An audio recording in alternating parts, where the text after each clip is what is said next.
أن نرى بوضوح هذه الرشقات التي تنطلق بكثافة في هذه الأثناء، إن كان ربما من دلالة، فإننا الآن عند 9 مساء بتوقيت فلسطين، وهذه الساعة هي ربما ساعة مميزة في فلسطين ولدى المقاومة الفلسطينية، واعتادت على إطلاق الصواريخ لا سيما سرايا القدس الجناح العسكري لحركة الجهاد الإسلامي التي اعتادت على إطلاق الصواريخ عند 9، وأعلنت بالأمس أنها ستطلق صواريخ عند 9 كما يسمونها هنا سرايا القدس، هي 9 البهاء نسبة إلى بهاء أبو العطا القائد الذي اغتالته إسرائيل قبل عدة أعوام.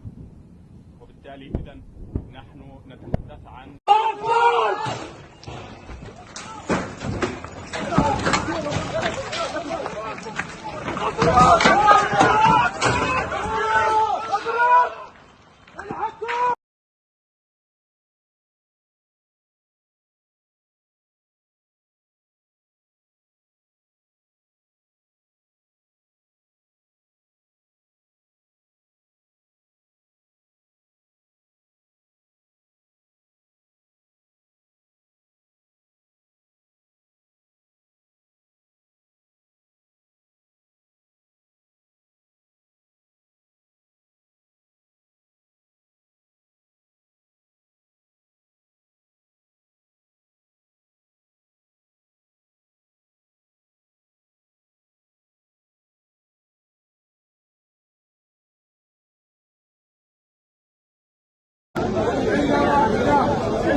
والشهيد حبيب الله، والشهيد حبيب الله، لا إله إلا الله، لا إله إلا الله، والشهيد حبيب الله، بالروح بالدم نبيك يا أقصى، بالروح بالدم نبيك يا أقصى، بالروح بالدم.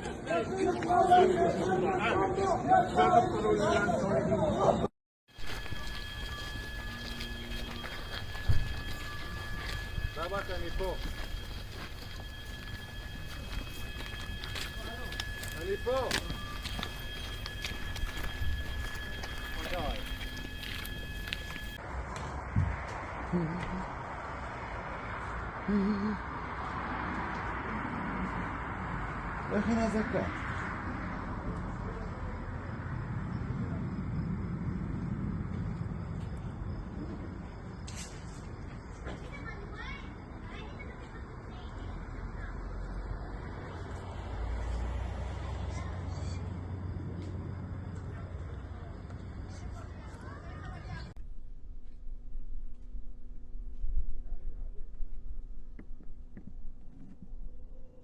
وباتجاهات مختلفة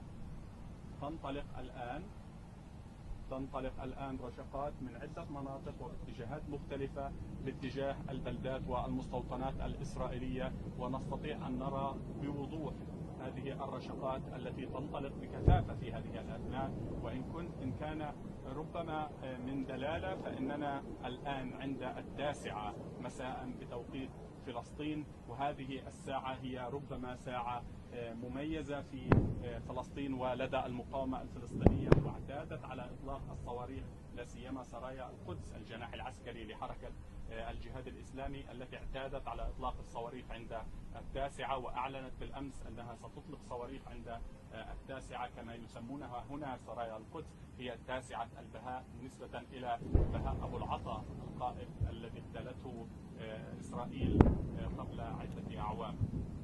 وبالتالي إذن نحن نتحدث عن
والشهيد حبيب الله والشهيد حبيب الله لا اله الا الله لا اله الا الله والشهيد حبيب الله بالروح بالدم نبيك يا اقصى بالروح بالدم نبيك يا اقصى بالروح بالدم.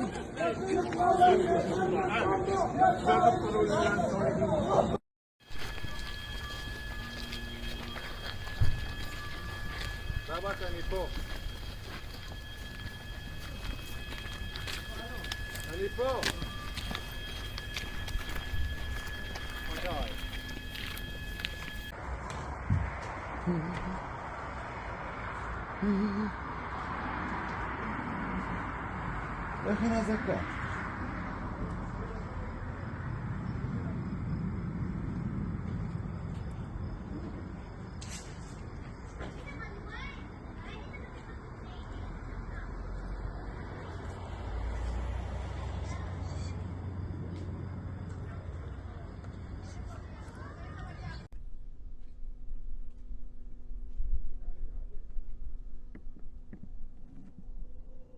وباتجاهات مختلفة تنطلق الآن رشقات من عدة مناطق واتجاهات مختلفة باتجاه البلدات والمستوطنات الإسرائيلية، ونستطيع أن نرى بوضوح هذه الرشقات التي تنطلق بكثافة في هذه الأثناء. إن كان ربما من دلالة، فإننا الآن عند 9 مساء بتوقيت فلسطين، وهذه الساعة هي ربما ساعة مميزة في فلسطين ولدى المقاومة الفلسطينية، واعتادت على إطلاق الصواريخ لا سيما سرايا القدس الجناح العسكري لحركة الجهاد الإسلامي التي اعتادت على إطلاق الصواريخ عند 9، وأعلنت بالأمس أنها ستطلق صواريخ عند 9 كما يسمونها هنا سرايا القدس، هي 9 البهاء نسبة إلى بهاء أبو العطا القائد الذي اغتالته إسرائيل قبل عدة أعوام. وبالتالي إذن نحن نتحدث عن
هيجي עכשיו לזה. עוד מעט אתה יכול להידלק, יש ריח של דלק. יאללה, לא, זה משם. בואו, לא כזה ספר.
والشهيد حبيب الله والشهيد حبيب الله لا اله الا الله لا اله الا الله والشهيد حبيب الله بالروح بالدم نفديك يا اقصى بالروح بالدم نفديك يا اقصى بالروح بالدم.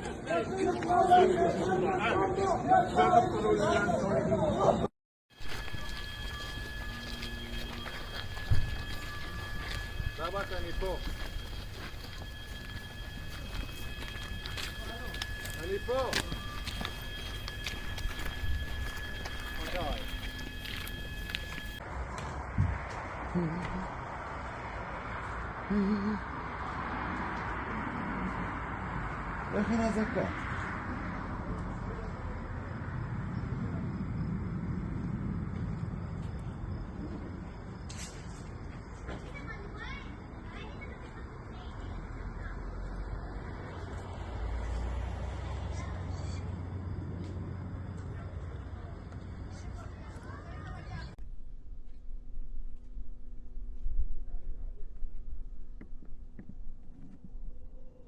وباتجاهات مختلفة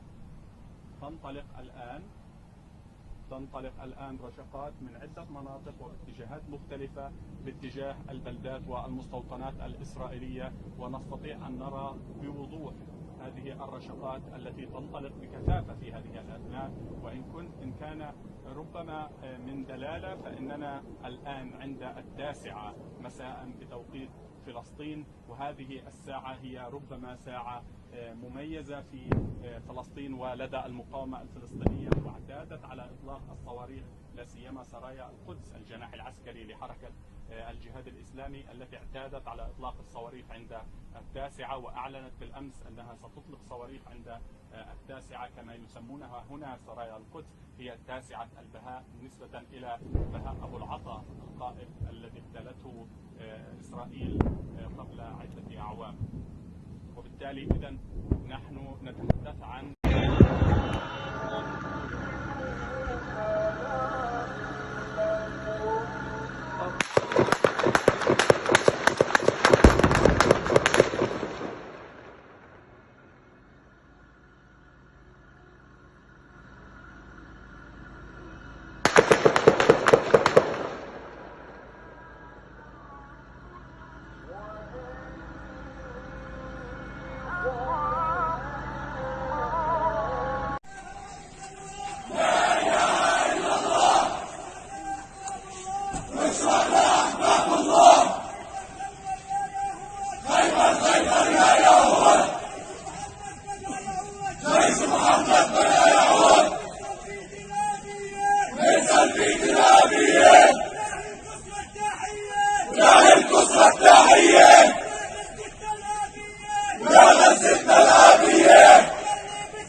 עכשיו בשידור.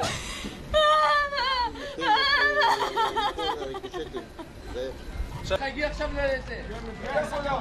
אבי, אוטו אתה יכול להידלק, יש ריח של דלק. יאללה, לא, זה משם. בואו, לא כזה ספר.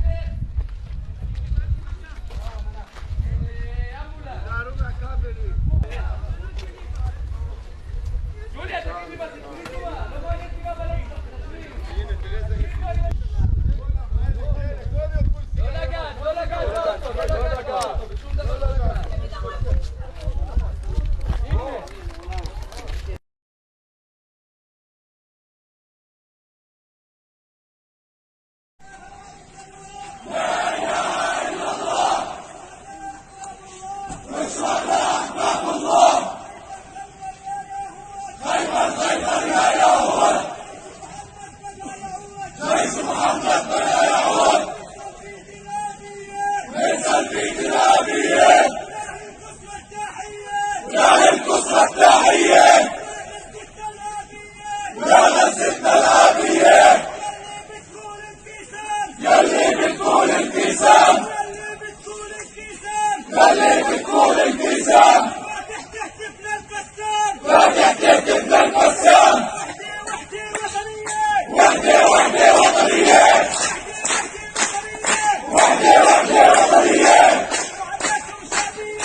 والشهيد حبيب الله والشهيد حبيب الله لا اله الا الله لا اله الا الله والشهيد حبيب الله بالروح بالدم نفديك يا اقصى بالروح بالدم نفديك يا اقصى بالروح بالدم.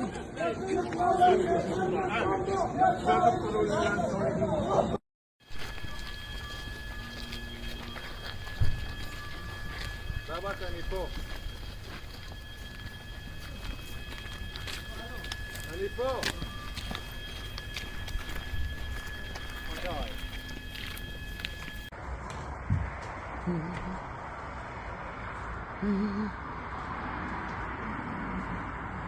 איך היא נזקה?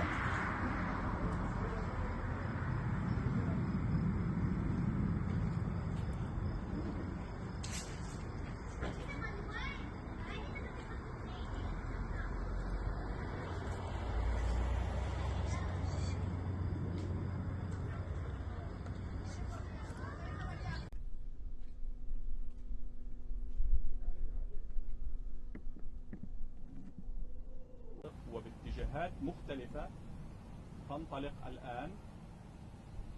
الآن رشقات من عدة مناطق واتجاهات مختلفة باتجاه البلدات والمستوطنات الإسرائيلية، ونستطيع أن نرى بوضوح هذه الرشقات التي تنطلق بكثافة في هذه الأثناء.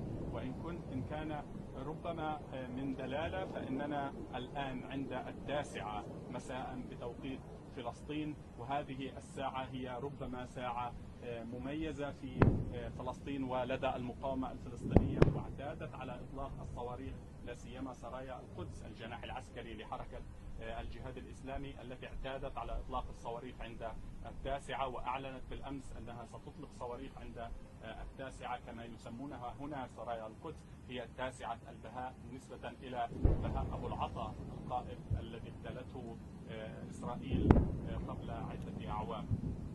وبالتالي إذن نحن نتحدث عن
הגיע עכשיו לזה. עוד מעט זה יכול להידלק, יש ריח של דלק. יאללה, לא, זה משם. בואו, לא כזה ספר.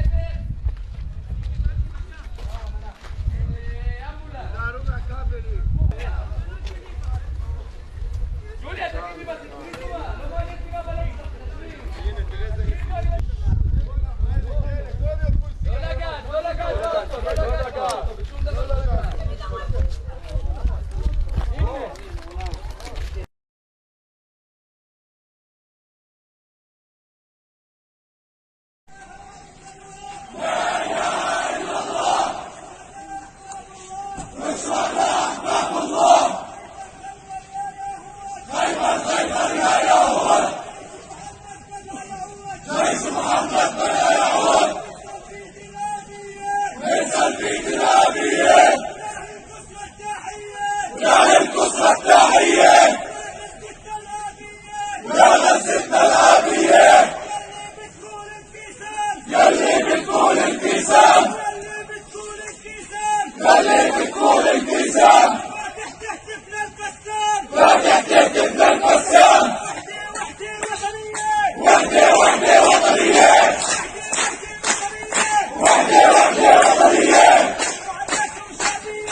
Gracias.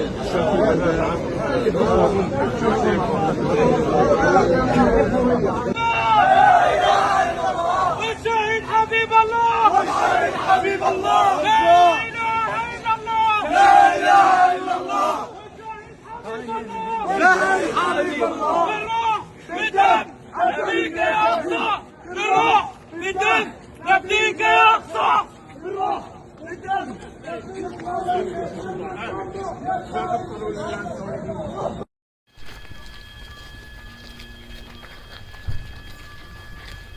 אני פה. אני פה.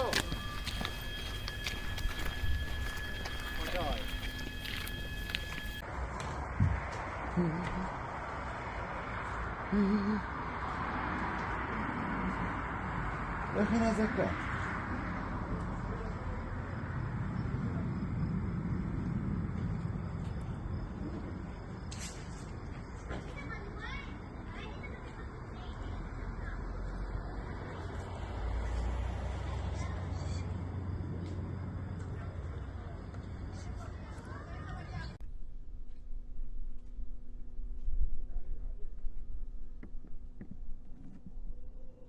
وباتجاهات مختلفة تنطلق الآن رشقات من عدة مناطق واتجاهات مختلفة باتجاه البلدات والمستوطنات الإسرائيلية، ونستطيع أن نرى بوضوح هذه الرشقات التي تنطلق بكثافة في هذه الأثناء.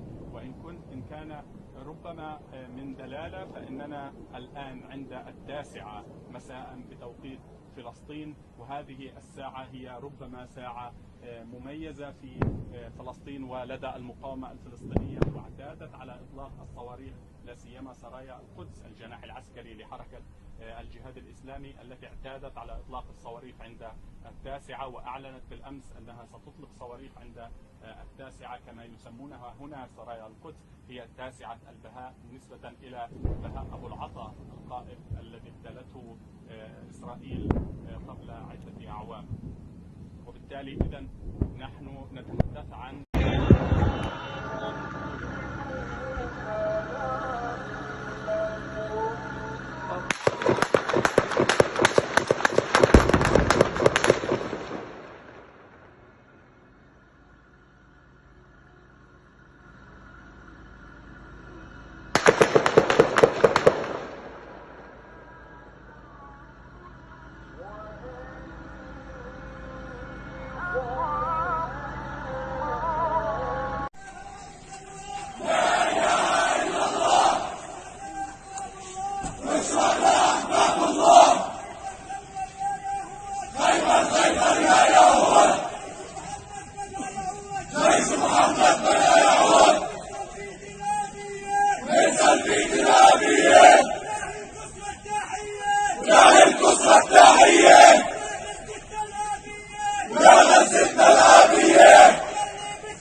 הגיע עכשיו לזה.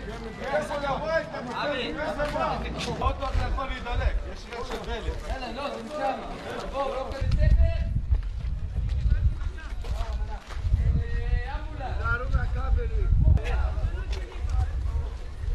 ג'וליה, תגיד לי בסיפורים טובה, לא מעניין אותי גם בלב. לא לגעת, לא לגעת באוטו, לא לגעת באוטו, בשום דבר לא לגעת.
والشهيد حبيب الله والشهيد حبيب الله لا اله الا الله لا اله الا الله والشهيد حبيب الله بالروح بالدم نبيك يا اقصى بالروح بالدم نبيك يا اقصى بالروح بالدم.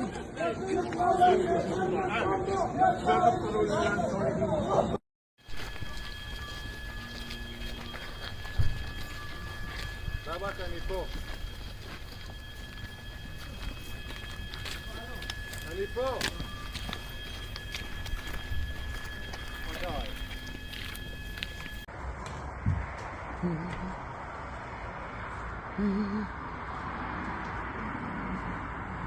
איך היא נזקה?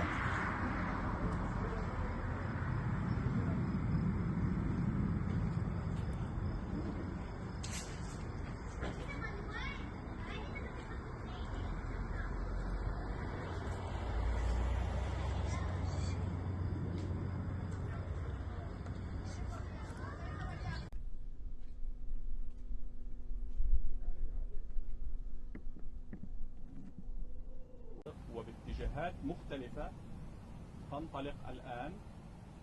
تنطلق الآن رشقات من عدة مناطق واتجاهات مختلفة باتجاه البلدات والمستوطنات الإسرائيلية، ونستطيع أن نرى بوضوح هذه الرشقات التي تنطلق بكثافة في هذه الأثناء. وإن كان ربما من دلالة، فإننا الآن عند 9 مساء بتوقيت فلسطين، وهذه الساعة هي ربما ساعة مميزة في فلسطين ولدى المقاومة الفلسطينية، واعتادت على إطلاق الصواريخ لا سيما سرايا القدس الجناح العسكري لحركة الجهاد الإسلامي التي اعتادت على إطلاق الصواريخ عند 9، وأعلنت بالأمس أنها ستطلق صواريخ عند 9 كما يسمونها هنا سرايا القدس، هي 9 البهاء نسبة إلى بهاء أبو العطا القائد الذي اغتالته إسرائيل قبل عدة أعوام. وبالتالي إذن نحن نتحدث عن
هيجي עכשיו לזה. עוד מעט אתה יכול להידלק, יש ריח של דלק. יאללה, לא, זה משם. בואו, לא כזה ספר.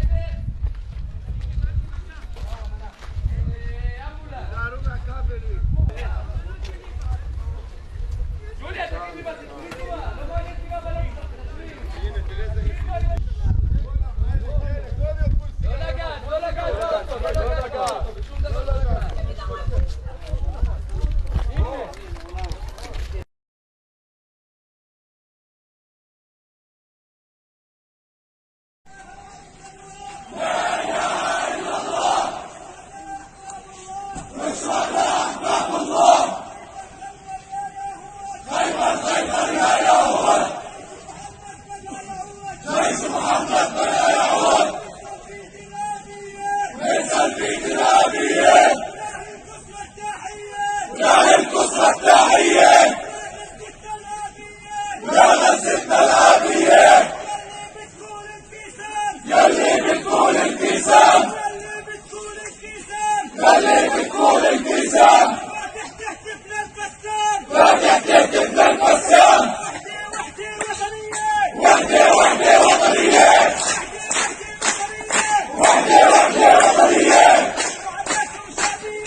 والشهيد حبيب الله والشهيد حبيب الله لا اله الا الله لا اله الا الله والشهيد حبيب الله بالروح بالدم نفديك يا اقصى بالروح بالدم نفديك يا اقصى بالروح بالدم.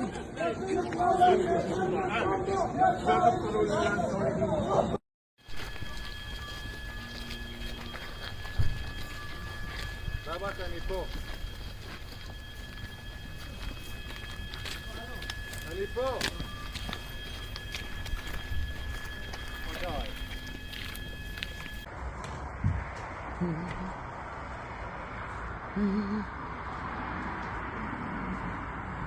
איך היא נזקה?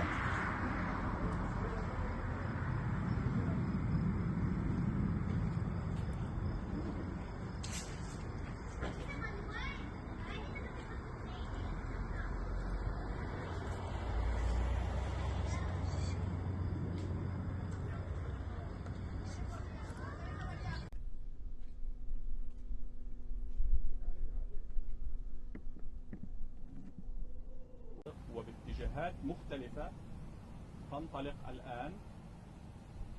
الآن رشقات من عدة مناطق واتجاهات مختلفة باتجاه البلدات والمستوطنات الإسرائيلية، ونستطيع أن نرى بوضوح هذه الرشقات التي تنطلق بكثافة في هذه الأثناء.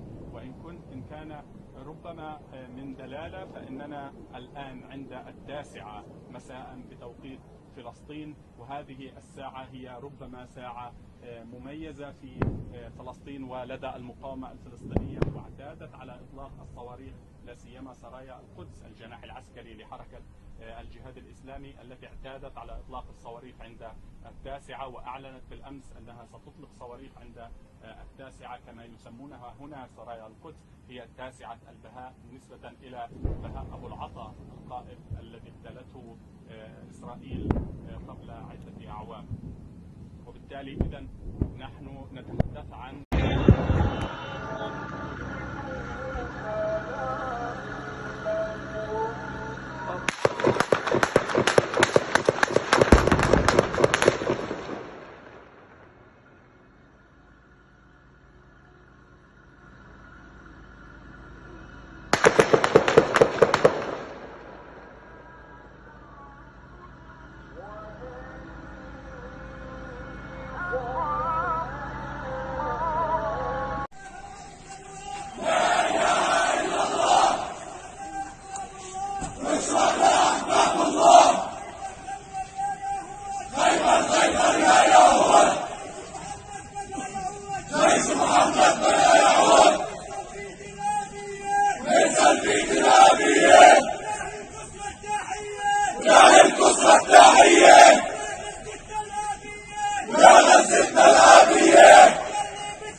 הגיע עכשיו לזה. עוד פעם אתה יכול להידלק, יש ריח של דלק. יאללה, לא, זה משם. בואו, לא כזה ספר.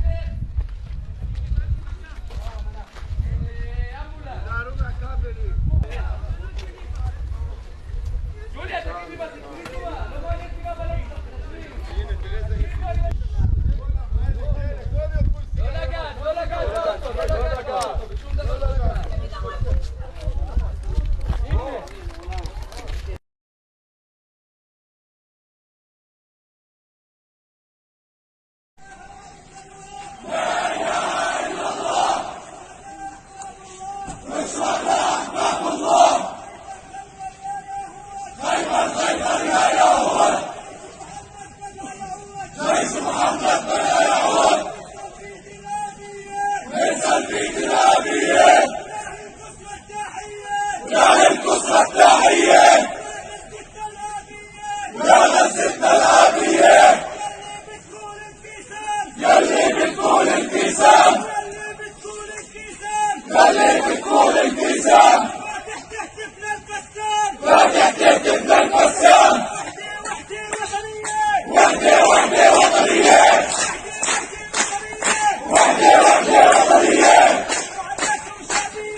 والشهيد حبيب الله والشهيد حبيب الله لا اله الا الله لا اله الا الله والشهيد حبيب الله بالروح بالدم نبيك يا اقصى بالروح بالدم نبيك يا اقصى بالروح بالدم.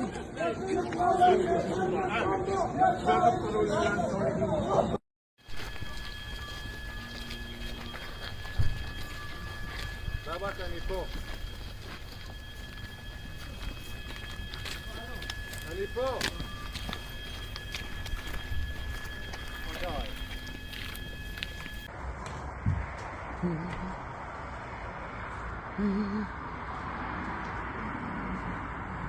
איך היא נזקה?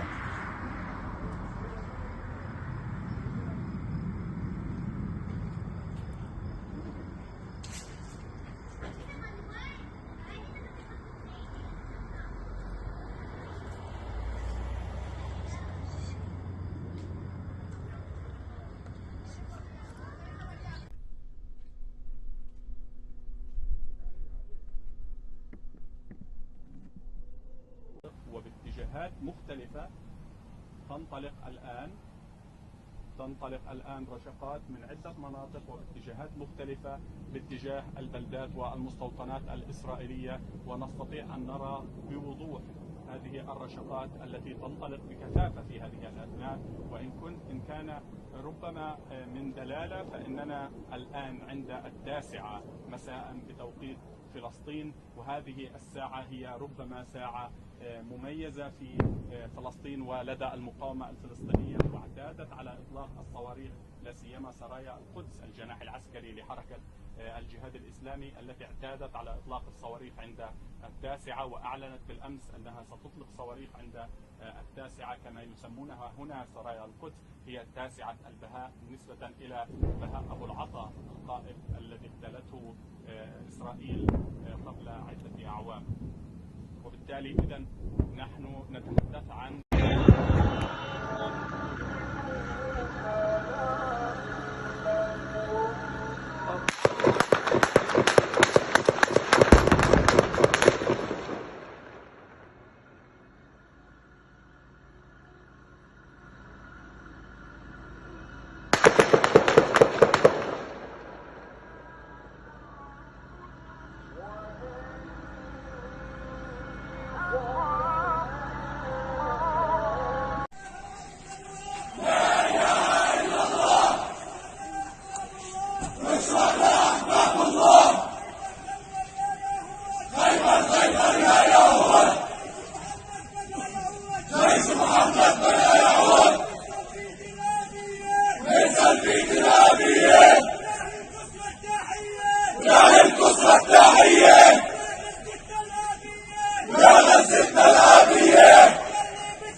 הגיע עכשיו לזה. עוד פעם זה יכול להידלק, יש ריח של דלק. יאללה, לא, זה משם. בואו, לא כזה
والشهيد حبيب الله والشهيد حبيب الله لا اله الا الله لا اله الا الله والشهيد حبيب الله بالروح بدم نبيك يا اقصى بالروح بدم نبيك يا اقصى بالروح بدم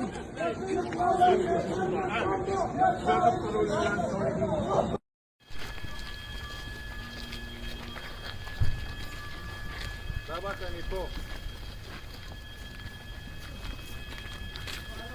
אני פה.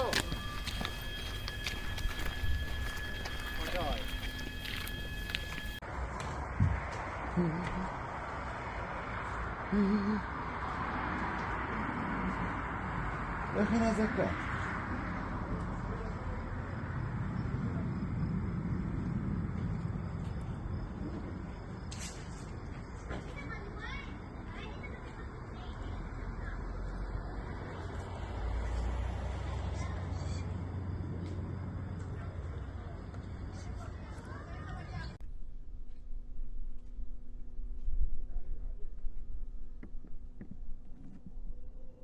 وباتجاهات مختلفة تنطلق الآن رشقات من عدة مناطق واتجاهات مختلفة باتجاه البلدات والمستوطنات الإسرائيلية، ونستطيع أن نرى بوضوح هذه الرشقات التي تنطلق بكثافة في هذه الأثناء. وإن كان ربما من دلالة، فإننا الآن عند 9 مساء بتوقيت فلسطين، وهذه الساعة هي ربما ساعة مميزة في فلسطين ولدى المقاومة الفلسطينية، واعتادت على إطلاق الصواريخ لا سيما سرايا القدس الجناح العسكري لحركة الجهاد الإسلامي التي اعتادت على إطلاق الصواريخ عند 9، وأعلنت بالأمس أنها ستطلق صواريخ عند 9 كما يسمونها هنا سرايا القدس، هي 9 البهاء نسبة إلى بهاء أبو العطا القائد الذي اغتالته إسرائيل قبل عدة أعوام. وبالتالي إذن نحن نتحدث عن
خلي بتقول الكيسان فاتح تهتف للقسام فاتح تهتف للقسام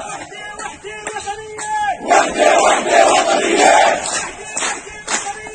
وحدة وحدة وطنية وحدة وشعبية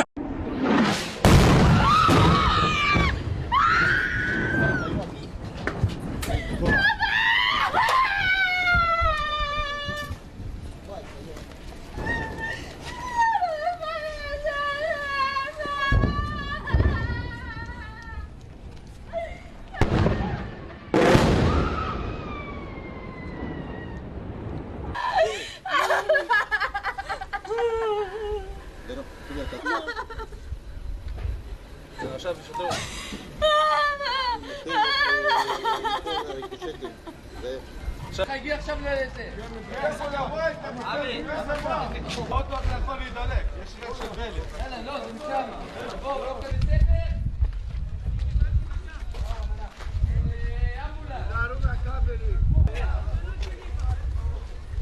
ג'וליה, תגידי בסיכוי טובה. לא מעניין אותי מה בלב. לא לגעת, לא לגעת באוטו, לא לגעת באוטו, בשום דבר לא לגעת.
والشهيد حبيب الله والشهيد حبيب الله لا اله الا الله لا اله الا الله والشهيد حبيب الله بالروح بالدم نبيك يا اقصى بالروح بالدم نبيك يا اقصى بالروح بالدم.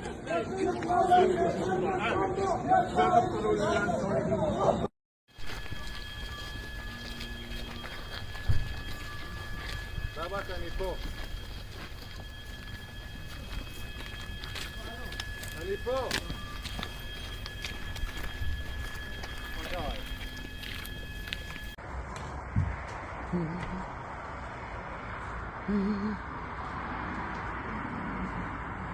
איך היא נזקה?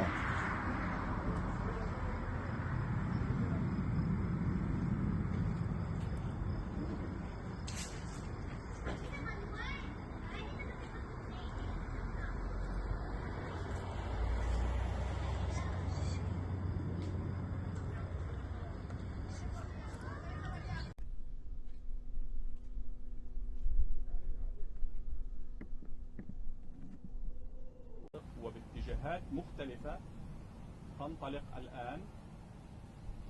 الآن رشقات من عدة مناطق واتجاهات مختلفة باتجاه البلدات والمستوطنات الإسرائيلية، ونستطيع أن نرى بوضوح هذه الرشقات التي تنطلق بكثافة في هذه الأثناء. وإن كان ربما من دلالة، فإننا الآن عند 9 مساء بتوقيت فلسطين، وهذه الساعة هي ربما ساعة مميزة في فلسطين ولدى المقاومة الفلسطينية، واعتادت على إطلاق الصواريخ لا سيما سرايا القدس الجناح العسكري لحركة الجهاد الإسلامي التي اعتادت على إطلاق الصواريخ عند 9، وأعلنت بالأمس أنها ستطلق صواريخ عند 9 كما يسمونها هنا سرايا القدس، هي 9 البهاء نسبة إلى بهاء أبو العطا القائد الذي اغتالته إسرائيل قبل عدة أعوام. وبالتالي إذن نحن نتحدث عن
הגיע עכשיו לזה. עוד מעט זה יכול להידלק, יש ריח של דלק. יאללה, לא, זה משם. בואו, לא כזה סדר.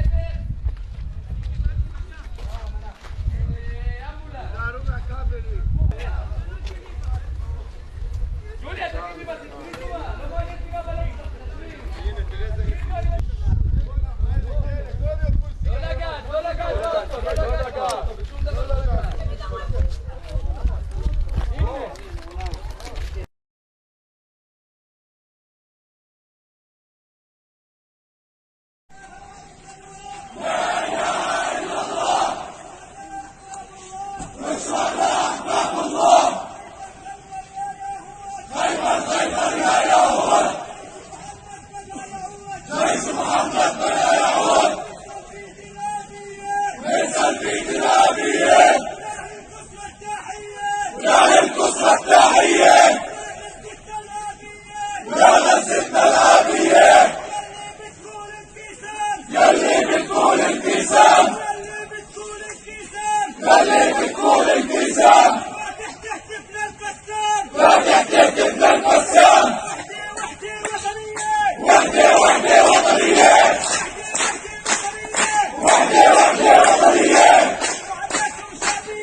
אני רק רוצה לראות לעצמי בראש כדי לא להרגיש. לא רוצה להרגיש יותר, אין לי כוח, אין לי כוחות, לא לרעיונות האלה, לא למלחמות האלה, אבל אין לי ברירה. כי אני אימא, לביאה. יש לי ברירה? מה אתם הייתם עושים? הדס קלדרון, כל הורה, כל אבא, כל אימא שרואה אותך, יכולה להבין אולי קצת את הזוועה שאת עוברת, ועם זאת, צריך להגיד שחלק מהמסרים שיצאו בימים... אני רוצה שראש הממשלה להבין את זה. לא האימהות. אני רוצה שראש הממשלה יזיל פאקינג דמעה. שראש הממשלה יגיד, הדס, אני דואג לילד ולילדה שלך. שגביר בן גביר וכל החבר'ה שם בממשלה, איפה הם? מתחבאים? מה? במחילות? בושה! בושה, חברים, בושה! אנחנו נתנו, ההורים שלי נתנו, החברים שלי נתנו, הילדים, כולם מתים בשביל המדינה הזאת. לא שווה למות בארץ ארצנו, סליחה.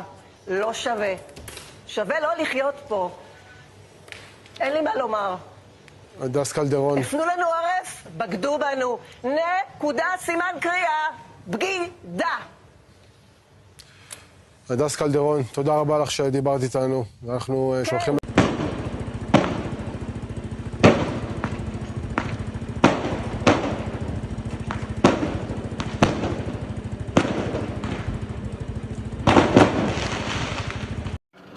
استهداف جديد في مدينة حمد في السي شارع قطر شكتين طابق الثالث والرابع. استهداف جديد في مدينة حمد. حسبنا الله ونعم الوكيل. حسبنا الله ونعم الوكيل. استهداف شكتين. حسبنا الله ونعم الوكيل. حسبنا الله ونعم الوكيل.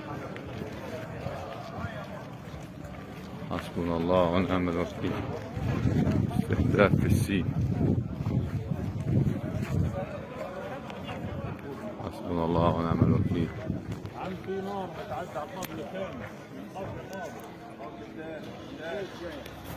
من صبح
والشهيد حبيب الله والشهيد حبيب الله لا اله الا الله لا اله الا الله والشهيد حبيب الله بالروح بالدم نبيك يا اقصى بالروح بالدم نبيك يا اقصى بالروح بالدم.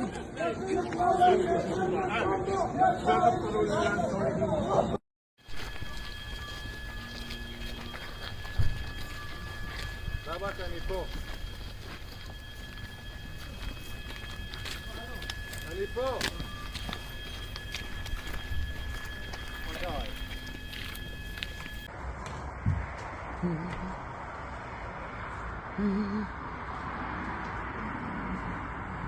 איך היא נזקה?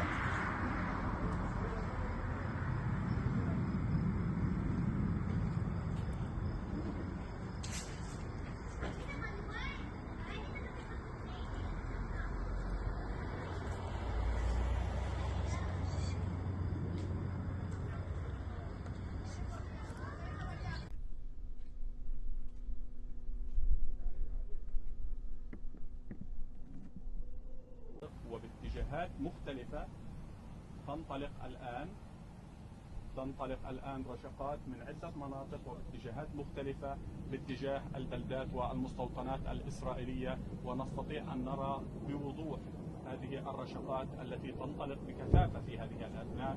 وإن كان ربما من دلالة، فإننا الآن عند 9 مساء بتوقيت فلسطين، وهذه الساعة هي ربما ساعة مميزة في فلسطين ولدى المقاومة الفلسطينية، واعتادت على إطلاق الصواريخ لا سيما سرايا القدس الجناح العسكري لحركة الجهاد الإسلامي التي اعتادت على إطلاق الصواريخ عند 9، وأعلنت بالأمس أنها ستطلق صواريخ عند 9 كما يسمونها هنا سرايا القدس، هي 9 البهاء نسبة إلى بهاء أبو العطا القائد الذي اغتالته إسرائيل قبل عدة أعوام. وبالتالي إذن نحن نتحدث عن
הגיע עכשיו לזה.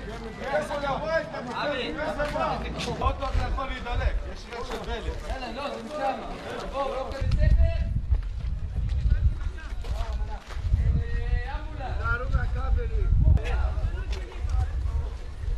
ג'וליה, תגיד לי בסיפורים טובה, לא מעניין אותי גם בלגים.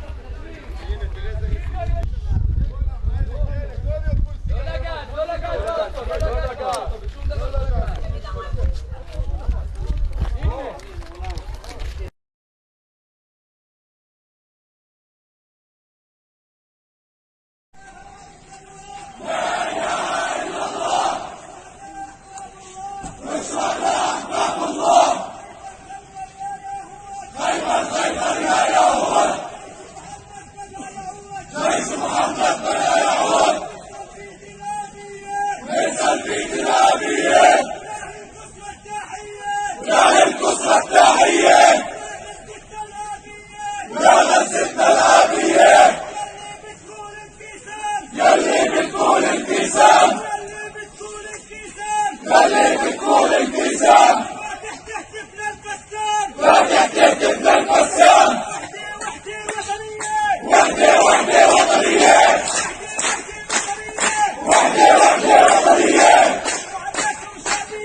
אני רק רוצה לראות לעצמי בראש כדי לא להרגיש.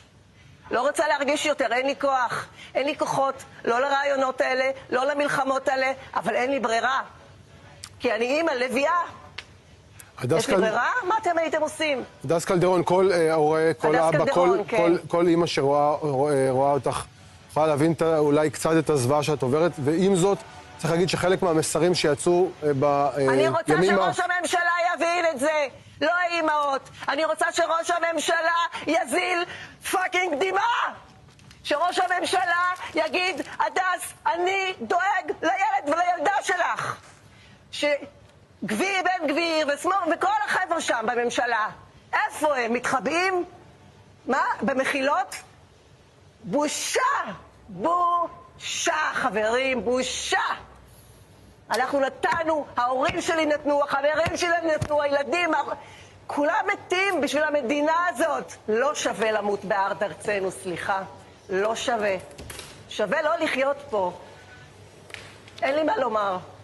הדס קלדרון. הפנו לנו עורף, בגדו בנו. נקודה, סימן קריאה, בגידה.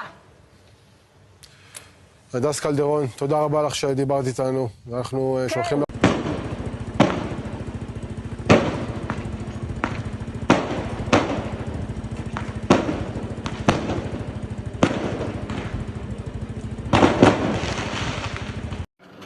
استهداف جديد في مدينة حمد في السي شارع قطر شقتين طابق الثالث والرابع.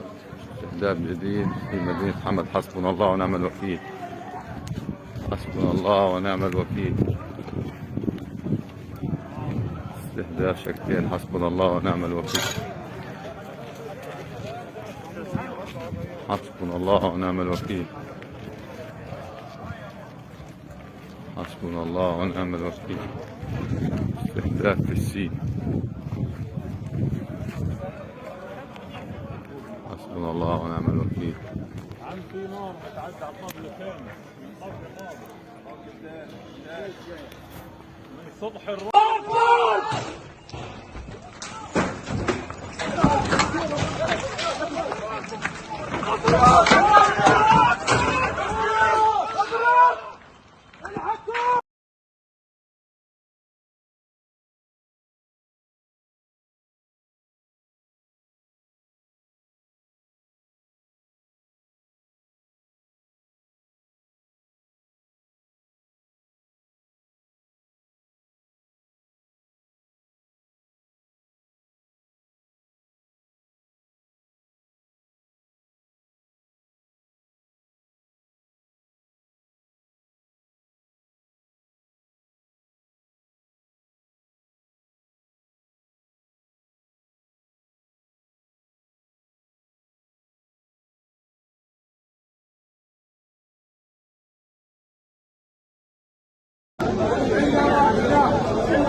والشهيد حبيب الله. والشهيد حبيب الله. لا اله الا الله. لا اله الا الله.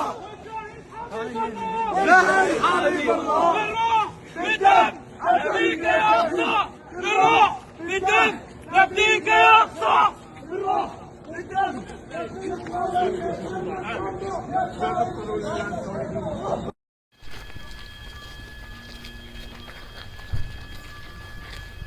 אני פה. אני פה.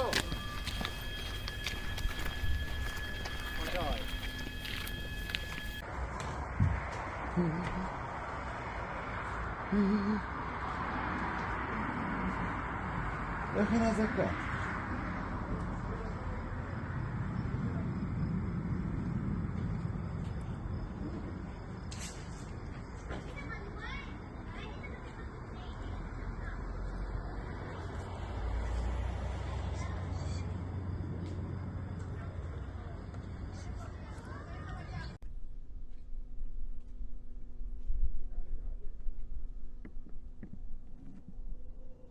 وباتجاهات مختلفة تنطلق الآن رشقات من عدة مناطق واتجاهات مختلفة باتجاه البلدات والمستوطنات الإسرائيلية، ونستطيع أن نرى بوضوح هذه الرشقات التي تنطلق بكثافة في هذه الأثناء. وإن كان ربما من دلالة، فإننا الآن عند 9 مساء بتوقيت فلسطين، وهذه الساعة هي ربما ساعة مميزة في فلسطين ولدى المقاومة الفلسطينية، واعتادت على إطلاق الصواريخ لا سيما سرايا القدس الجناح العسكري لحركة الجهاد الإسلامي التي اعتادت على إطلاق الصواريخ عند 9، وأعلنت بالأمس أنها ستطلق صواريخ عند 9 كما يسمونها هنا سرايا القدس، هي 9 البهاء نسبة إلى بهاء أبو العطا القائد الذي اغتالته إسرائيل قبل عدة أعوام.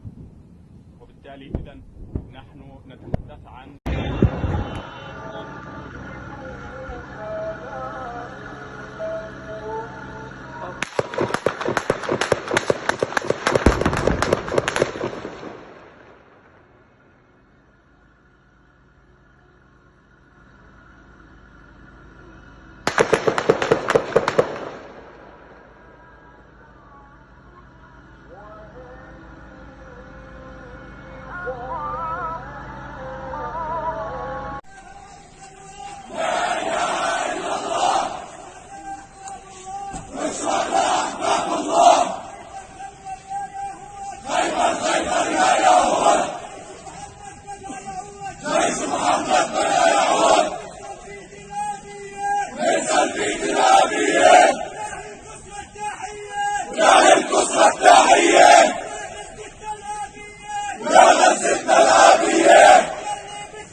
הגיע עכשיו לזה.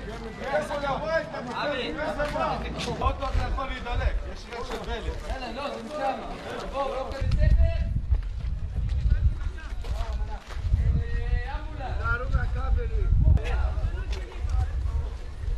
ג'וליה, תגיד לי מה זה, תגיד לי מה, לא מעניין אותי גם עליך. לא לגעת, לא לגעת באוטו, לא לגעת באוטו, בשום דבר לא לגעת.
אני רק רוצה לראות לעצמי בראש כדי לא להרגיש. לא רוצה להרגיש יותר, אין לי כוח. אין לי כוחות, לא לרעיונות האלה, לא למלחמות האלה, אבל אין לי ברירה. כי אני אימא לביאה. יש לי ברירה? מה אתם הייתם עושים? הדס קלדרון, כל הורה, כל אבא, כל אימא שרואה אותך, יכולה להבין אולי קצת את הזוועה שאת עוברת, ועם זאת, צריך להגיד שחלק מהמסרים שיצאו בימים... אני רוצה שראש הממשלה יבין את זה, לא האימהות. אני רוצה שראש הממשלה יזיל פאקינג דמעה. שראש הממשלה יגיד, הדס, אני דואג לילד ולילדה שלך. שגביר בן גביר וכל החבר'ה שם בממשלה, איפה הם? מתחבאים? מה? במחילות? בושה! בושה, חברים, בושה! אנחנו נתנו, ההורים שלי נתנו, החברים שלי נתנו, הילדים, כולם מתים בשביל המדינה הזאת. לא שווה למות בארץ ארצנו, סליחה. לא שווה. שווה לא לחיות פה. אין לי מה לומר. הדס קלדרון. הפנו לנו עורף, בגדו בנו. נקודה, סימן קריאה, בגידה. הדס קלדרון, תודה רבה לך שדיברת איתנו. אנחנו שולחים...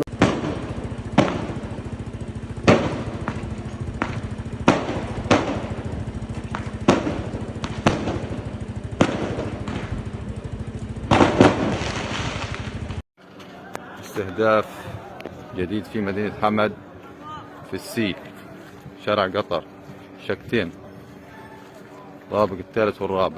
استهداف جديد في مدينة حمد. حسبنا الله ونعم الوكيل. حسبنا الله ونعم الوكيل. استهداف شكتين. حسبنا الله ونعم الوكيل. حسبنا الله ونعم الوكيل.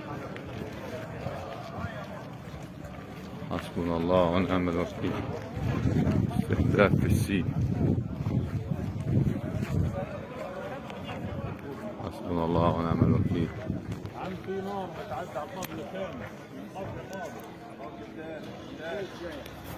من صبح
والشهيد حبيب الله والشهيد حبيب الله لا اله الا الله لا اله الا الله والشهيد حبيب الله بالروح بالدم نبيك يا اقصى بالروح بالدم نبيك يا اقصى بالروح بالدم.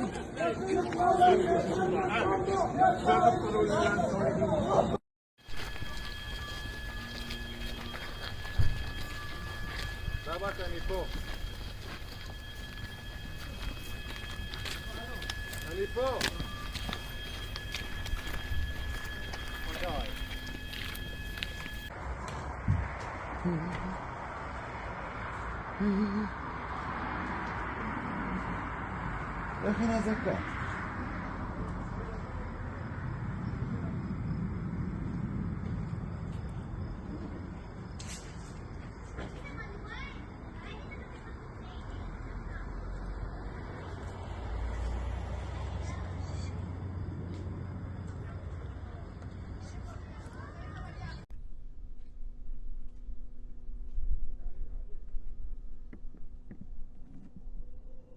وباتجاهات مختلفة تنطلق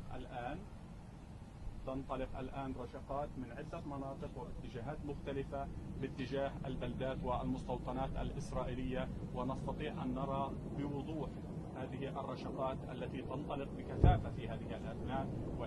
إن كان ربما من دلالة، فإننا الآن عند 9 مساء بتوقيت فلسطين، وهذه الساعة هي ربما ساعة مميزة في فلسطين ولدى المقاومة الفلسطينية، واعتادت على إطلاق الصواريخ لا سيما سرايا القدس الجناح العسكري لحركة الجهاد الإسلامي التي اعتادت على إطلاق الصواريخ عند 9، وأعلنت بالأمس أنها ستطلق صواريخ عند 9 كما يسمونها هنا سرايا القدس، هي 9 البهاء نسبة إلى بهاء أبو العطا القائد الذي اغتالته إسرائيل قبل عدة أعوام.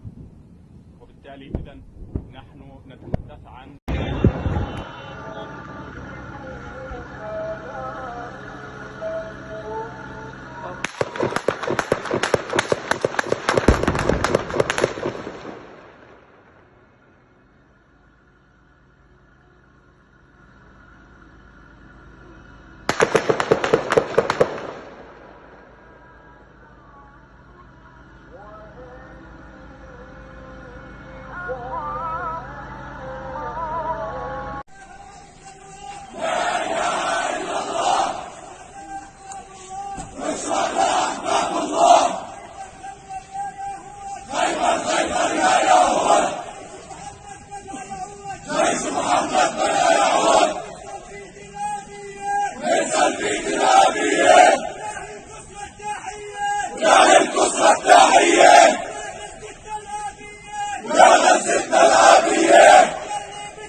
הגיע עכשיו לזה.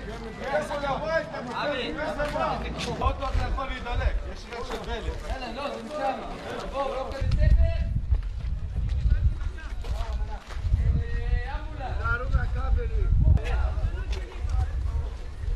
ג'וליה, תגיד לי בסיפורים טובה. לא מעניין אותי גם עליך.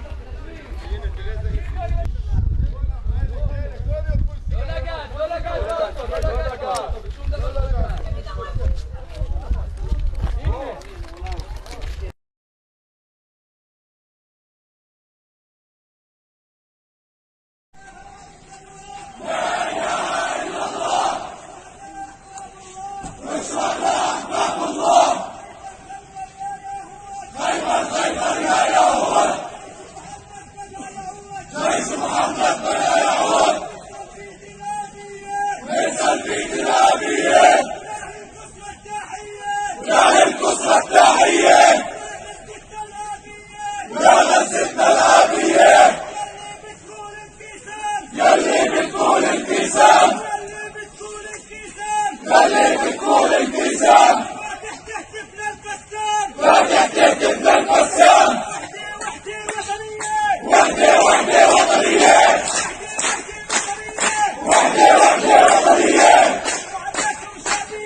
אני רק רוצה לראות לעצמי בראש כדי לא להרגיש.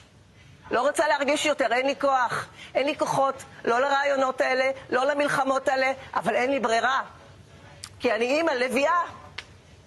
יש לי ברירה? מה אתם הייתם עושים? הדס קלדרון, כל הורה, כל אבא, כל אימא שרואה אותך, יכולה להבין אולי קצת את הזוועה שאת עוברת, ועם זאת, צריך להגיד שחלק מהמסרים שיצאו בימים... אני רוצה שראש הממשלה יבין את זה, לא האימהות. אני רוצה שראש הממשלה יזיל פאקינג דמעה.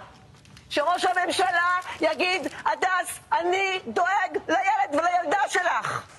שגביר בן גביר ושמאל וכל החבר'ה שם בממשלה, איפה הם? מתחבאים? מה? במחילות? בושה! בושה, חברים, בושה! אנחנו נתנו, ההורים שלי נתנו, החברים שלי נתנו, הילדים, כולם מתים בשביל המדינה הזאת. לא שווה למות בארץ ארצנו, סליחה. לא שווה. שווה לא לחיות פה. אין לי מה לומר. הדס קלדרון. הפנו לנו עורף, בגדו בנו. נקודה, סימן קריאה, בגידה. הדס קלדרון, תודה רבה לך שדיברת איתנו. אנחנו שולחים...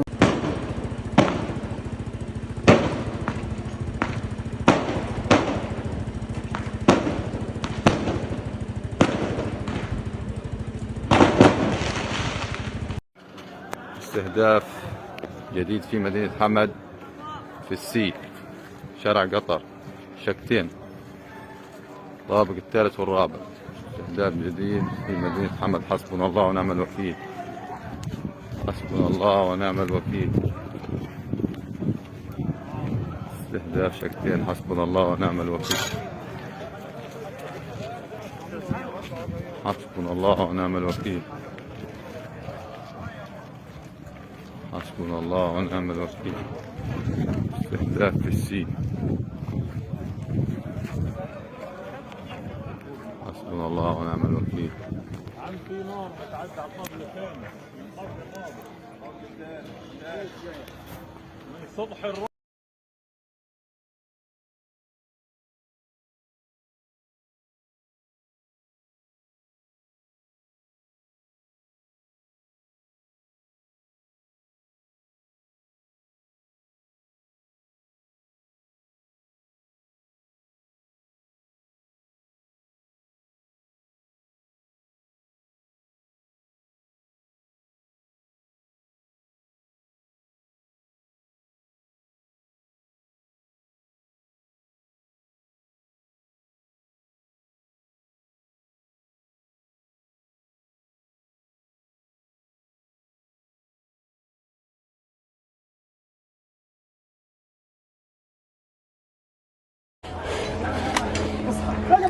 يلا بسم الله. طيب ايوه ايوه يا شباب.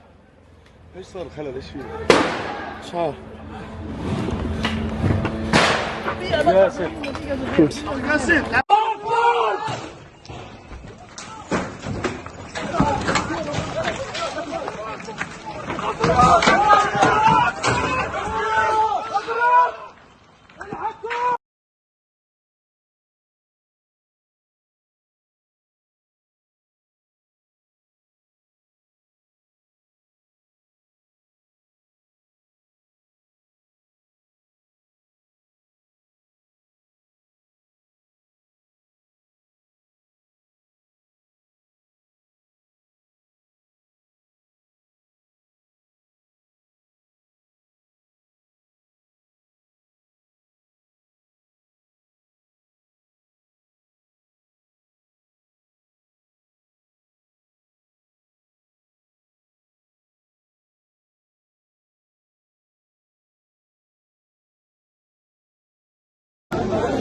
والشهيد حبيب الله. والشهيد حبيب الله. لا اله الا الله. لا اله الا الله. والشهيد حبيب الله. بالروح بالدم نبيك يا اقصى. بالروح بالدم نبيك يا اقصى. بالروح بالدم.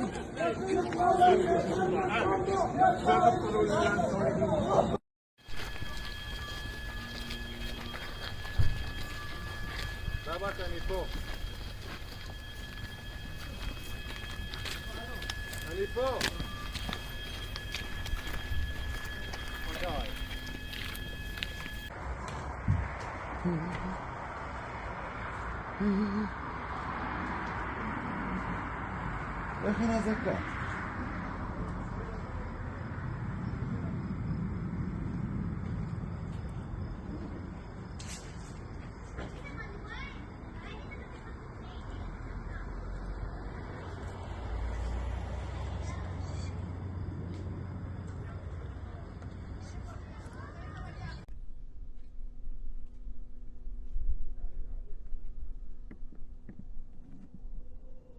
وباتجاهات مختلفة تنطلق الآن رشقات من عدة مناطق واتجاهات مختلفة باتجاه البلدات والمستوطنات الإسرائيلية، ونستطيع أن نرى بوضوح هذه الرشقات التي تنطلق بكثافة في هذه الأثناء. وإن كان ربما من دلالة، فإننا الآن عند 9 مساء بتوقيت فلسطين، وهذه الساعة هي ربما ساعة مميزة في فلسطين ولدى المقاومة الفلسطينية، واعتادت على إطلاق الصواريخ لا سيما سرايا القدس الجناح العسكري لحركة الجهاد الإسلامي التي اعتادت على إطلاق الصواريخ عند 9، وأعلنت بالأمس أنها ستطلق صواريخ عند 9 كما يسمونها هنا سرايا القدس. By that, they weakened Hamas economically and politically and militarily, and they create a new status quo, which is bringing Palestinian Authority, which has international commitment about peace and basically with Israel and managing the relation with Israel differently. And that is that's the current debate will not be succeeded unless Egypt gives a green light on that. Thank you very much indeed for your analysis. Obviously, over the coming hours, as this develops, we're going to be coming back to you. But for now, thank you very much indeed. This comes on the day that Israel has said that 1.1 million Palestinians in Gaza should move from Gaza City to the south of Gaza. That's possibly ahead of some sort of intended military action within Gaza that's directed, they say, against the fighters of Hamas, the armed group that controls Gaza. The Israeli military says it, quote, will, quote, operate significantly against Hamas positions in the coming days. That's it from me, Rob Matheson. I'm going to be back at the top of the hour. Will, quote, operate significantly against Hamas positions in the coming days. That's it from me, Rob Matheson. I'm going to be back at the top of the hour with more of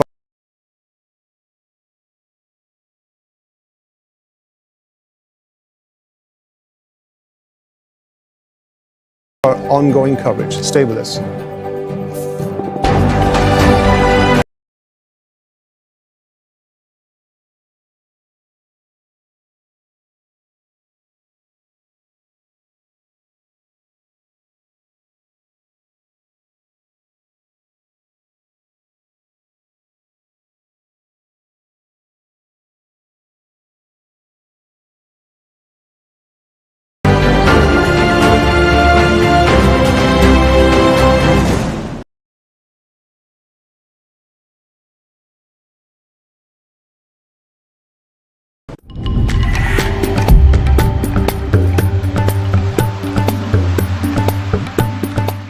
Hello there. It's a north-south divide across Europe at the moment. We've got some very unsettled conditions dominating across the north. Very settled, however, down in the south. Lots of sunshine and warmth still to be found. But that's going to change as a cold front sweeps its way from west to east, bringing some very heavy rain to the likes of southern England as well as Wales. Very blustery winds as well. We've got warnings out across central parts of Germany, red warnings for that very strong wind. And those conditions steadily ease their way further east over the next few days. Ahead of that, drier skies for the Baltic states. But look at that. Things change as we go into Saturday. That trailing system bringing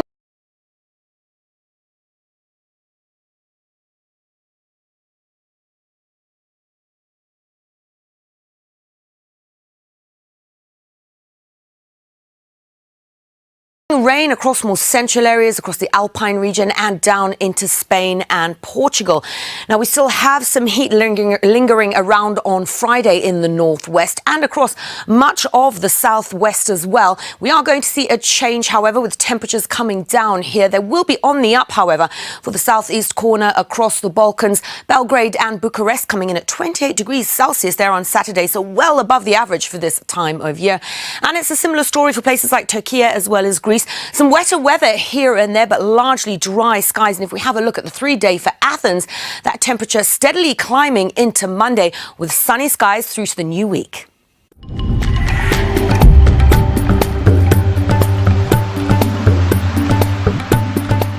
As the conflict between Gaza and Israel escalates, Al Jazeera brings you in-depth views and analysis. As long as the occupation goes on, such terrible crimes will continue. The Palestinian people have the right to defend themselves, that the Palestinian people will continue struggling for their legitimate rights. It's possible and necessary to stand with both the Palestinians and Israelis.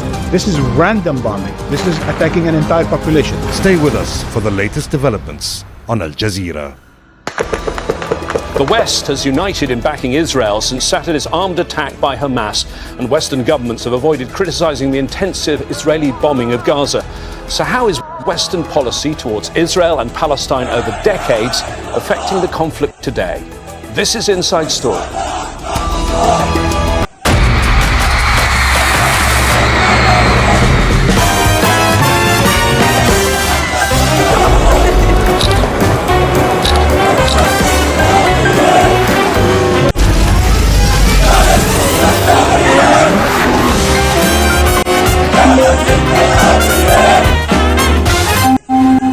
What's up?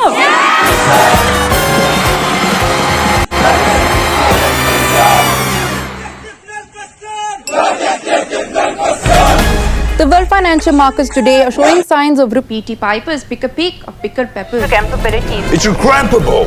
It's guacamole. Guacamole.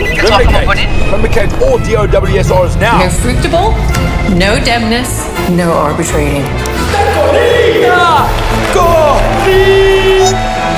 Global finance can be confusing, but it shouldn't be. Feel the world of trading become clearer with Okta. Okta, trading made clear. The kinds of equipment that they've used to defend themselves over the past couple of days. And as I said to the Prime Minister, we will continue to provide, whether that's diplomatic, intelligence or security support as they need. Shortly after Saturday's attack, the EU Commission President Ursula von der Leyen was quick to support Israel.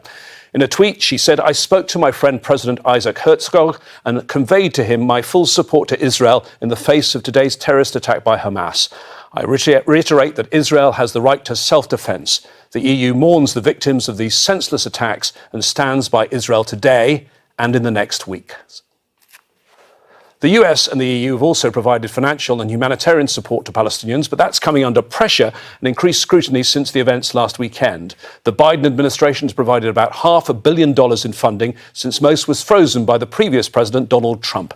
Hours after the attack by Hamas, a European commissioner declared more than $700 million worth of EU aid to Palestinians would be cut, but the EU has since clarified that funding will continue for now.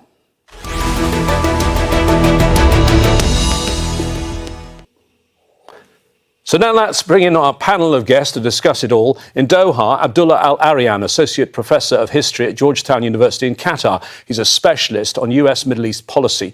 In Rome is Maria Luisa Fantapie, Head of Middle East and Africa Programme for the Italian think tank Istituto Affari Internazionale. And in Dublin is Richard Boyd Barrett, a member of the Irish Parliament with the People Before Profit Party. A warm welcome to you all. Right, I would like to start with you, Abdullah, if I can. Right at the beginning and the basics. Perhaps no surprise at all, Israel is staunchly being backed by the US. Yeah, I mean, as you say, there's no surprise really in this policy. This is something that has been part and parcel of US foreign policy in this region for quite some time. But I would like to focus on maybe what some of the differences are. I think what we're seeing really over the course of the past decade or so has been a complete abandonment even of any pretense of becoming a so-called honest broker. We know the US never effectively managed to offer, the Palestinians, of course, being, completely denied their own liberation, their own state. There was a thought in the 1990s that the United States could sponsor a process, the so-called Oslo Accords, as a means of providing them with statehood. But from the very beginning, I mean, really going back to the mid-90s, it was very clear that Israel had no intention of actually delivering on this two-state solution, and instead used that opportunity of passivity from the Palestinian side to double and triple the number of settlements, and so expansion across all of the Palestinian territories. And then, of course, later on, once we get into the early to mid 2000s, we see this blockade of Gaza beginning, and the kind of encirclement and besiegement of what is now over 2 million people population. And so I think what's really distinct about the last decade in particular, going back maybe to the late Obama period to then, of course, under Donald Trump, who everyone saw as being a kind of very exceptional president, as one who sort of says out loud what most US policymakers would never dare to speak, is that he cared nothing whatsoever for the plight of Palestinians. He completely circumvented and bypassed any demands and kept them basically in the exact same situation that they continue to be in, and instead focused on this idea of normalization between Israel and a number of Arab states, all of whom, of course, found mutual benefits in that arrangement under a kind of US regional security umbrella. And along with it, of course, all of the major economic benefits. And so in the meantime, the Palestinian question was no longer even on the back burner. It simply didn't exist. There has been no discussion whatsoever. And then we get to the Biden administration, and they simply inherited the Trump foreign policy to the Middle East. We've seen no distinction between what Trump was doing. The Biden administration endorsed the move of the US embassy to Jerusalem, which was an incredibly volatile move and a very daring move in a way, in terms of upsetting what had been seen at that point as being something of a no-go because of the fact that Jerusalem continues to be considered occupied territory by the UN, by international law. And then, of course, we see this push to double down on the normalization agreements between Israel and now with Saudi Arabia, which is kind of the big fish in all of this.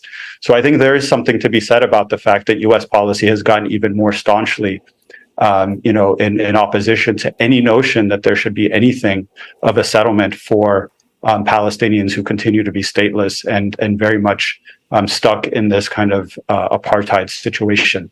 Maria, let me just ask you, you could say what we're seeing on our screens is what we've seen play out many times before in Gaza, but there are big differences too. The scale of the Israeli casualties, the largest loss of life in an attack in the country's history, the tactics that were used by Hamas, and also how important do you think is the fact that this time there are captives inside Gaza? No, definitely. I mean, this is something that is quite unprecedented, and in terms of like the level of infiltrations within like the Israeli territory. And I think to a certain extent, it's something that came also as a shock to the Western and European public opinion. And this is why also there has been such a sort of schizophrenic responses also from the EU institution to a certain extent, because the level of the violence has been so shocking to the public that then this has created a very emotional response to a certain extent. And definitely the EU has been always supporting the idea of the two-state solution. But I think that the problem has been that the first responses were actually much more inclined towards showing solidarity towards Israel, which is normal. But however, I think there has been a mismanagement in the communication also, because this has created some confusion on where the EU stands vis-a-vis of this conflict. So a lot of emotions and a little attention, I think, for what has been the EU strategy towards this conflict for many years in terms of EU approach and EU responses in the early days of this conflict. Richard, you are also in an EU capital like Maria. I want to come back to the EU, if I may. Does that emotion that Maria talks about, does that explain the fact that early White House statements seem to lack any of the usual calls for proportionate response or exercise of restraint? Yes, I think that is the case. And I mean, take, for example, our Minister for Foreign Affairs yesterday, where he was being interviewed, as I was, on the radio, and he felt able to say that Israel was acting in self-defense. So when he was questioned about Israel's threats to starve Gaza and all its population of water, of energy, of food, he could use terminology like self-defense. And obviously, I challenged that very, very strongly and said that this was not self-defense, and the threat to collectively punish 2.2 million people, to bombard with massive artillery strikes the most densely populated residential area in the world were war crimes. If you like, those who were speaking on behalf of Palestinians were being put on the defensive. So I think there's the United States and Israel feel emboldened to be able to act with greater impunity than they might otherwise feel. And we're seeing that, with the extraordinary, explicit and brazen threats by Israel to commit, and indeed they've started to commit, war crimes in front of the eyes of the world, and say explicitly that what they're going to do, which is by any definition is a war crime, that they're just going to do it anyway, and the United States stands firmly behind them. And many, if not most, of the European Union leaders equally sort of giving legitimacy to what Israel is doing. So it really is shocking, when of course the truth of the matter is that what happened, and the loss of life is terrible, and everybody is appalled by this escalation of violence. But certainly, I think I feel, and many people would feel, none of what happened at the weekend could have happened were it not for a 17-year-long siege on Gaza, the extraordinary sort of escalation of the war on the Palestinians by the Israeli, this particularly vicious Israeli government of Netanyahu, Smotrich, and Ben-Gvir. That is the real context. Is the ongoing crimes against humanity being committed against the Palestinians. But there is no doubt that Israel feels emboldened at the moment, as do its major backers. So Richard has just laid out the narrative as he sees it in the context there, Abdullah, but just tell us a bit about how this is seen in the US, because you study the US and its policy towards the Middle East. I mean, I watch US media as well. In fact, I live most of the time in New York, although I'm currently in Doha. 22 US citizens killed, 17 missing and may be held prisoner. Do you think the prisoner part of it, and the word hostage is the one that's being used in the US media, do you think that perhaps explains some of the reporting and then some of the actions by the administration? Well, certainly, I think, part of it is the media coverage. I think there's a narrative that immediately takes hold the moment events like this, happen. And that narrative tends to, in a kind of a very one-dimensional way, paint one side as an aggressor, paint one side as victim, and then erase all history, all context, all even recent events, as if everything just sort of occurs in this bubble, in this vacuum on the day of these horrific events. And so I think can I ask you, Abdullah, can I ask you the historical context of hostage crisis? I mean, I'm going a long way back to 1979, but in fact, President Biden was one of the closest supporters of President Carter. Do you think that historical echo may perhaps explain why the occupant of the West Wing is pursuing the policy he is? I don't know that would necessarily be the connection. I mean, I think in general, there's been seen as this massive support for Israel in particular, because let's not forget there are Palestinian Americans that are constantly being victimized, that are constantly being oppressed, that are being killed by Israel, right? We know the case of your colleague, Shireen Abu Akleh, who's a Palestinian American journalist.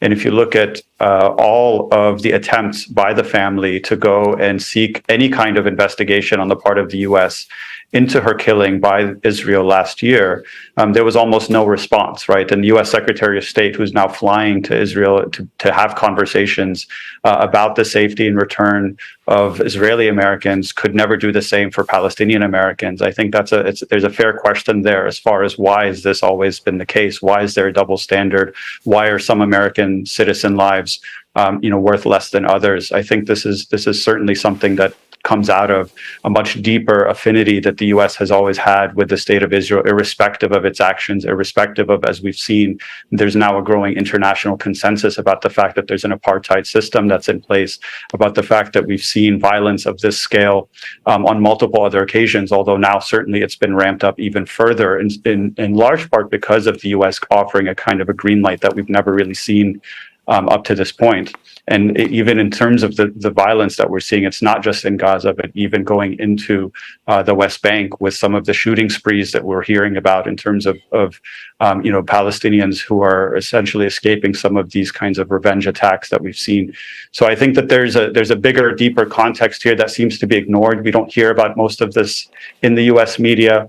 And public opinion and sympathies have certainly aligned in a very particular kind of way that is very much in keeping with the longer standing narrative, the dehumanization of Palestinians, the idea that you can have officials both in the US and in Israel make incredibly dehumanizing, racist, genocidal remarks, and it goes completely responded to, right? Or the media does not make any kind of an attempt to challenge any of those narratives. Well, let me bring that up with Richard. I mean, some of the things you probably heard from across the Atlantic, parallels with 9/11, Senator Lindsey Graham, we're in a religious war, and I unapologetically stand with Israel. At a news conference in recent hours, the US Secretary of State and the Israeli Prime Minister saying Hamas is the same as Daesh or ISIL, whatever you call it. What do you make of all of that sort of language? Yeah, well, I mean, I think Abdullah is absolutely right. I think public opinion over the last number of years has increasingly become aware of the apartheid nature of the Israeli regime, of its ongoing campaigns of ethnic cleansing, its dysfunctional and sort of abnormal character has been highlighted by the Amnesty International reports and Human Rights Watch reports and other reports about the apartheid nature of that state. So on the one hand, Israel has been delegitimized in the minds of millions of people, but now Israel and its backers feel they have an opportunity to push back against all of that. And again, as Abdullah said, it's like they start the clock of this story at what happened over the weekend, as if there is no other context. And they rely on, the lack of knowledge or information or awareness of the background and history to all of this, of significant sections of the public in the United States and in Europe, to kind of, ignore all of that history. So it all just started at the weekend. Now, I think, we all know that's not true. In fact, I will give credit to the Irish president, Mary Robinson, the former Irish president. She was being interviewed on the radio just about an hour ago. I was listening to her, and she was making the point that during the summer, she warned that if the siege of Gaza wasn't lifted, if the impunity Israel was enjoying in terms of the ethnic cleansing, the illegal settlements, the ongoing brutal occupation, if these matters were not going to be addressed by the international community, that she feared, and this was during the summer, that we were facing into a terrifying escalation of violence, an uncontrollable, I think, escalation of violence. And she was absolutely right. And that is the context. But of course, Israel, the United States, their backers in Europe want to pretend that there was no history to all of this, and it all began with the events of the weekend. And they are trying to use that then to justify an even more savage escalation of the war on Gaza and on the Palestinians generally. Maria, I'd like to put to you the point that Abdullah made earlier on, that this is a complete indictment of the Biden strategy on the Israeli-Palestinian conflict, which seems to have been, as he said, a continuation of the Trump strategy. And it basically was to ignore the Palestinians, to go round the Palestinians, try and get an economic peace with Arab countries. What's your view of how that strategy has played out? I think that it has played out in a tragic way, in the sense that despite definitely there are local causes to this conflict that is latent, is ongoing from several decades.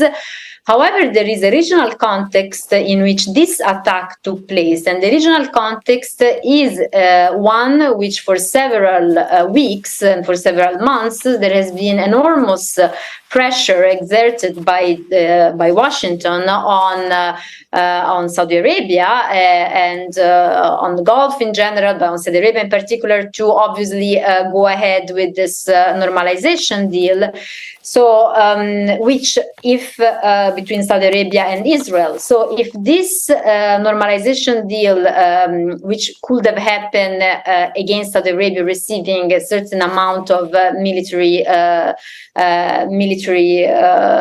infrastructure, if this deal would have happened, obviously the Palestinian issue would have been, I think, obliterated completely from the discussion, because despite the Saudis' wishes or statements that they wanted to deliver something on this, it seems to be that actually in Tel Aviv in Jerusalem there was no actually wishes from the Netanyahu government to actually deliver anything on this. So the Israelis obviously were convinced that the Saudis could be okay just with the military deal. The Washington administration probably thought the same, and that obviously has created a pushback. It has created a pushback, I believe, not only from local movements like Hamas, but also, I think, from many other regional players who did not want this cause to disappear from the debate. So I think that the attack of Hamas in some way brings back the Palestinian issue at the very center of the regional equilibrium at the moment in which it risks to be totally deleted. But it is important to say that part of this tragic event is also, I think, the indirect and even indirect result of a US strategy which really forced the hand of this normalization and didn't understand that in order to achieve normalization, you needed time, you needed concession. But they didn't have time because there was the presidential election and they didn't want to make concession, or they didn't want to pressure the Israeli government to make concession, it seems. And so the result has been obviously a pushback. So I think that somehow if you compare this approach with what we have seen over the past months, the Chinese approach, which has been that one of trying to actually broke a deal between regional rivals such as Saudi Arabia and Iran, it almost comes to the point of saying that the Chinese strategy has been insofar maybe more successful. So I think that really there is a lot of rethinking of how Washington moves when it comes to normalization. I think that normalization could be possible, but not without some steps forwards on the Palestinian issue, which is substantial step forwards. Abdullah, we see Secretary Blinken in the region now. He's not looking at the big picture. He's showing support for Israel, but he's also focusing, and we hear talk about humanitarian corridors and safe passage. There's already been detailed negotiations, we understand, between the Israelis and the Egyptians and the US. Now reported that the Secretary of State will be coming to Qatar. But I'm also hearing reports that Egypt's not allowing a mass movement of people into its territory. Could we be looking at some sort of deal where dual nationals, US nationals, we think there are about 500 or 600, are allowed out of Rafah and the rest of the population of Gaza gets stuck there? I mean, I don't think we have any indication of that as of yet, that there's a specific concern for U.S. citizens there. Certainly there hasn't been over the course of almost a week of incessant carpet bombing of the entire territory of Gaza. I think in terms of what the response has been for people who have attempted to go to the border, of course, as we've seen, instances of Israel actually bombing the crossing. And so people who are attempting to cross at that point. And then there's also been, of course, the denial by Israel and the threats made that if Egypt were to try to offer aid to enter into Gaza, that they would also be bombing those aid convoys.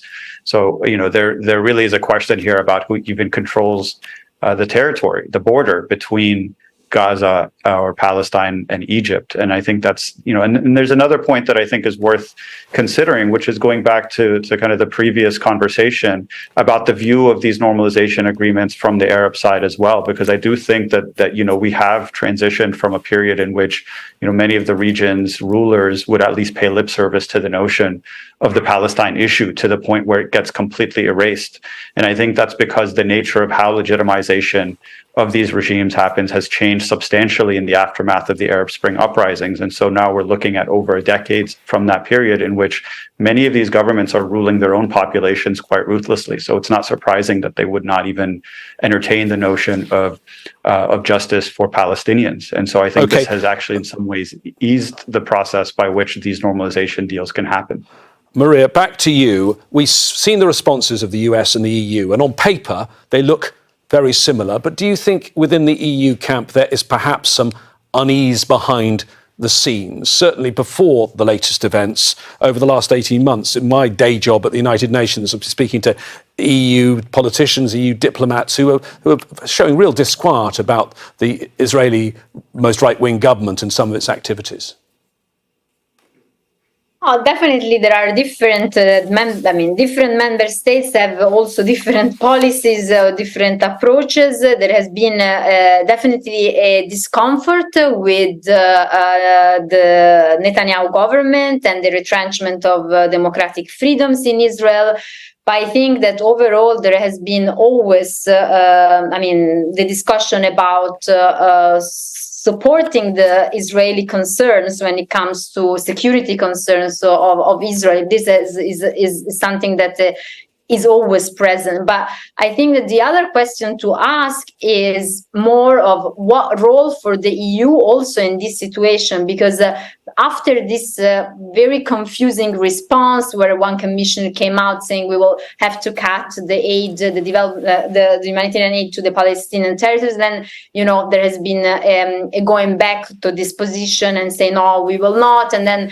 So there has been a very confusing response in the first days. I think that, however, now the EU is in the interest of the EU and in the interest also of the United States to really avoid the regionalization of this conflict, and therefore this is why such emotional response and polarizing tone on the conflict are not helping. I think that the EU should sort of rethink its approach, reinvest really into what has been like the two-state solution idea, but also, and most importantly, on the idea of how to start the leveraging on those regional players, especially in the Gulf, who actually do not want a regionalization of the conflict, engage with them and try to really sort of support a containment of this conflict, if we can say so, and not its spread out across the region. Let me put that to Richard, because you are just one individual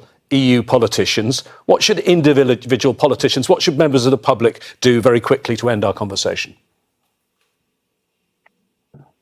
Well, I mean, certainly what I'm doing and others of like mind are trying to say, in the face of people being horrified at what they're looking at, this terrible escalation of violence, that we have to get to the root cause. That if this is not going to get even worse and continue forever, that we need to get to the root cause. And in my view, and certainly what I have been arguing very strongly, and I think many others are, is that the root cause of this is the apartheid nature of the Israeli state, the colonialist nature of the Israeli state, that it is based on the ethnic cleansing of the Palestinians, on the denial of their most basic rights, the rights to return, the right to self-determination, that it is based entirely on the ruthless, brutal and murderous suppression of Palestinian rights, and that this, in the same way as apartheid South Africa was not acceptable, and a movement eventually of resistance inside South Africa as well as internationally finally led to the dismantling of that regime, that is the only way we are going to get peace and justice in Palestine. Thank you, Richard. Thank you to all our guests, to Maria Luisa Van Tapie, Abdullah Al-Arian and Richard Boyd Barrett. A fascinating conversation. If you didn't catch it all, you can see it again on the website, aljazeera.com. On this show, we discuss one of the main stories of the day, so I'm sure the ongoing war will be the focus of our conversation for some time to come. Do you have a comment on an aspect of this story? Anything you want us to cover, get in touch. Find our Facebook page. That's facebook.com/AJ Inside Story, or on X, that's the one I still call Twitter. We're at AJ Inside Story. From me, James Bays, and the team, bye for now.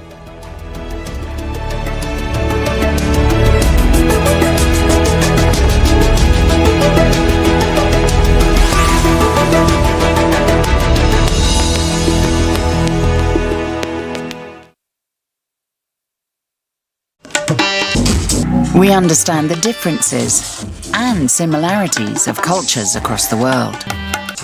So no matter what moves you, Al Jazeera will bring you the news and current affairs that matter to you. Al Jazeera.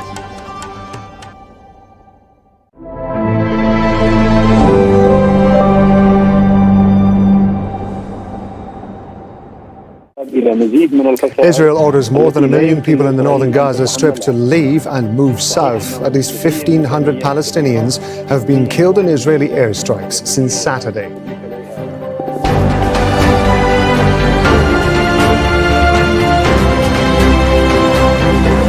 I'm Rob Matheson. This is Al Jazeera Live from Doha. Also coming up, the UN is warning of devastating humanitarian consequences if so many people are forced to move. Israel masses tanks at its border with Gaza. The military says it'll operate significantly in the Strip in coming days. The U.S. Secretary of State meets Palestinian President Mahmoud Abbas in Jordan as diplomatic efforts intensify to prevent the violence from escalating.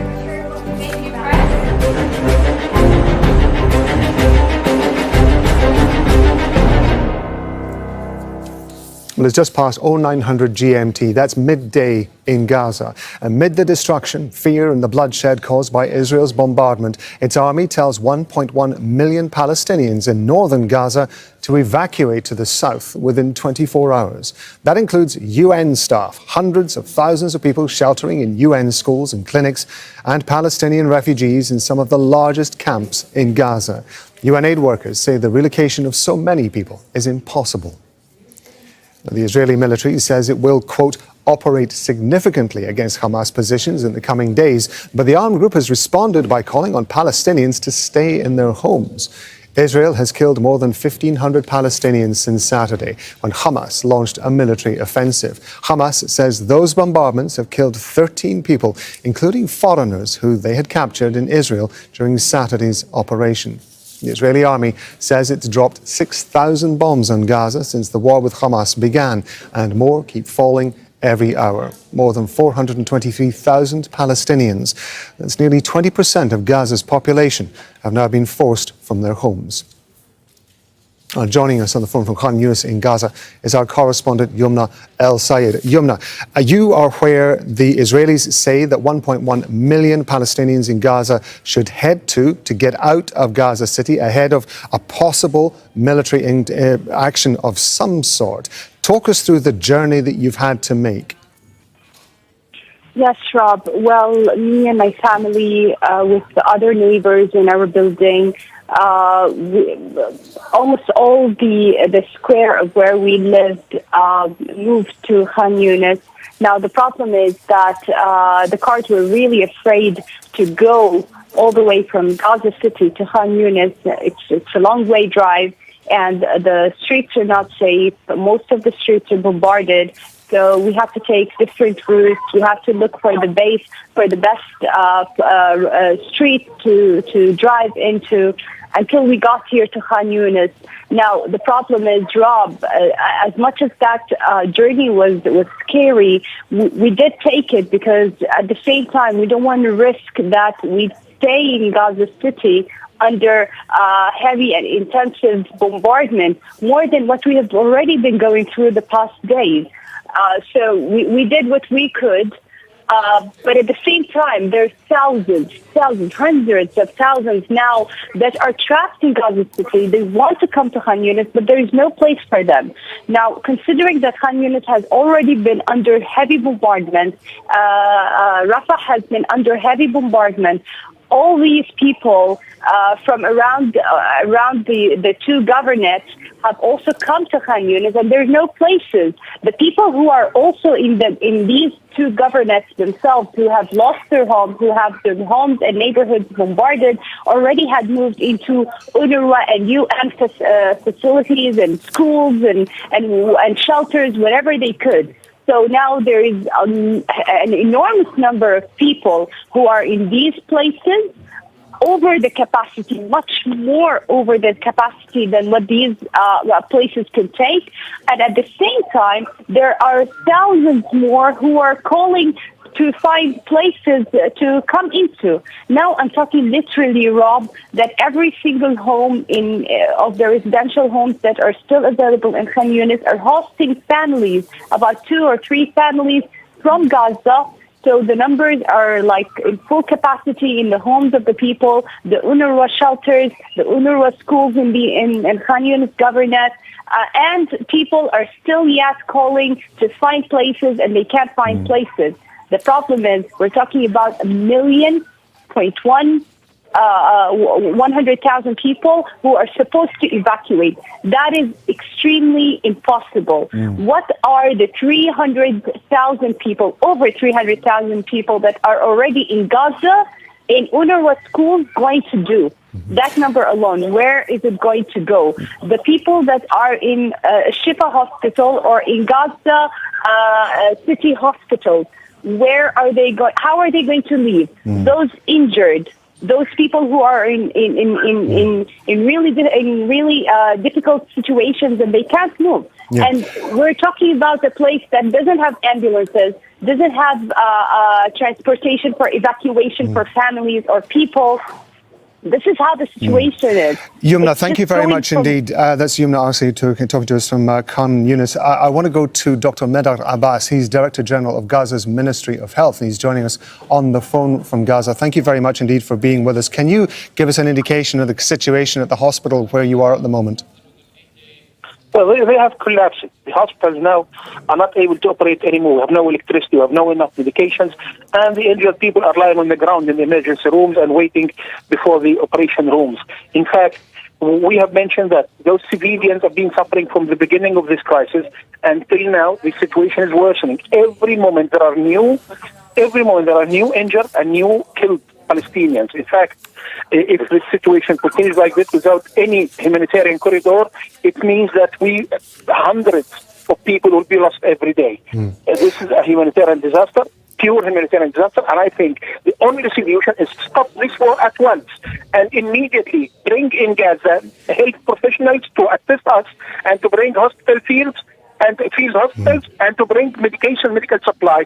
And immediately there should be some electricity by any means to support these hospitals, beside, of course, having the potable water for the patients, for the hospitals, and for the community in Gaza Strip. Now, when we talk about those who left their houses and become displaced in schools, they are now more than 400,000. I don't know how much. And we are hearing now about the displacement of 1.1 million Palestinians. I mean, what happens now is a disaster occurring in front of the international community, and there is no one intervening to solve this hell. So let me ask you about Israel's demand that 1.1 million Palestinians leave Gaza City and move south. Clearly, you have hospitals and medical centres which are full of people needing treatment. From a logistical point of view, is that something that is possible? Can you actually move these people south to get them to some degree of safety? No, there's no way to move them because first of all, they left their country on the 1948, and then they left it in the 1960s. And now what the hell should the Palestinian go? I mean, there is no room left for the Palestinian to live in. It seems that this genocide occurring now is aiming to eradicate all civilians in Palestine. This is the only goal which we can see now, because the victims of this conflict are just civilians among my people in Palestine. They are just dying. They are killing children, women, elderly people, and people are being in their house while they are annihilated. So let me ask you this. In the event that it becomes necessary for people in Gaza to leave the city and move south, possibly because of military action from the Israelis, we don't know what form that might take. What are you and your staff going to do? We will remain in our hospitals. No way. I mean, no way. We'll not leave our patients. We'll not leave our ministry. We'll not leave those victims. We will never, ever leave them, of course. We are staying with them. No way. With regard to the kind of conditions that you're operating in, you mentioned earlier that you had no power, you have no potable water, if I understand it correctly. What help are you able to provide to those that you're treating at the moment? We're offering life-saving services now, and we are cooperating with NGOs, all the Palestinian NGOs which are still remaining in the health sector in Gaza Strip. So we're referring them to those cases as much as we can, waiting and hoping that there will be a humanitarian corridor immediately to evacuate those seriously injured to any other country like Egypt or Jordan.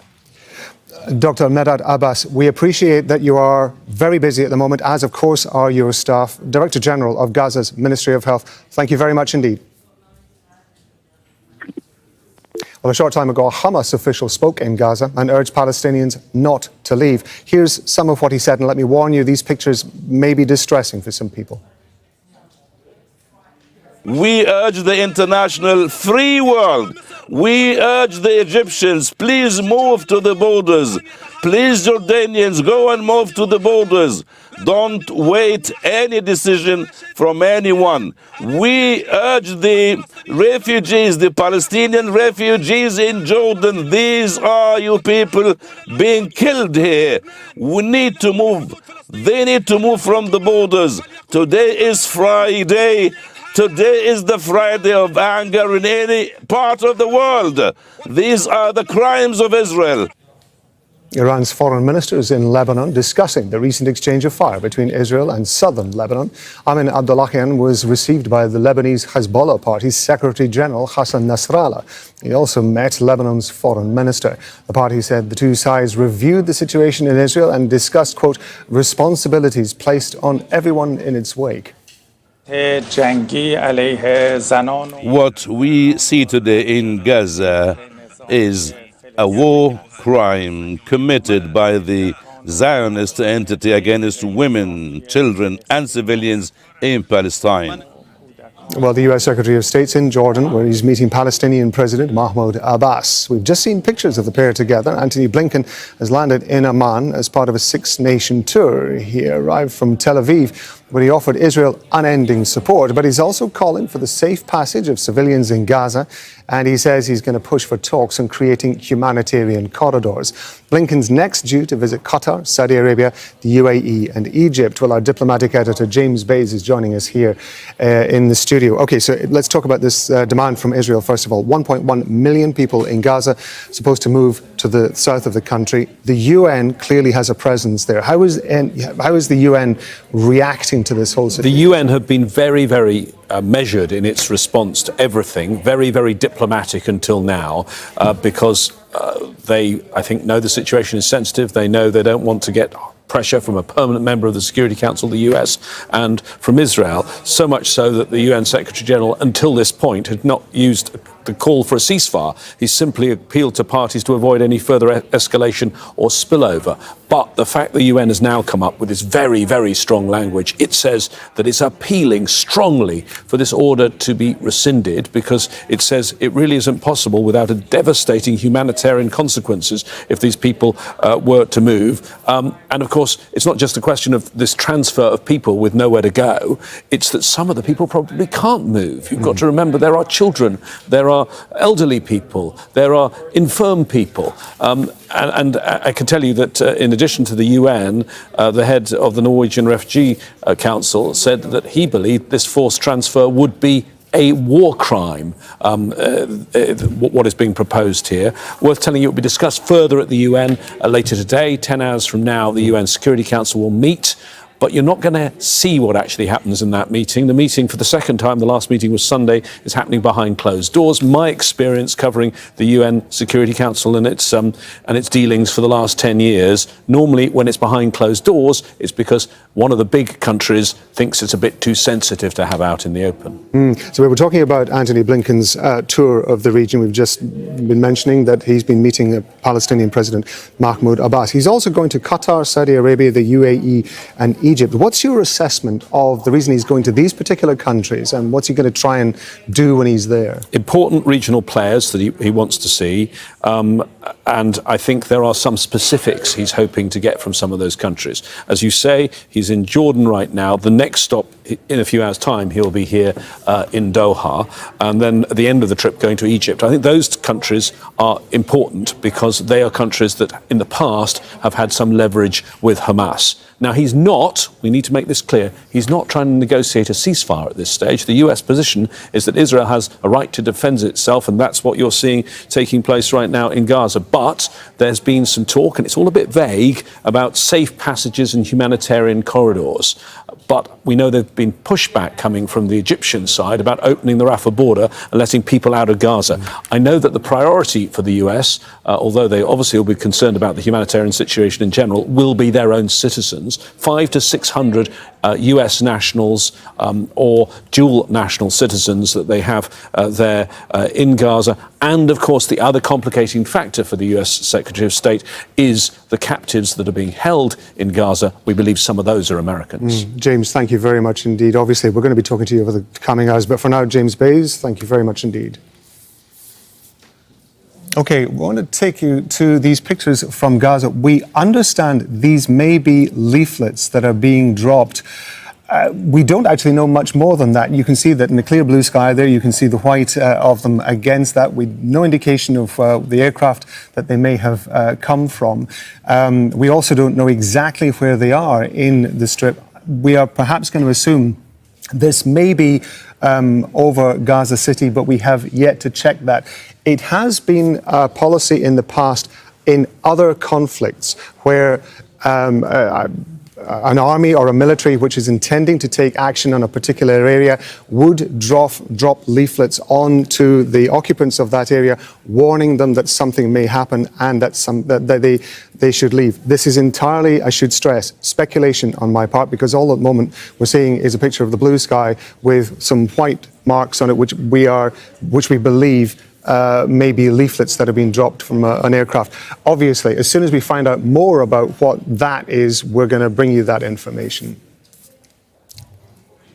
Okay, well, I want to give you a closer look at the areas in Gaza where the residents have been told to move out of. Now, this is northern Gaza. That's home to the Jabalia refugee camp. It's the largest in the Strip, and 116,000 people live there. The Shati refugee camp is one of Gaza's most crowded. It's also in the north, along with a large number of UN facilities, as James was mentioning, and hospitals, including Gaza's largest, the Al-Shifa hospital.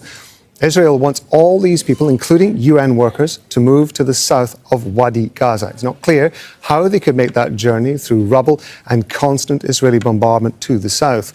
UN-run schools in the south are already full of thousands of displaced Palestinians taking shelter.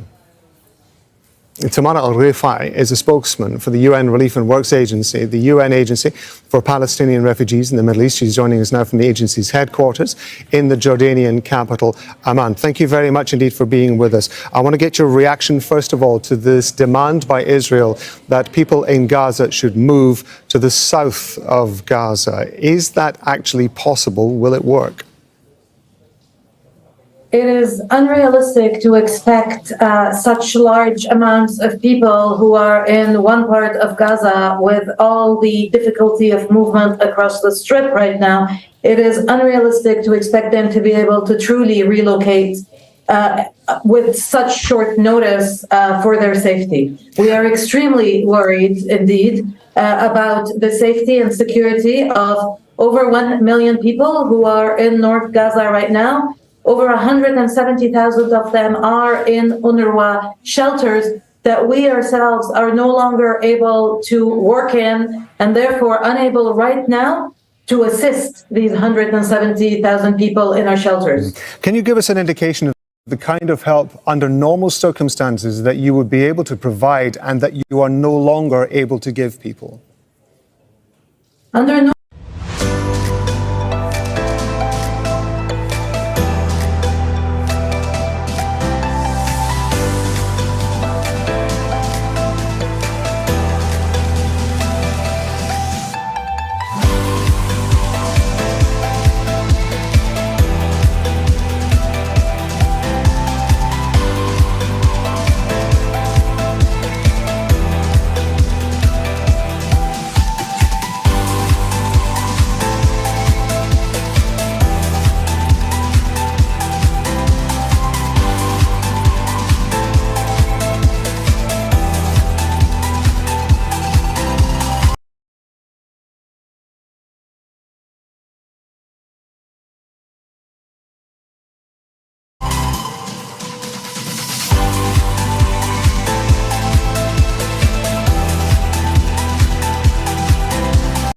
the south of Gaza?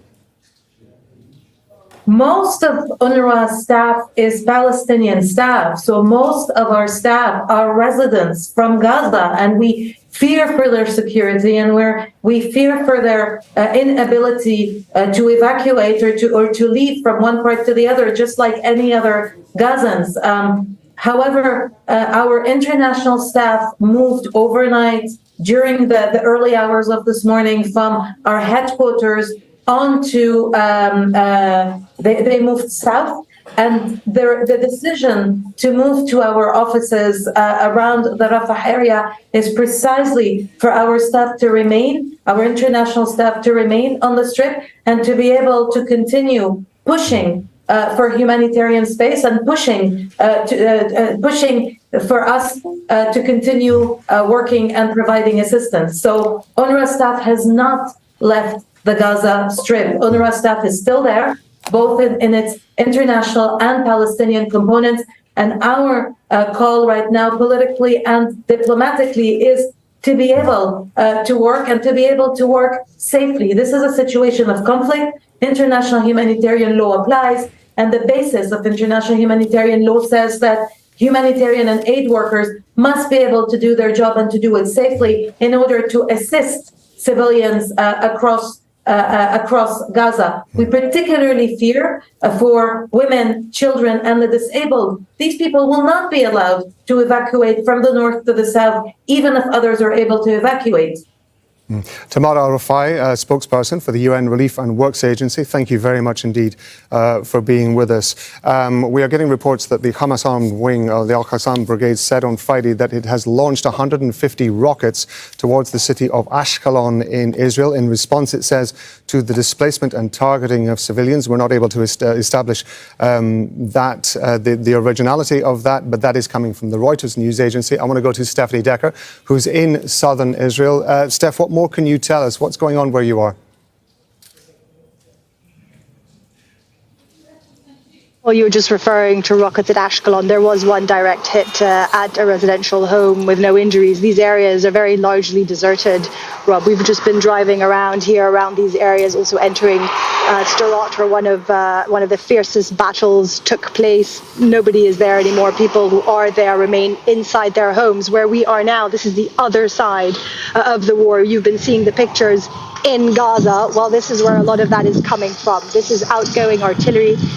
These positions, very heavy military presence all along this border. We have seen airstrikes in the distance. We hear the constant sound of jets in the sky. We have observed from this position here the constant outgoing artillery. We are close. I think you had a graphic earlier mentioning Jabalia. This is just a few kilometers from where we are.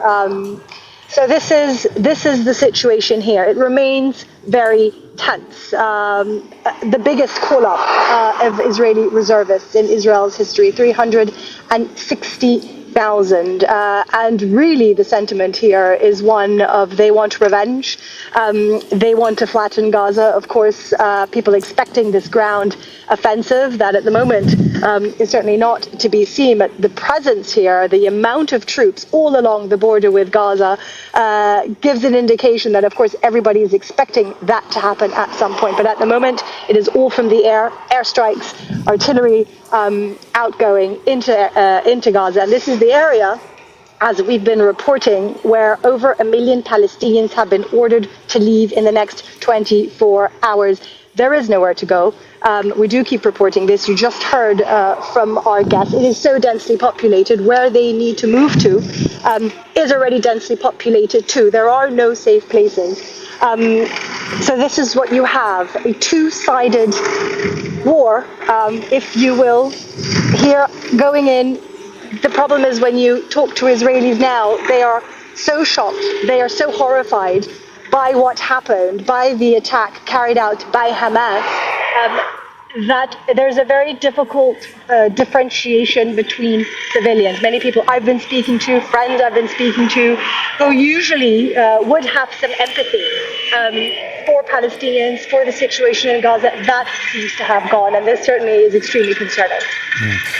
Stephanie, are you seeing any movement within the military that are on the ground there that might give an indication of readiness, or do you get a sense that they are simply waiting for something else to happen? They are waiting for an order to be given. I understand, of course, that it's difficult to get close to the military equipment and the forces that are around there. Is there any sort of feeling that you have that they are on the verge of doing something?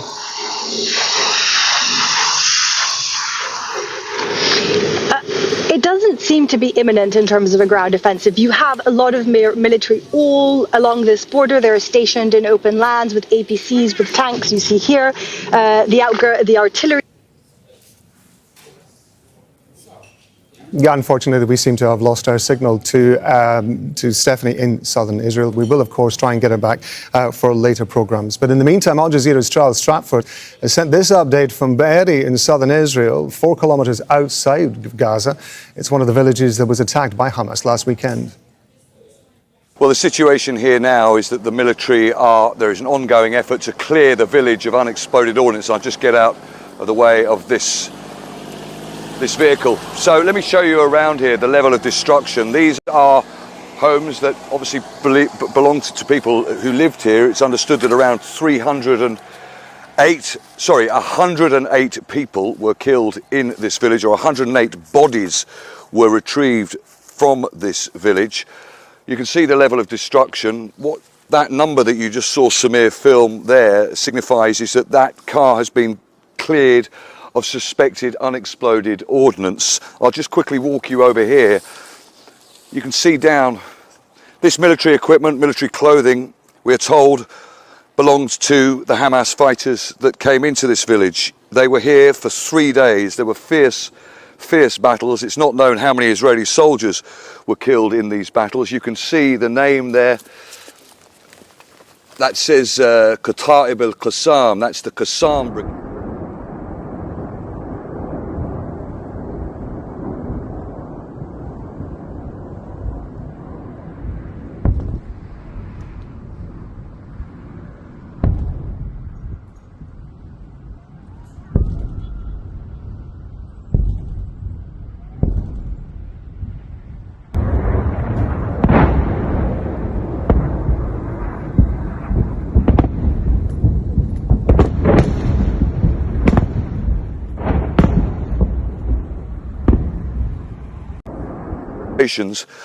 By Hamas fighters. The military here say that there were up to 200 Hamas fighters here alone.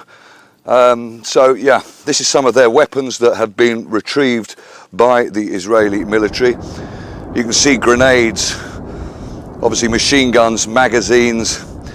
If you pan up and look at the trees here that are burnt out, an indication of the explosives, that obviously possibly the shelling that has occurred. We've seen in other areas of the village, we've seen a lot of blood on the floor, we've seen destroyed cars, and as I say, this is just one of, we understand, around 25 villages in this area that were infiltrated by Hamas.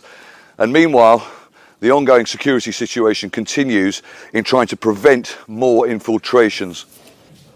U.S. Defense Secretary Lloyd Austin's arrived in Israel in a further show of solidarity. He's expected to discuss strategy and security in the Gaza war with the Israeli leaders. U.S. officials say Austin's going to meet Israel's Prime Minister Benjamin Netanyahu. Villa Marx is live for us in Tel Aviv. So we've had U.S. Secretary of State Antony Blinken, who's been in Israel. Now we have the U.S. Defense Secretary. Talk us through what's going to be happening there.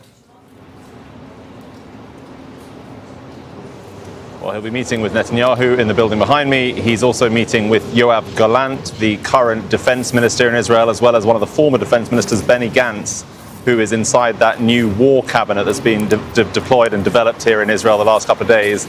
We're expecting to hear from Mr. Austin, Lloyd Austin, the US Defense Secretary, as well as Yoav Gallant, his Israeli counterpart, in the next few minutes, Rob. But in terms of what they're discussing, we already have US Special Forces working with Israeli military units trying to figure out the strategy and the planning around whatever it is that's going to happen in Gaza. We've had already munitions and extra supplies, air defense in particular, coming to Israel to try and bolster the capabilities of the Iron Dome system that's used to intercept Hamas rockets from Gaza. We've got a large number of US naval vessels moving into the Eastern Mediterranean. They were ordered there by President Biden almost immediately after those attacks first began on Saturday.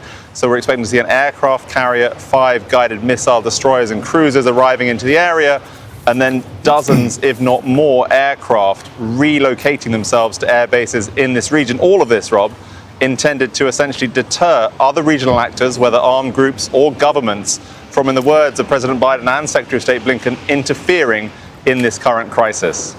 I should just point out to our viewers that we're waiting for a press conference to be held between U.S. Defense Secretary Lloyd Austin and possibly Israeli Defense Minister Yoav Gallant. The pictures of the empty podiums are there at the moment. As soon as we get that, of course, we're going to be bringing it live. In the meantime, of course, U.S. authorities in Israel still working to try to evacuate their citizens from there. What more do you know about that?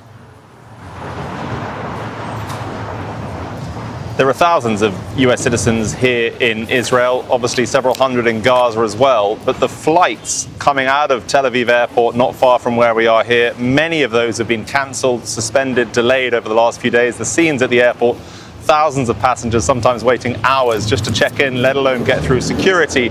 We've been talking to individuals trying to leave the country, foreign nationals, including those from the UK, very disappointed in the way their government's efforts have been going. But the US has now announced through its embassy here in Israel they will be putting on flights to replace commercial services that have been suspended. Many thousands a day of Israeli citizens they're expecting to see depart the country in the days and weeks ahead, Rob. Willem, thank you very much indeed. That's Willem Marks bringing us up to date from Tel Aviv. In Iraq, thousands of people have gathered in central Baghdad in a show of solidarity with Palestinians in Gaza. They've come to the Liberty Monument in Tahrir Square, which you can see on your screens there. We've also been seeing similar protests in Amman. These are live pictures from there. You can see the people crowding through the streets. And of course, Amman is where US Secretary Antony Blinken has been meeting the Palestinian President Mahmoud Abbas, the head of the Palestinian Authority, to discuss the situation as to what happens next. This, of course, all coming on the day that Israel has ordered 1.1 million Palestinians in northern Gaza, as we've been hearing, to evacuate to the south of the Gaza within 24 hours. That includes, apparently, UN staff and tens of thousands of people in some of Gaza's biggest refugee camps. Israeli airstrikes have killed more than 1,500 Palestinians since Saturday, when Hamas launched a military operation. Israel says it's dropped 6,000 bombs on Gaza since the war with Hamas began. More keep falling every hour. Now, as always, our website, aljazeera.com's got the latest on all these stories, all the background and all the pictures. Stay tuned. 101 East is up next.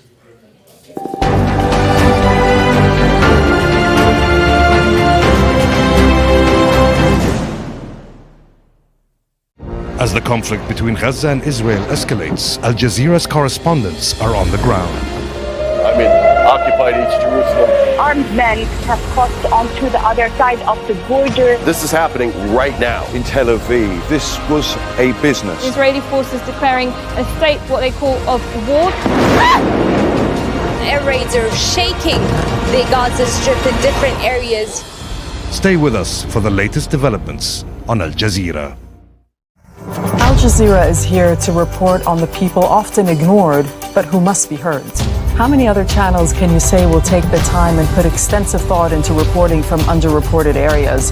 Of course, we cover major global events, but our passion lies in making sure that you're hearing the stories from people in places like Palestine, Libya, Yemen, the Sahel region, and so many others. We go to them, we make the effort, we care, we stay.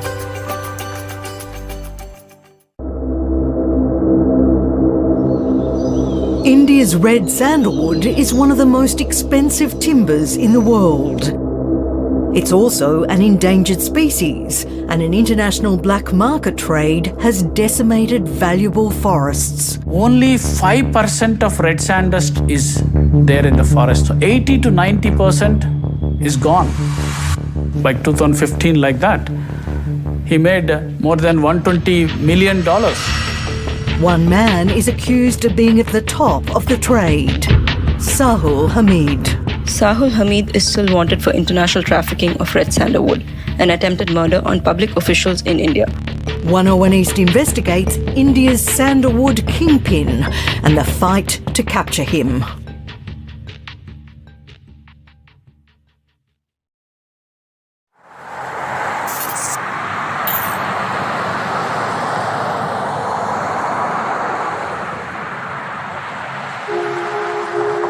This is Interpol headquarters in Lyon, France. For the first time, Interpol has allowed a camera crew into their environmental crime unit. Let's get straight down to business. Let's have an update on suspect number 3, Salvador. Have you any update? Sahul Hamid is an Indian national, which is linked to the red sanderson sandalwood timber trafficking. He's also accused of attempt to murder some public officials in the country. We received several hits regarding this guy, and we verified several of them, and it was negative so far. Salvador Ortega is an operational coordinator at the Interpol unit. El sándalo rojo es una de las especies de mayor valor en el mercado negro, tanto por su valor para la fabricación de cosméticos y para la elaboración de tallas de madera. Una tonelada de pino ordinario en el mercado cuesta del orden de $70, mientras que una tonelada de sándalo rojo puede estar costando unos $130.000. Saúl Hamid. Se trata del objetivo más relevante desde el punto de vista de la lucha contra los delitos forestales a nivel mundial.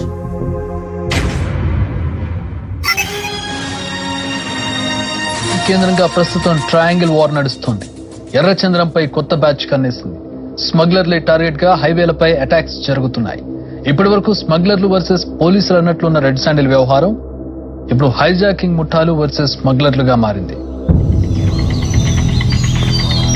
Seshachalam forest in Andhra Pradesh, India is the only place on earth where red sandalwood grows.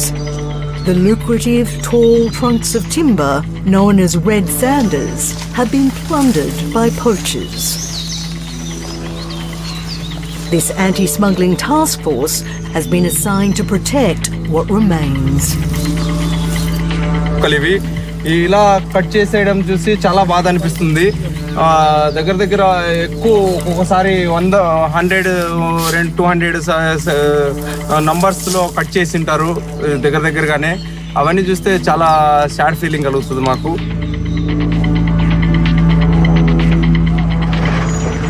The unit sets up roadside checks to try and stop traffickers escaping with wood hidden in their trucks.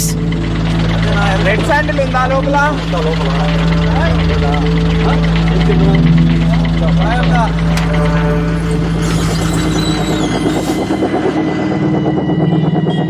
We head to Chennai on the southeast coast of India to meet a journalist who has been investigating the alleged kingpin of the smuggling trade, Sahul Hamid. I'm Sudhakar Reddy Udumala. I'm editor investigation from the Times of India. I've been tracking Sahul Hamid for the past 10 years and so. Sahul Hamid was born in 1960 in Tamil Nadu, a state of neighboring to the Andhra Pradesh where red sanders trees are grown.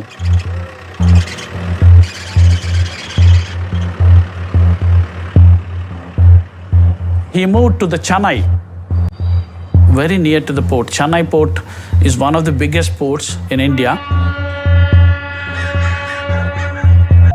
He was working in a small petty jobs like working in a handkerchief company and a flower shop.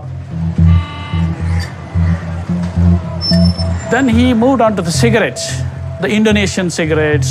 The cigarettes from Singapore used to smuggle into India via Chennai port. Then he started the red sander smuggling. Uday Kumar is a former senior police officer. Red sandal is it is not a domestical use in India first. It is required only in China. The network is so many smugglers living in Bangalore and Chennai.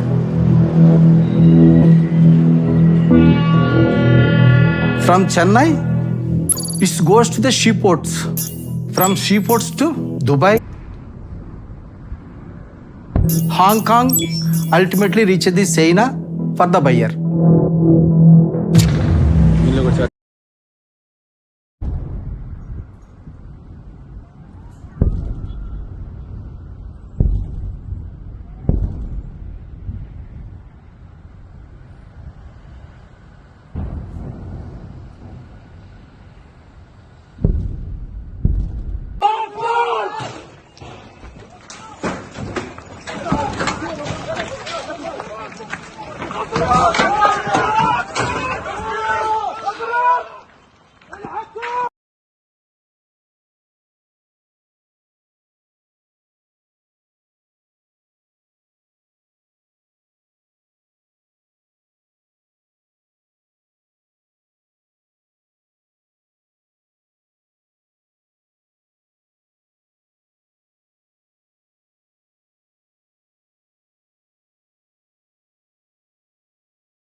والشهيد حبيب الله والشهيد حبيب الله لا اله الا الله لا اله الا الله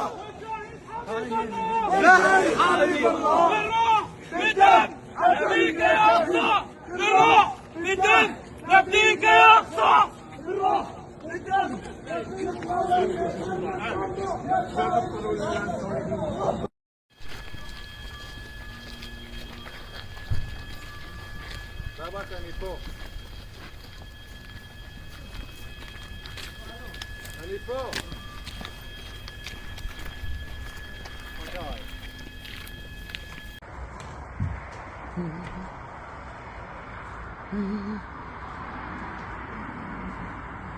اخي زكاة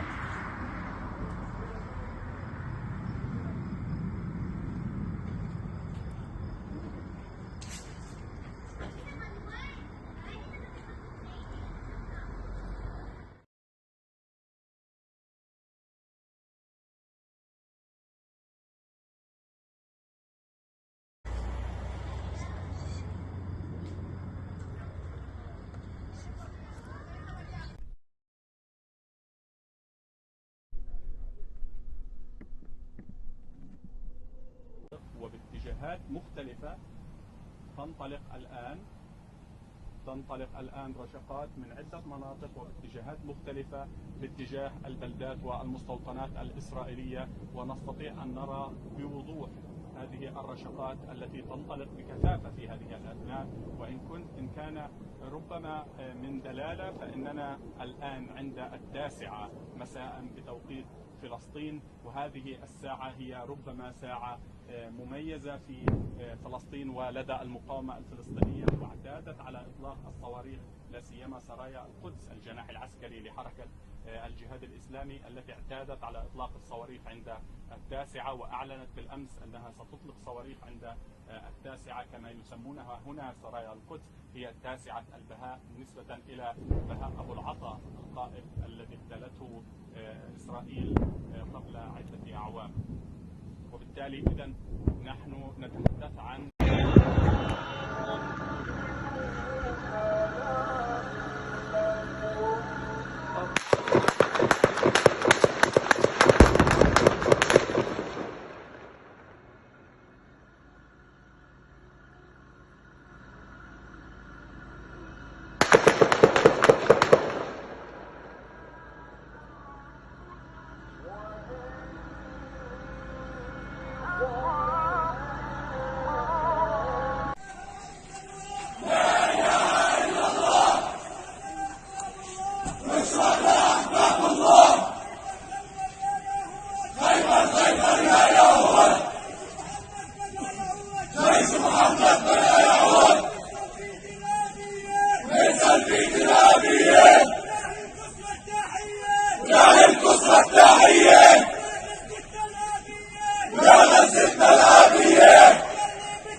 ממש כדי לא להרגיש.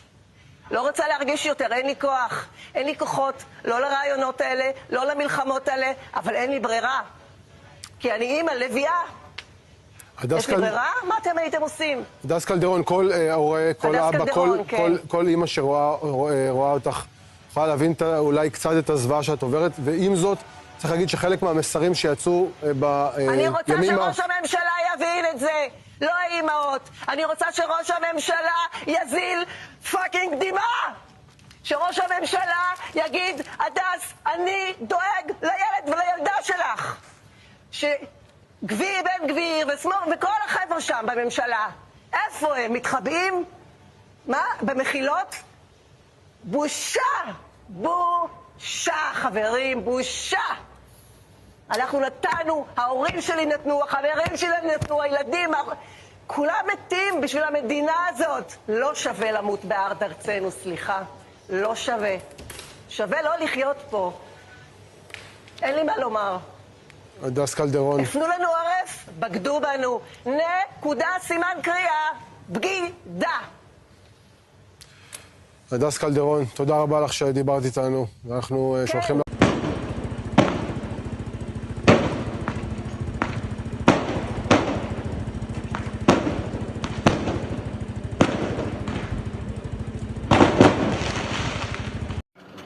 استهداف جديد في مدينة حمد في السي شارع قطر شقتين طابق الثالث والرابع. استهداف جديد في مدينة حمد. حسبنا الله ونعم الوكيل. حسبنا الله ونعم الوكيل. استهداف شقتين. حسبنا الله ونعم الوكيل. حسبنا الله ونعم الوكيل. حسبنا الله ونعم الوكيل. استهداف في السي. حسبنا الله ونعم الوكيل. عم في نار بتعدي على الطابلتين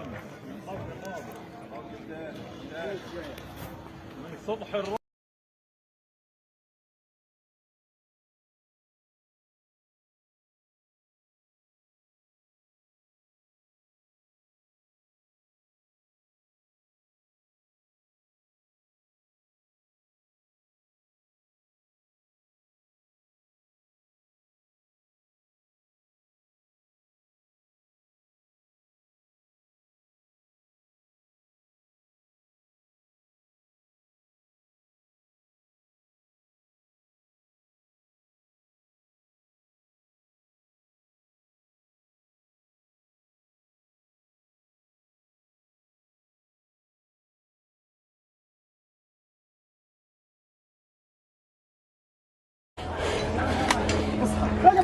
يلا بسم الله. طيب ايوه يا شباب. ايش صار الخلل؟ ايش فيه؟ مش عارف. ياسر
والشهيد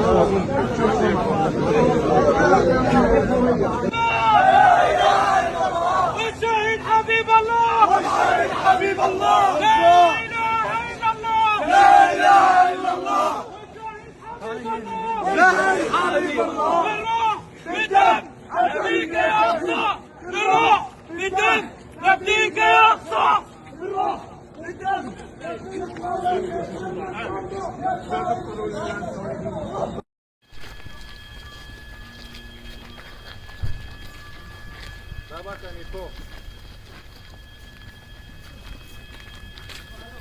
אני פה.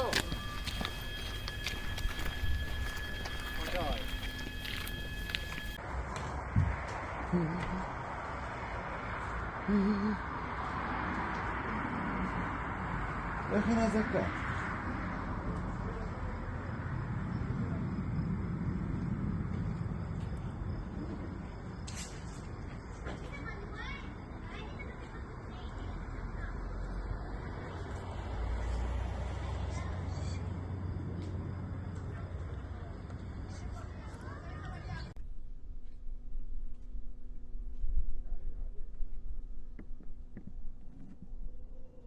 وباتجاهات مختلفة تنطلق الآن رشقات من عدة مناطق واتجاهات مختلفة باتجاه البلدات والمستوطنات الإسرائيلية، ونستطيع أن نرى بوضوح هذه الرشقات التي تنطلق بكثافة في هذه الأثناء. وإن كان ربما من دلالة، فإننا الآن عند 9 مساء بتوقيت فلسطين، وهذه الساعة هي ربما ساعة مميزة في فلسطين ولدى المقاومة الفلسطينية، واعتادت على إطلاق الصواريخ لا سيما سرايا القدس الجناح العسكري لحركة الجهاد الإسلامي التي اعتادت على إطلاق الصواريخ عند 9، وأعلنت بالأمس أنها ستطلق صواريخ عند 9 كما يسمونها هنا سرايا القدس، هي 9 البهاء نسبة إلى بهاء أبو العطا القائد الذي اغتالته إسرائيل قبل عدة أعوام. وبالتالي إذن نحن نتحدث عن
הגיע עכשיו לזה. אוטו אתה יכול להידלק, יש ריח של דלק. יאללה, לא, זה משם. בואו, בסדר.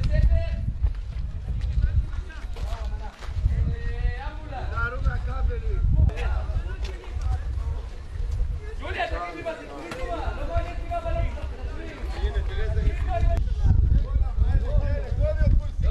לא לגעת, בשום דבר לא לגעת.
לעצמי בראש כדי לא להרגיש. לא רוצה להרגיש יותר, אין לי כוח, אין לי כוחות, לא לרעיונות האלה, לא למלחמות האלה, אבל אין לי ברירה. כי אני אימא לביאה. יש לי ברירה? מה אתם הייתם עושים? הדס קלדרון, כל הורה, כל אבא, כל אימא שרואה אותך, יכולה להבין אולי קצת את הזוועה שאת עוברת, ועם זאת, צריך להגיד שחלק מהמסרים שיצאו בימים... אני רוצה שראש הממשלה יבין את זה, לא האימהות. אני רוצה שראש הממשלה יזיל פאקינג דמעה.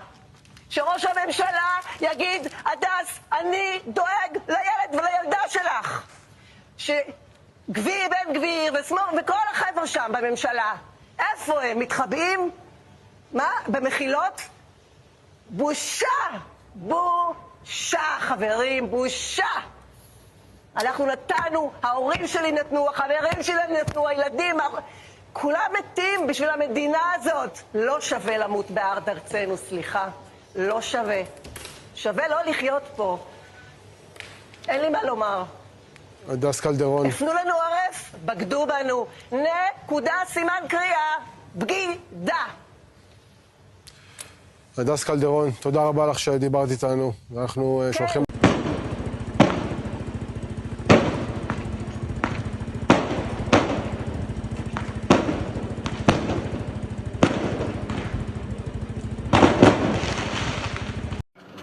استهداف جديد في مدينة حمد في السي شارع قطر شقتين طابق الثالث والرابع. استهداف جديد في مدينة حمد. حسبنا الله ونعم الوكيل. حسبنا الله ونعم الوكيل. استهداف شقتين. حسبنا الله ونعم الوكيل. حسبنا الله ونعم الوكيل. حسبنا الله ونعم الوكيل. استهداف في السي. حسبنا الله ونعم الوكيل. عم في نار بتعدي على الطابق كامل. من سطح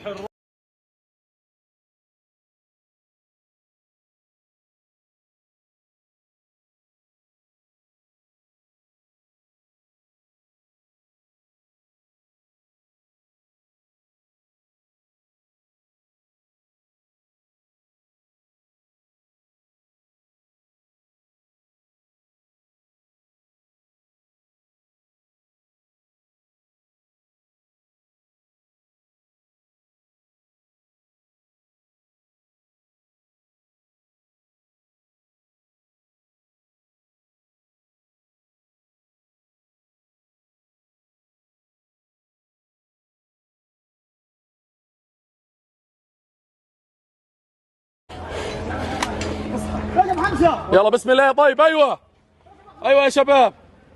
ايش صار الخلل؟ ايش فيه؟ مش عارف. ياسر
والشهيد حبيب الله والشهيد حبيب الله لا اله الا الله لا اله الا الله والشهيد حبيب الله للروح بالدم نفديك يا اقصى للروح بالدم نفديك يا اقصى للروح بالدم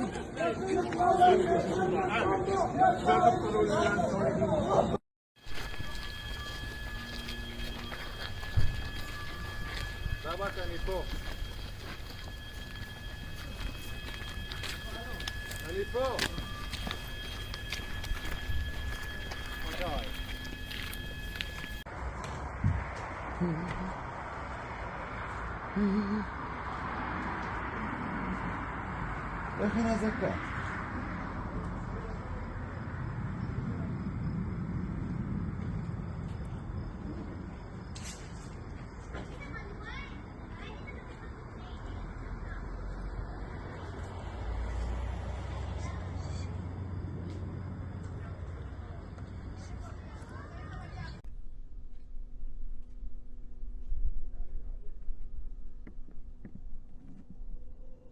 وباتجاهات مختلفة تنطلق الآن رشقات من عدة مناطق وباتجاهات مختلفة باتجاه البلدات والمستوطنات الإسرائيلية، ونستطيع أن نرى بوضوح هذه الرشقات التي تنطلق بكثافة في هذه الأثناء. إن كان ربما من دلالة، فإننا الآن عند 9 مساء بتوقيت فلسطين، وهذه الساعة هي ربما ساعة مميزة في فلسطين ولدى المقاومة الفلسطينية، واعتادت على إطلاق الصواريخ لا سيما سرايا القدس الجناح العسكري لحركة الجهاد الإسلامي التي اعتادت على إطلاق الصواريخ عند 9، وأعلنت بالأمس أنها ستطلق صواريخ عند 9 كما يسمونها هنا سرايا القدس، هي 9 البهاء نسبة إلى بهاء أبو العطا القائد الذي اغتالته إسرائيل قبل عدة أعوام. وبالتالي إذن نحن نتحدث عن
אני רק רוצה לראות לעצמי בראש כדי לא להרגיש. לא רוצה להרגיש יותר, אין לי כוח. אין לי כוחות, לא לרעיונות האלה, לא למלחמות האלה, אבל אין לי ברירה. כי אני אימא לביאה. יש לי ברירה? מה אתם הייתם עושים? הדס קלדרון, כל הורה, כל אבא, כל אימא שרואה אותך, יכולה להבין אולי קצת את הזוועה שאת עוברת, ועם זאת, צריך להגיד שחלק מהמסרים שיצאו בימים... אני רוצה שראש הממשלה יבין את זה, לא האימהות. אני רוצה שראש הממשלה יזיל פאקינג דמעה. שראש הממשלה יגיד, הדס, אני דואג לילד ולילדה שלך. שגביר בן גביר וכל החבר'ה שם בממשלה, איפה הם? מתחבאים? מה? במחילות? בושה! בושה, חברים, בושה! אנחנו נתנו, ההורים שלי נתנו, החברים שלי נתנו, הילדים, כולם מתים בשביל המדינה הזאת. לא שווה למות בארץ ארצנו, סליחה. לא שווה. שווה לא לחיות פה. אין לי מה לומר. הדס קלדרון. הפנו לנו עורף, בגדו בנו. נקודה, סימן קריאה, בגידה. הדס קלדרון, תודה רבה לך שדיברת איתנו. אנחנו שולחים...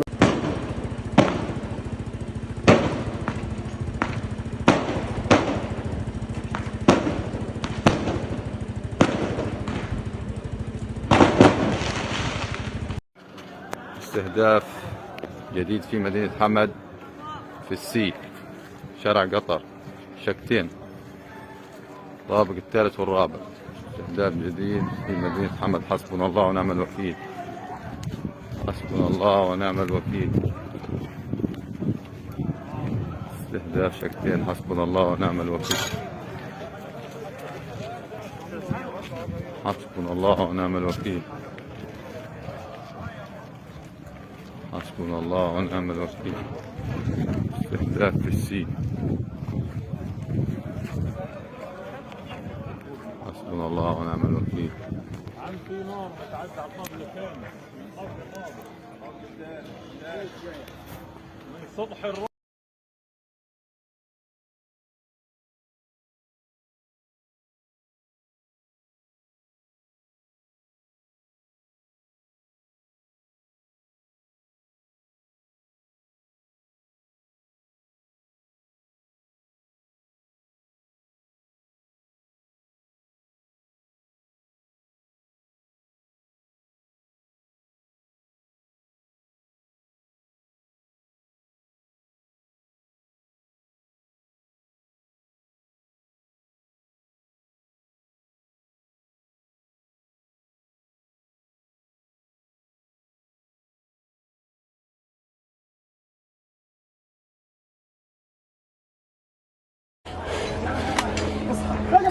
يلا بسم الله. طيب ايوه يا شباب. ايش صار الخلل؟ ايش فيه؟ مش عارف. ياسين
والشهيد حبيب الله والشهيد حبيب الله لا اله الا الله لا اله الا الله والشهيد حبيب الله بالروح بالدم نفديك يا اقصى بالروح بالدم نفديك يا اقصى بالروح بالدم.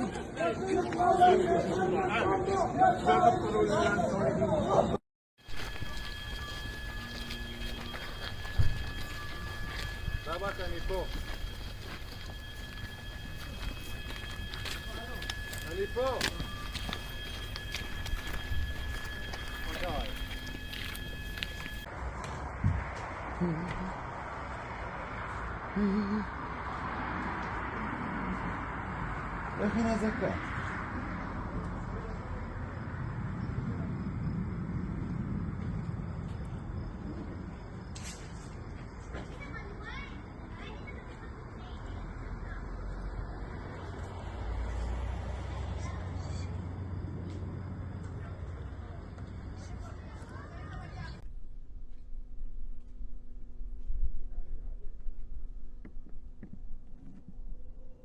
وباتجاهات مختلفة تنطلق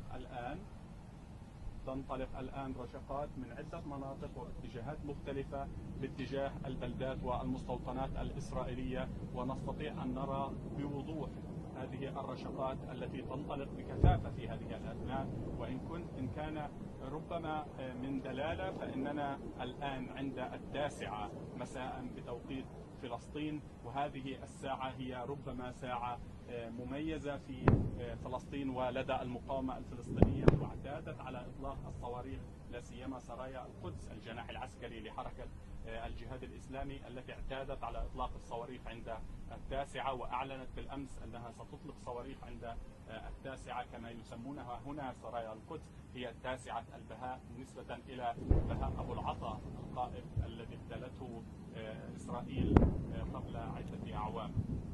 وبالتالي إذن نحن نتحدث عن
חייגי עכשיו לזה.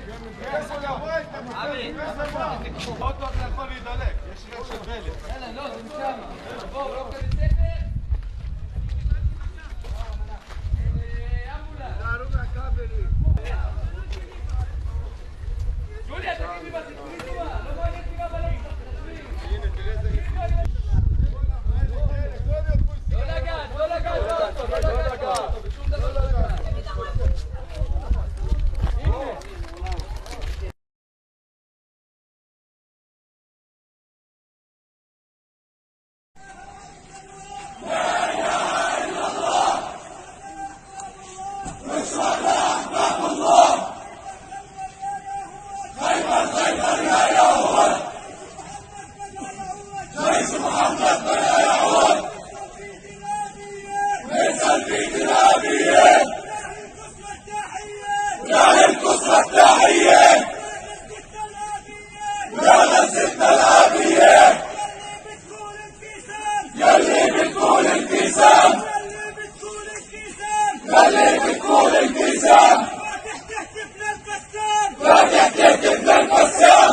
אני רק רוצה לראות לעצמי בראש כדי לא להרגיש.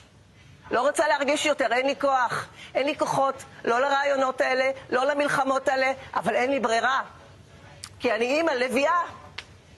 יש לי ברירה? מה אתם הייתם עושים? הדס קלדרון, כל הורה, כל אבא, כל אימא שרואה אותך, יכולה להבין אולי קצת את הזוועה שאת עוברת, ועם זאת, צריך להגיד שחלק מהמסרים שיצאו בימים... אני רוצה שראש הממשלה יבין את זה, לא האימהות. אני רוצה שראש הממשלה יזיל פאקינג דמעה. שראש הממשלה יגיד, הדס, אני דואג לילד ולילדה שלך. שגביר בן גביר ושמאל וכל החבר'ה שם בממשלה, איפה הם? מתחבאים? מה? במחילות? בושה! בושה, חברים, בושה! אנחנו נתנו, ההורים שלי נתנו, החברים שלי נתנו, הילדים, כולם מתים בשביל המדינה הזאת. לא שווה למות בארץ ארצנו, סליחה. לא שווה. שווה לא לחיות פה. احنا قاعد بدنا نحارب اليهود. انه معنا. طلعوا اليهود. معنا. الله.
والشهيد حبيب الله والشهيد حبيب الله لا اله الا الله لا اله الا الله والشهيد حبيب الله بالروح بالدم نبيك يا اقصى بالروح بالدم نبيك يا اقصى بالروح بالدم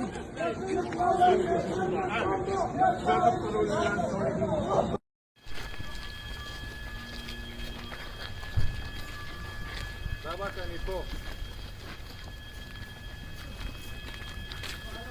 אני פה.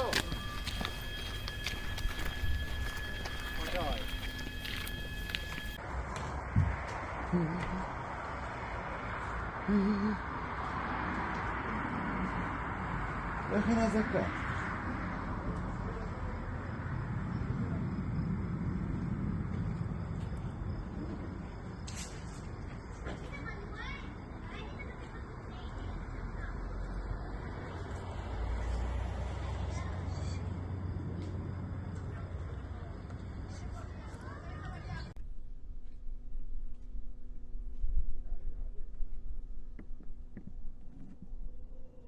وباتجاهات مختلفة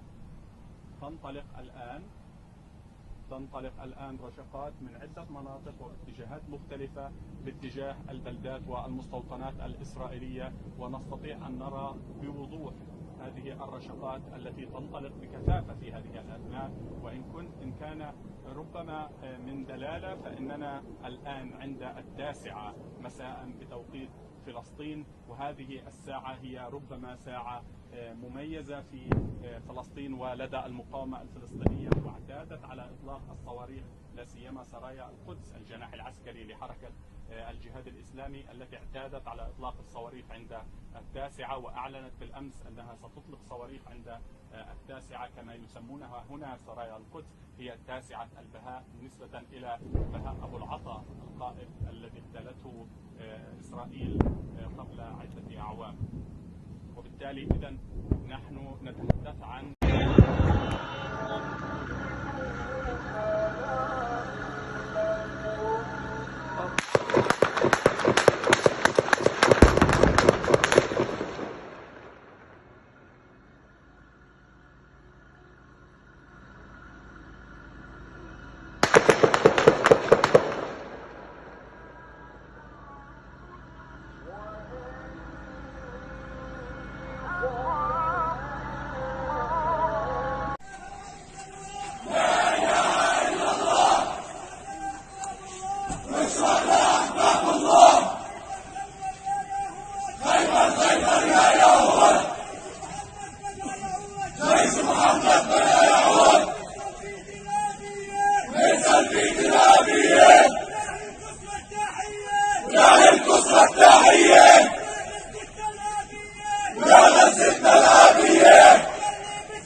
אני רק רוצה לראות לעצמי בראש כדי לא להרגיש. לא רוצה להרגיש יותר, אין לי כוח, אין לי כוחות, לא לרעיונות האלה, לא למלחמות האלה, אבל אין לי ברירה. כי אני אימא לביאה. יש לי ברירה? מה אתם הייתם עושים? הדס קלדרון, כל הורה, כל אבא, כל אימא שרואה אותך, יכולה להבין אולי קצת את הזוועה שאת עוברת, ועם זאת, צריך להגיד שחלק מהמסרים שיצאו בימים... אני רוצה שראש הממשלה יבין את זה, לא האימהות. אני רוצה שראש הממשלה יזיל פאקינג דמעה. שראש הממשלה יגיד, הדס, אני דואג לילד ולילדה שלך. שגביר בן גביר וכל החבר'ה שם בממשלה, איפה הם? מתחבאים? מה? במחילות? בושה! בושה, חברים, בושה! אנחנו נתנו, ההורים שלי נתנו, החברים שלי נתנו, הילדים, כולם מתים בשביל המדינה הזאת. לא שווה למות בארץ ארצנו, סליחה. לא שווה. שווה לא לחיות פה. אין לי מה לומר. הדס קלדרון. הפנו לנו עורף, בגדו בנו. נקודה, סימן קריאה, בגידה. הדס קלדרון, תודה רבה לך שדיברת איתנו. אנחנו שולחים...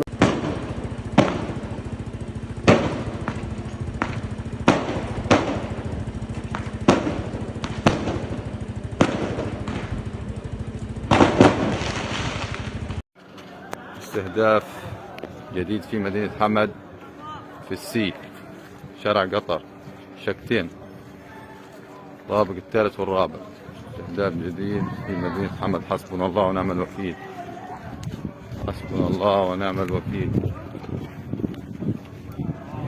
استهداف شقتين. حسبنا الله ونعم الوكيل. حسبنا الله ونعم الوكيل.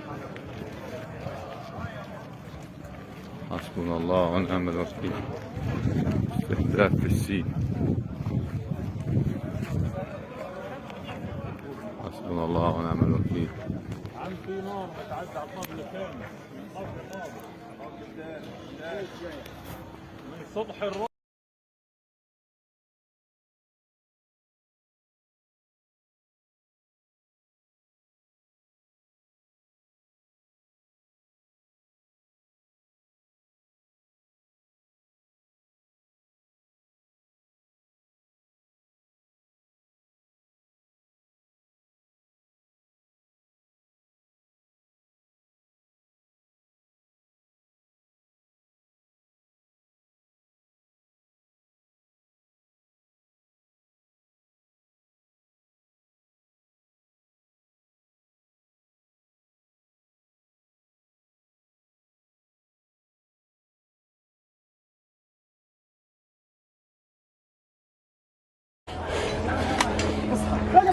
يلا بسم الله. طيب ايوه ايوه يا شباب.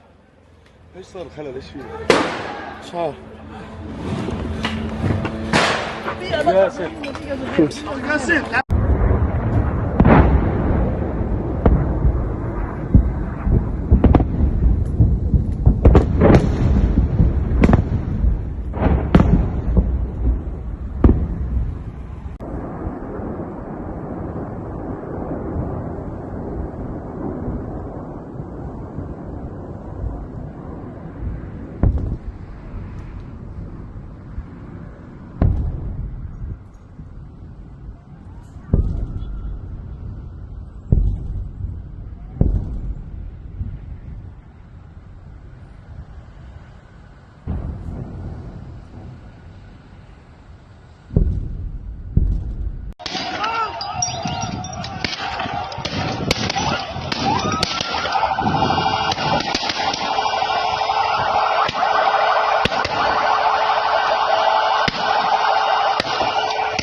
احنا قاعد بدنا نحارب اليهود. انه معنا. طلعوا اليهود.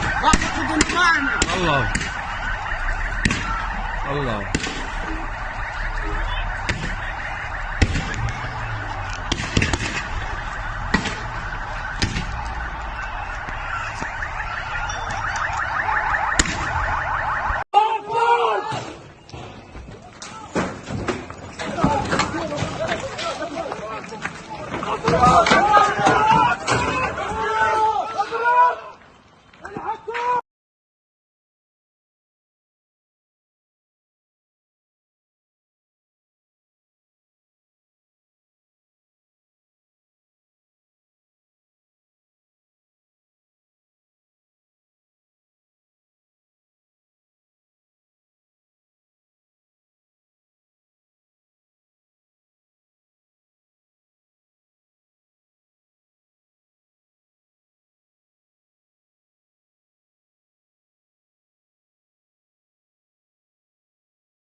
والشهيد حبيب الله والشهيد حبيب الله لا اله الا الله لا اله الا الله لا اله الا الله بالروح بالدم نبيك يا اقصى بالروح بالدم نبيك يا اقصى بالروح بالدم.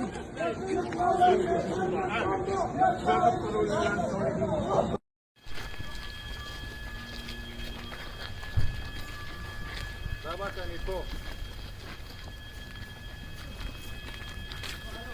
אני פה.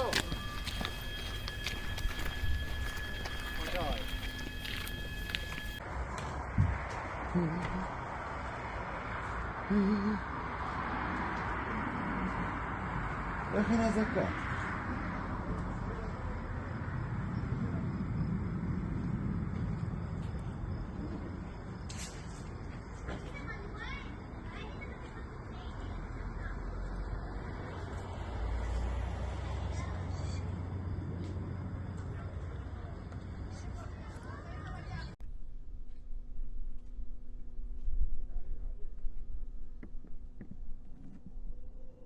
وباتجاهات مختلفة تنطلق الآن رشقات من عدة مناطق واتجاهات مختلفة باتجاه البلدات والمستوطنات الإسرائيلية، ونستطيع أن نرى بوضوح هذه الرشقات التي تنطلق بكثافة في هذه الأثناء. وإن كان ربما من دلالة، فإننا الآن عند 9 مساء بتوقيت فلسطين، وهذه الساعة هي ربما ساعة مميزة في فلسطين ولدى المقاومة الفلسطينية، واعتادت على إطلاق الصواريخ لا سيما سرايا القدس الجناح العسكري لحركة الجهاد الإسلامي التي اعتادت على إطلاق الصواريخ عند 9، وأعلنت بالأمس أنها ستطلق صواريخ عند 9 كما يسمونها هنا سرايا القدس، هي 9 البهاء نسبة إلى بهاء أبو العطا القائد الذي اغتالته إسرائيل قبل عدة أعوام. وبالتالي إذن نحن نتحدث عن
לעצמי בראש כדי לא להרגיש.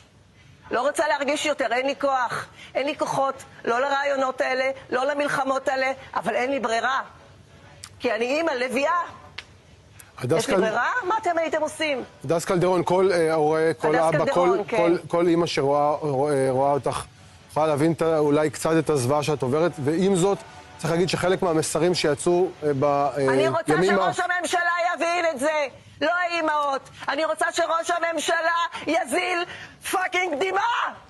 שראש הממשלה יגיד, הדס, אני דואג לילד ולילדה שלך. שגביר בן גביר ושמאל וכל החבר'ה שם בממשלה, איפה הם? מתחבאים? מה? במחילות? בושה! בושה, חברים, בושה! אנחנו נתנו, ההורים שלי נתנו, החברים שלי נתנו, הילדים, כולם מתים בשביל המדינה הזאת. לא שווה למות בארץ ארצנו, סליחה. לא שווה. שווה לא לחיות פה. אין לי מה לומר. הדס קלדרון. הפנו לנו עורף, בגדו בנו. נקודה, סימן קריאה, בגידה. הדס קלדרון, תודה רבה לך שדיברת איתנו. ואנחנו שולחים...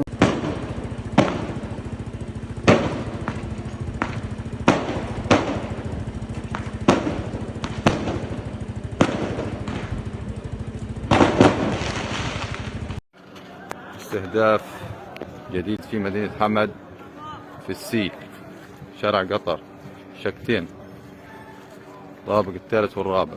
استهداف جديد في مدينة حمد. حسبنا الله ونعم الوكيل. حسبنا الله ونعم الوكيل. استهداف شقتين. حسبنا الله ونعم الوكيل.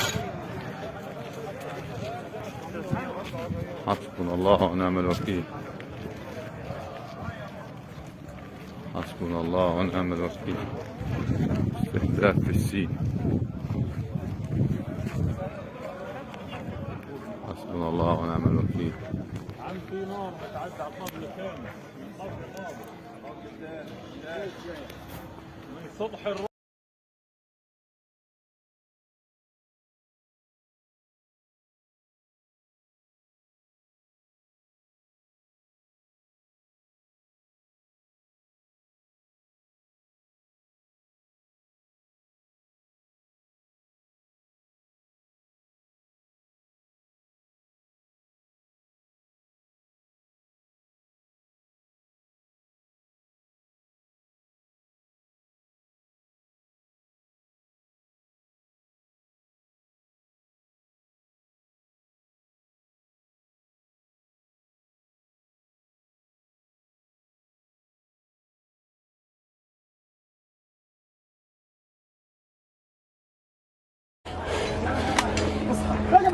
يلا بسم الله. طيب ايوه ايوه يا شباب.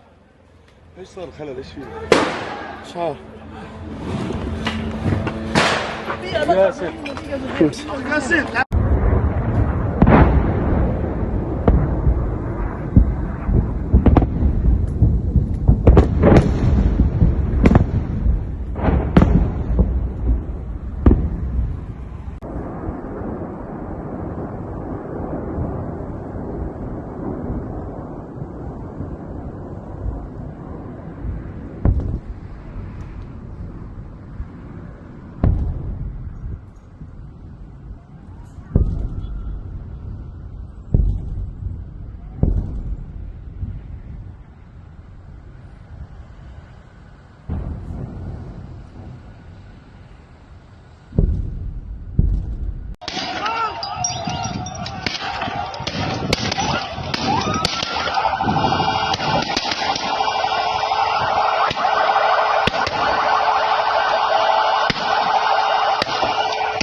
احنا قاعد بدنا نحارب اليهود. انه معنا. طلعوا اليهود. انه معنا. طلعوا. طلعوا.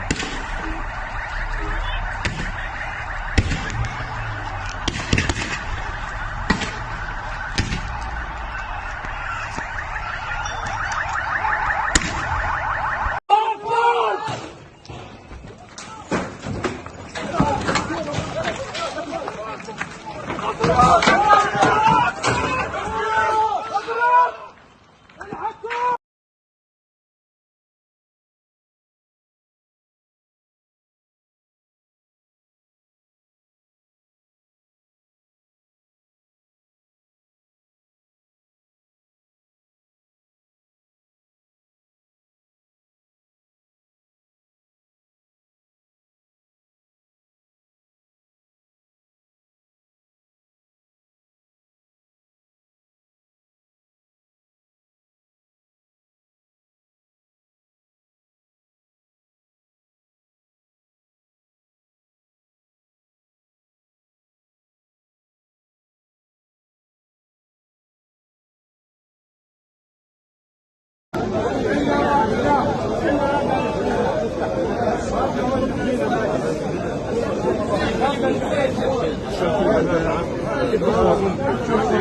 حبيب الله حبيب الله لا اله الا الله لا اله الا الله لا حبيب الله بالروح بالدم نفديك يا اقصى بالروح بالدم نفديك يا اقصى بالروح بالدم.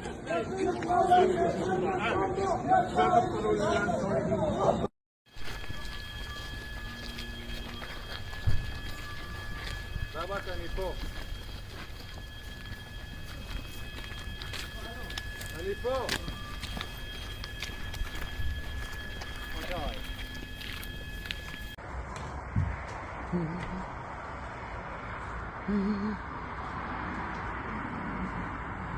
איך היא נזקה?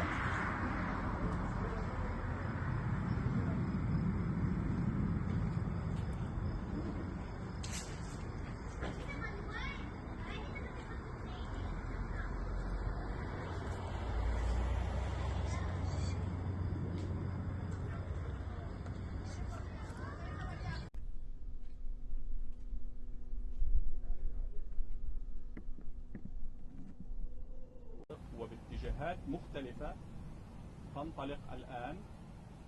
تنطلق الآن رشقات من عدة مناطق واتجاهات مختلفة باتجاه البلدات والمستوطنات الإسرائيلية، ونستطيع أن نرى بوضوح هذه الرشقات التي تنطلق بكثافة في هذه الأثناء.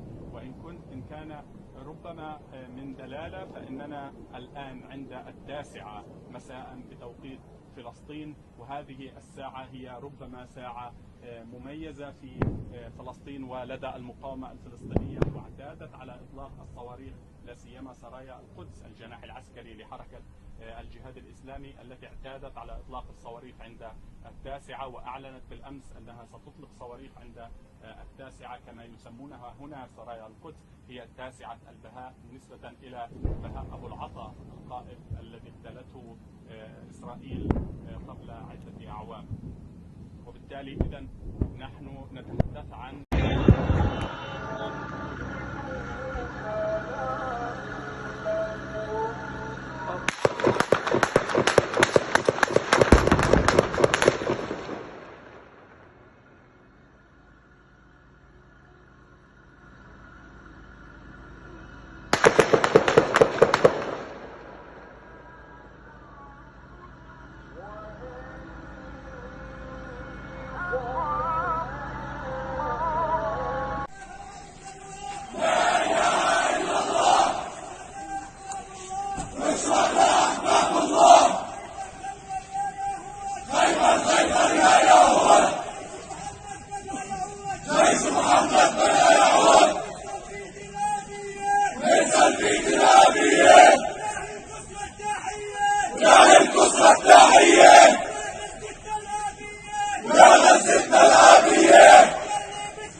הגיע עכשיו לזה.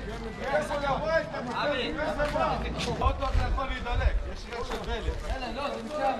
בואו, לא כזה ספר.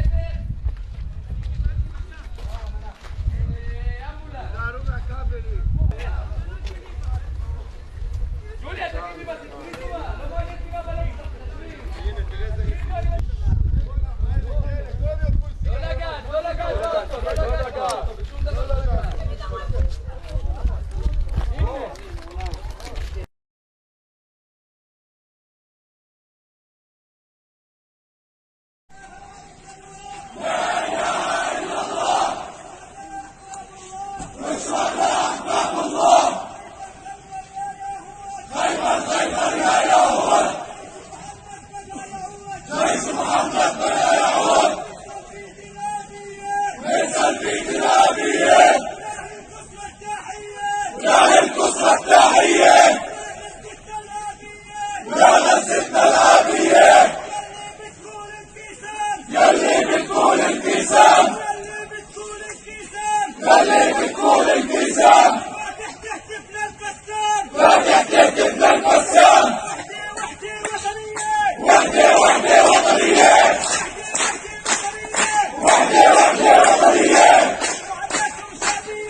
כדי לא להרגיש.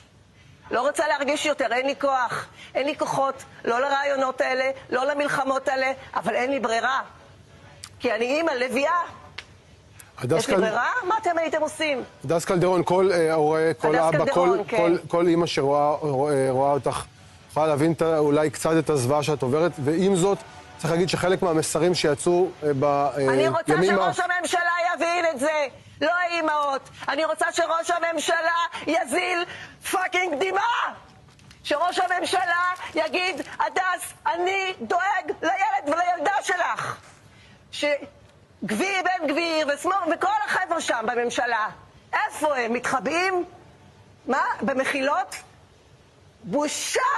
בושה, חברים, בושה! אנחנו נתנו, ההורים שלי נתנו, החברים שלי נתנו, הילדים, כולם מתים בשביל המדינה הזאת. לא שווה למות בארץ ארצנו, סליחה. לא שווה. שווה לא לחיות פה. אין לי מה לומר. הדס קלדרון. הפנו לנו עורף, בגדו בנו. נקודה, סימן קריאה, בגידה. הדס קלדרון, תודה רבה לך שדיברת איתנו. אנחנו שולחים...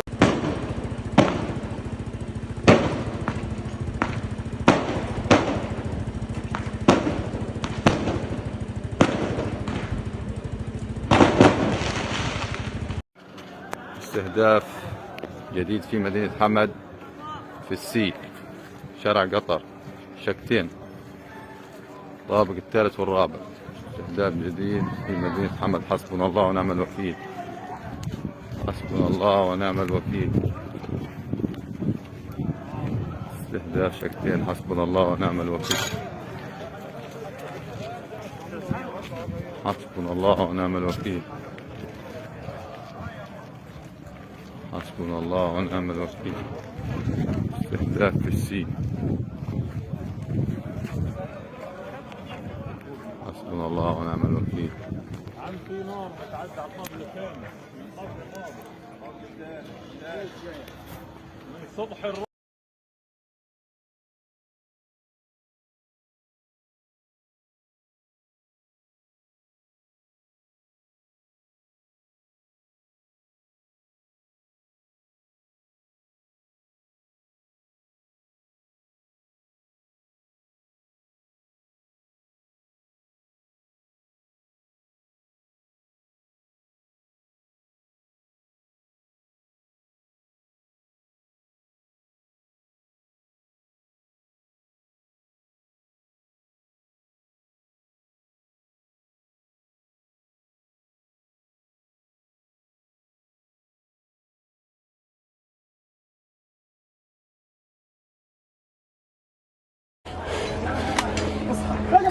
يلا بسم الله. طيب ايوه يا شباب.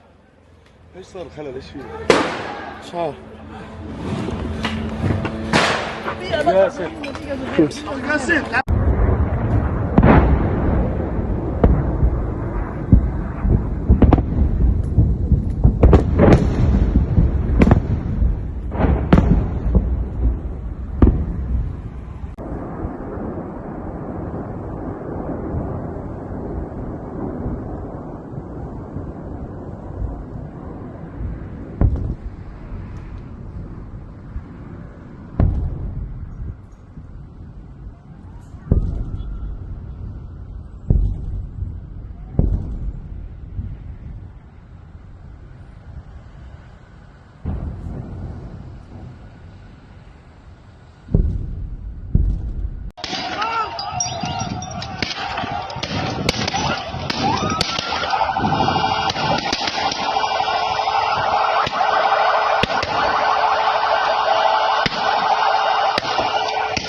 احنا قاعد بدنا نحارب اليهود. انه معنا. طلعوا اليهود. انه معنا. طلعوا.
איך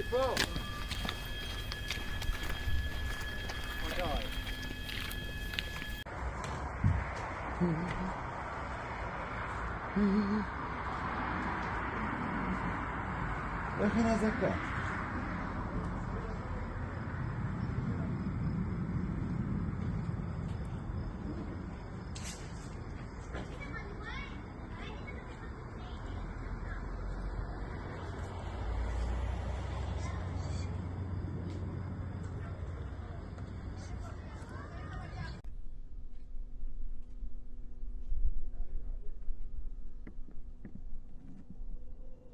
وباتجاهات مختلفة تنطلق الآن رشقات من عدة مناطق وباتجاهات مختلفة باتجاه البلدات والمستوطنات الإسرائيلية، ونستطيع أن نرى بوضوح هذه الرشقات التي تنطلق بكثافة في هذه الأثناء. وإن كان ربما من دلالة، فإننا الآن عند 9 مساء بتوقيت فلسطين، وهذه الساعة هي ربما ساعة مميزة في فلسطين ولدى المقاومة الفلسطينية، واعتادت على إطلاق الصواريخ لا سيما سرايا القدس الجناح العسكري لحركة الجهاد الإسلامي التي اعتادت على إطلاق الصواريخ عند 9، وأعلنت بالأمس أنها ستطلق صواريخ عند 9 كما يسمونها هنا سرايا القدس، هي 9 البهاء نسبة إلى بهاء أبو العطا القائد الذي اغتالته إسرائيل قبل عدة أعوام. وبالتالي إذن نحن نتحدث عن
والشهيد حبيب الله، والشهيد حبيب الله، لا إله إلا الله، لا إله إلا الله، والشهيد حبيب الله، بالروح بالدم نفديك يا أقصى، بالروح بالدم نفديك يا أقصى، بالروح بالدم.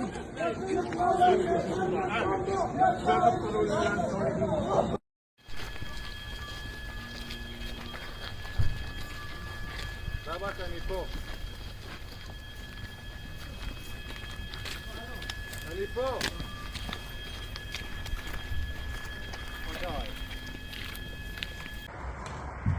איך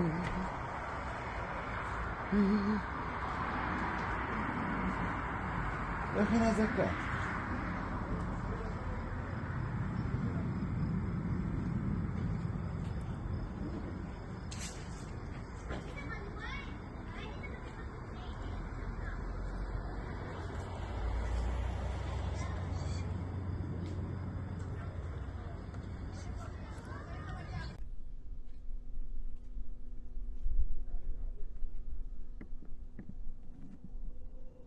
وباتجاهات مختلفة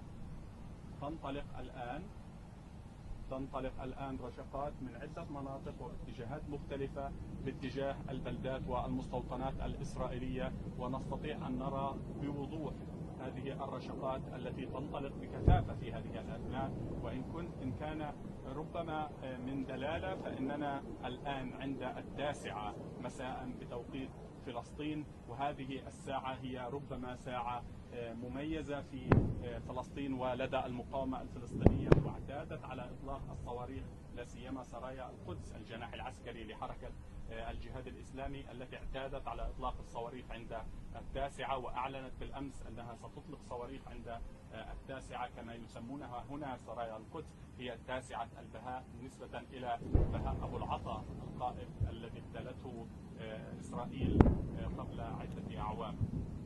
وبالتالي إذن نحن نتحدث عن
הגיע עכשיו לזה. עוד פעם זה יכול להידלק, יש ריח של דלק. יאללה, לא, זה משם. בואו, לא כזה ספר. אמבולנס. תערו מהכבלים. ג'וליה, תגיד לי מה זה, תגיד לי מה. לא מעניין אותי מה בלגת. הנה, תראה איזה... לא לגעת, לא לגעת. לא לגעת. בשום דבר לא לגעת.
כדי לא להרגיש. לא רוצה להרגיש יותר, אין לי כוח, אין לי כוחות, לא לרעיונות האלה, לא למלחמות האלה, אבל אין לי ברירה. כי אני אימא לביאה. יש לי ברירה? מה אתם הייתם עושים? הדס קלדרון, כל הורה, כל אבא, כל אימא שרואה אותך, יכולה להבין אולי קצת את הזוועה שאת עוברת, ועם זאת, צריך להגיד שחלק מהמסרים שיצאו בימים... אני רוצה שראש הממשלה יבין את זה, לא האימהות. אני רוצה שראש הממשלה יזיל פאקינג דמעה. שראש הממשלה יגיד, הדס, אני דואג לילד ולילדה שלך. שגביר בן גביר וכל החבר'ה שם בממשלה, איפה הם? מתחבאים? מה? במחילות? בושה! בושה, חברים, בושה! אנחנו נתנו, ההורים שלי נתנו, החברים שלי נתנו, הילדים, כולם מתים בשביל המדינה הזאת. לא שווה למות בארץ ארצנו, סליחה. לא שווה. שווה לא לחיות פה. אין לי מה לומר. הדס קלדרון. הפנו לנו עורף, בגדו בנו. נקודה, סימן קריאה, בגידה. הדס קלדרון, תודה רבה לך שדיברת איתנו. אנחנו שולחים...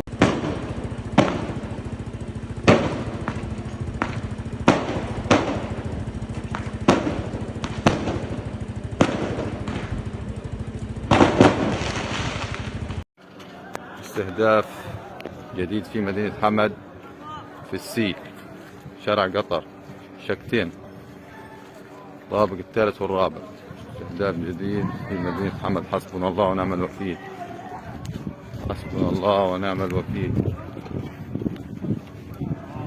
استهداف شكتين. حسبنا الله ونعم الوكيل. حسبنا الله ونعم الوكيل.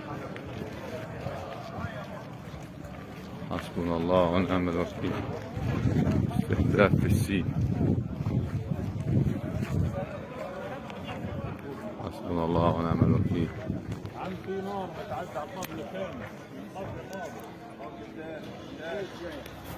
من صبح الروح.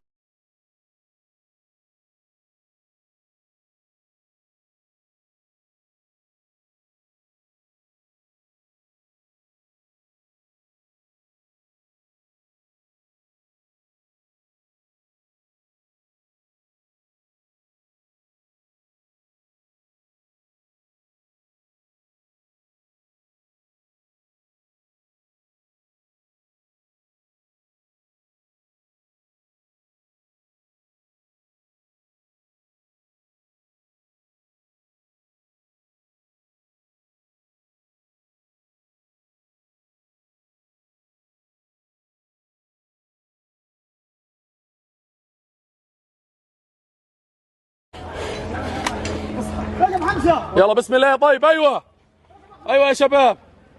ايش صار الخلل؟ ايش فيه؟ مش عارف. ياسر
احنا قاعد بدنا نحارب اليهود. انه معنا. طلعوا اليهود. اعتقد انه معنا. الله.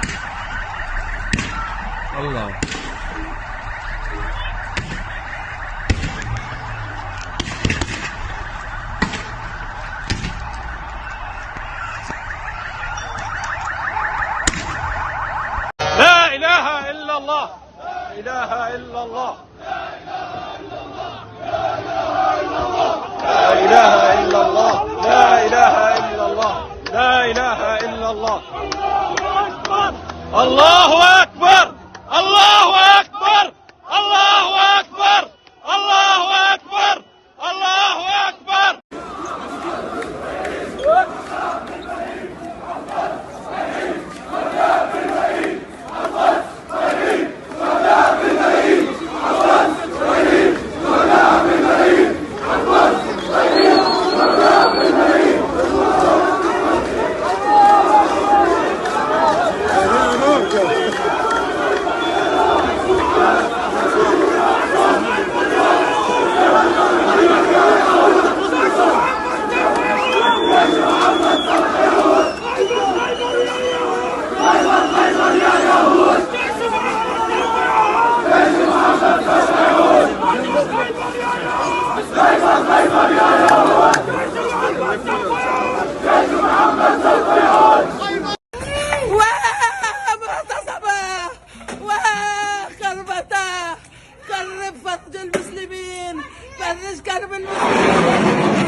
والشهيد حبيب الله والشهيد حبيب الله لا إله إلا الله لا إله إلا الله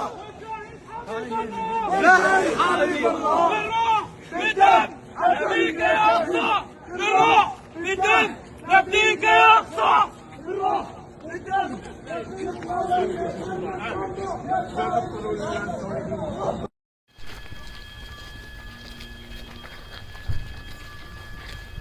אני פה. אני פה.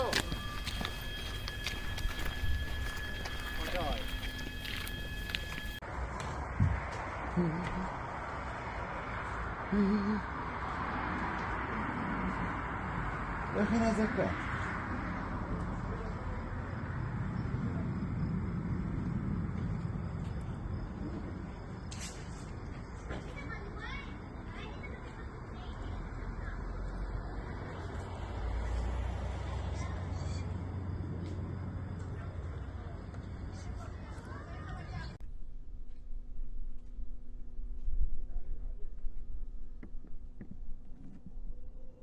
وباتجاهات مختلفة تنطلق الآن رشقات من عدة مناطق واتجاهات مختلفة باتجاه البلدات والمستوطنات الإسرائيلية، ونستطيع أن نرى بوضوح هذه الرشقات التي تنطلق بكثافة في هذه الأثناء. وإن كان ربما من دلالة، فإننا الآن عند 9 مساء بتوقيت فلسطين، وهذه الساعة هي ربما ساعة مميزة في فلسطين ولدى المقاومة الفلسطينية، واعتادت على إطلاق الصواريخ لا سيما سرايا القدس الجناح العسكري لحركة الجهاد الإسلامي التي اعتادت على إطلاق الصواريخ عند 9، وأعلنت بالأمس أنها ستطلق صواريخ عند 9 كما يسمونها هنا سرايا القدس، هي 9 البهاء نسبة إلى بهاء أبو العطا القائد الذي ابتلته إسرائيل قبل عدة أعوام. وبالتالي إذن نحن نتحدث عن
הגיע עכשיו לזה. עוד לא אתה יכול להידלק, יש ריח של בלט. יאללה, לא, זה משם. בואו, לא כזה ספר.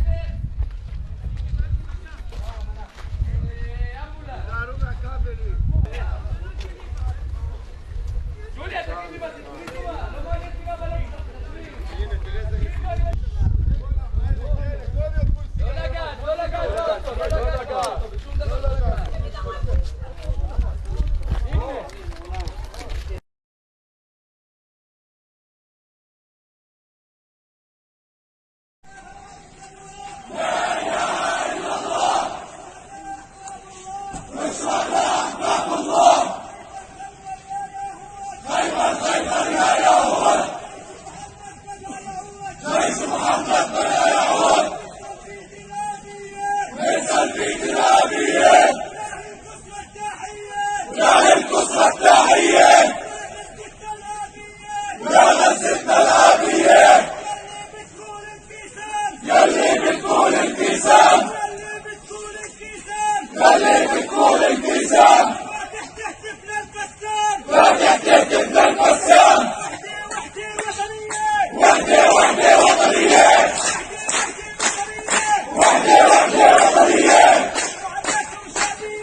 אני רק רוצה לראות לעצמי בראש כדי לא להרגיש. לא רוצה להרגיש יותר, אין לי כוח, אין לי כוחות, לא לרעיונות האלה, לא למלחמות האלה, אבל אין לי ברירה. כי אני אימא לביאה. יש לי ברירה? מה אתם הייתם עושים? הדס קלדרון, כל הורה, כל אבא, כל אימא שרואה אותך, יכולה להבין אולי קצת את הזוועה שאת עוברת, ועם זאת, צריך להגיד שחלק מהמסרים שיצאו בימים... אני רוצה שראש הממשלה יבין את זה. לא האימהות. אני רוצה שראש הממשלה יזיל פאקינג דמעה. שראש הממשלה יגיד, הדס, אני דואג לילד ולילדה שלך. שגביר בן גביר ושמאל וכל החבר'ה שם בממשלה. איפה הם? מתחבאים? מה? במחילות? בושה! בושה, חברים, בושה! אנחנו נתנו, ההורים שלי נתנו, החברים שלי נתנו, הילדים, כולם מתים בשביל המדינה הזאת. לא שווה למות בארץ ארצנו, סליחה. לא שווה. שווה לא לחיות פה. אין לי מה לומר. הדס קלדרון. הפנו לנו עורף, בגדו בנו. נקודה, סימן קריאה, בגידה. הדס קלדרון, תודה רבה לך שדיברת איתנו. אנחנו שולחים...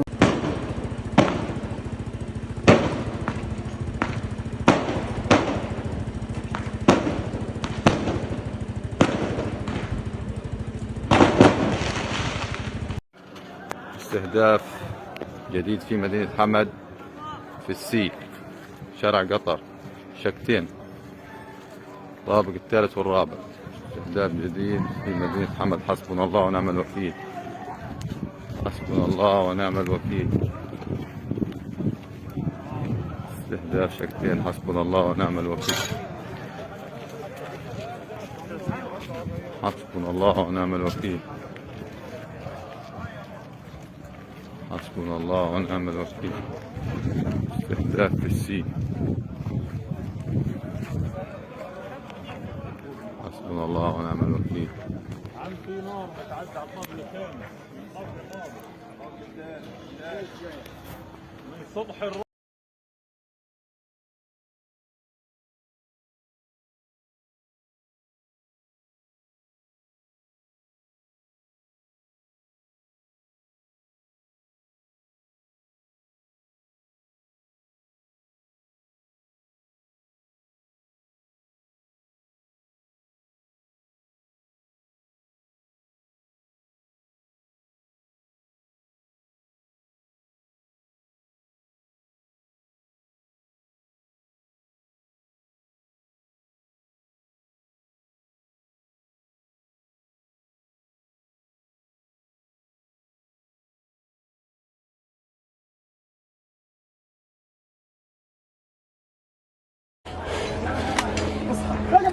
يلا بسم الله. طيب ايوه ايوه يا شباب.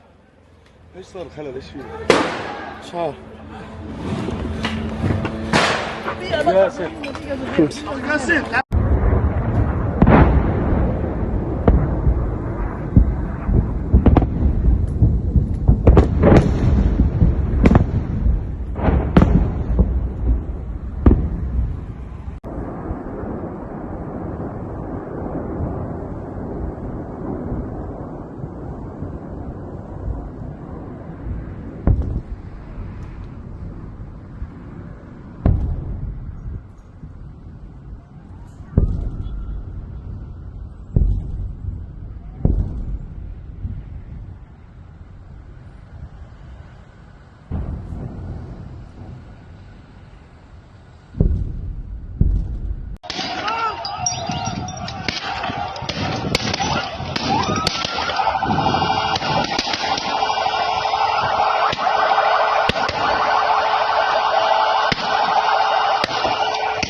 احنا قال بدنا نحارب اليهود. انه معنا. طلعوا اليهود. انه معنا. طلعوا. طلعوا.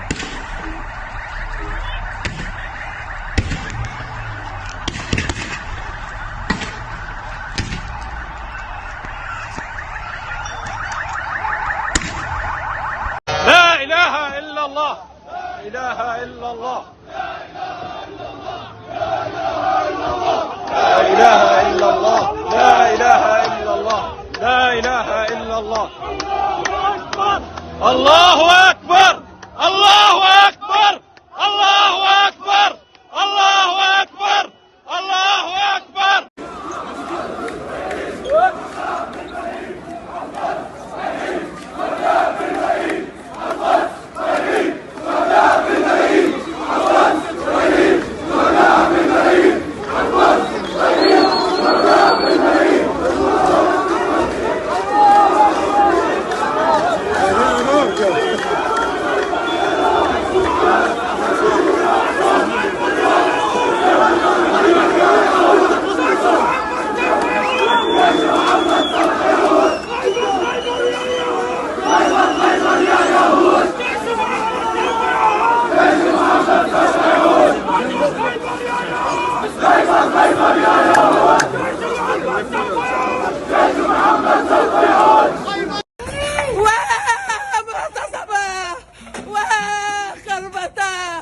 كرب فرج المسلمين.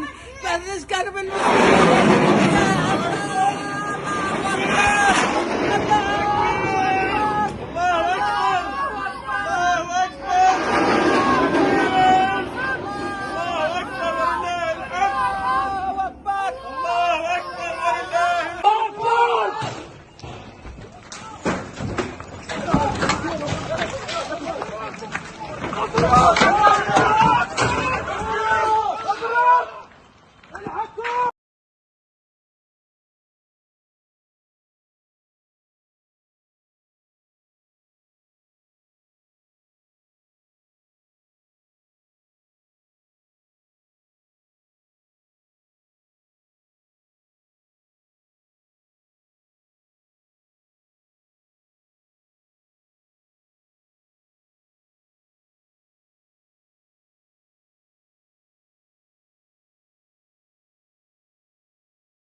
للروح بالدم نبيك يا أقصى للروح بالدم نبيك يا أقصى للروح بالدم.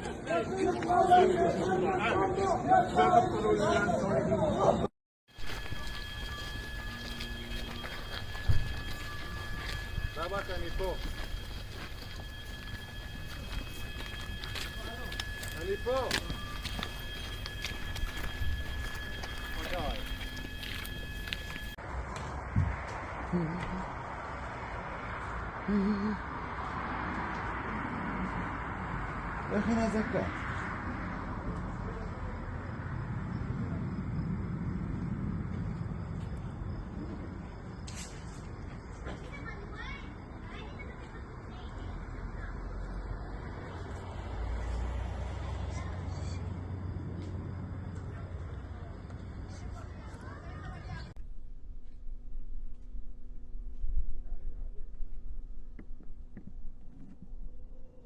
وباتجاهات مختلفة تنطلق الآن رشقات من عدة مناطق وباتجاهات مختلفة باتجاه البلدات والمستوطنات الإسرائيلية، ونستطيع أن نرى بوضوح هذه الرشقات التي تنطلق بكثافة في هذه الأثناء. وإن كان ربما من دلالة، فإننا الآن عند 9 مساء بتوقيت فلسطين، وهذه الساعة هي ربما ساعة مميزة في فلسطين ولدى المقاومة الفلسطينية، واعتادت على إطلاق الصواريخ لا سيما سرايا القدس الجناح العسكري لحركة الجهاد الإسلامي التي اعتادت على إطلاق الصواريخ عند 9، وأعلنت بالأمس أنها ستطلق صواريخ عند 9 كما يسمونها هنا سرايا القدس، هي 9 البهاء نسبة إلى بهاء أبو العطا القائد الذي اغتالته إسرائيل قبل عدة أعوام. وبالتالي إذن نحن نتحدث عن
להרגיש.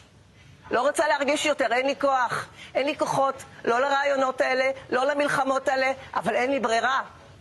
כי אני אימא לביאה. יש לי ברירה? מה אתם הייתם עושים? הדס קלדרון, כל הורה, כל אבא, כל אימא שרואה אותך, יכולה להבין אולי קצת את הזוועה שאת עוברת, ועם זאת, צריך להגיד שחלק מהמסרים שיצאו בימים... אני רוצה שראש הממשלה יבין את זה, לא האימהות. אני רוצה שראש הממשלה יזיל פאקינג דמעה.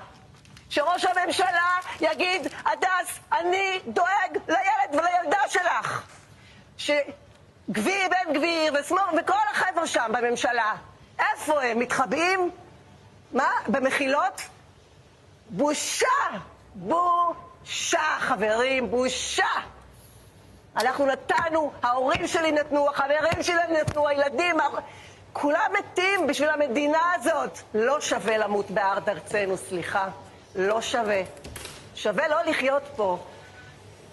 אין לי מה לומר. הדס קלדרון. הפנו לנו עורף, בגדו בנו. נקודה, סימן קריאה, בגידה. הדס קלדרון, תודה רבה לך שדיברת איתנו. ואנחנו שולחים...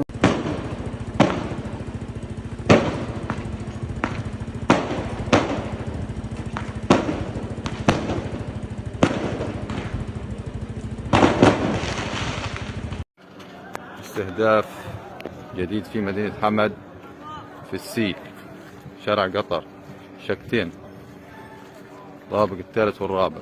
استهداف جديد في مدينة حمد. حسبنا الله ونعم الوكيل. حسبنا الله ونعم الوكيل. استهداف شكتين. حسبنا الله ونعم الوكيل. حسبنا الله ونعم الوكيل. حسبنا الله ونعم الوكيل. استهداف في السي. حسبنا الله ونعم الوكيل. عم في نار بتعدى على الطابق كامل من صبح الرؤيا.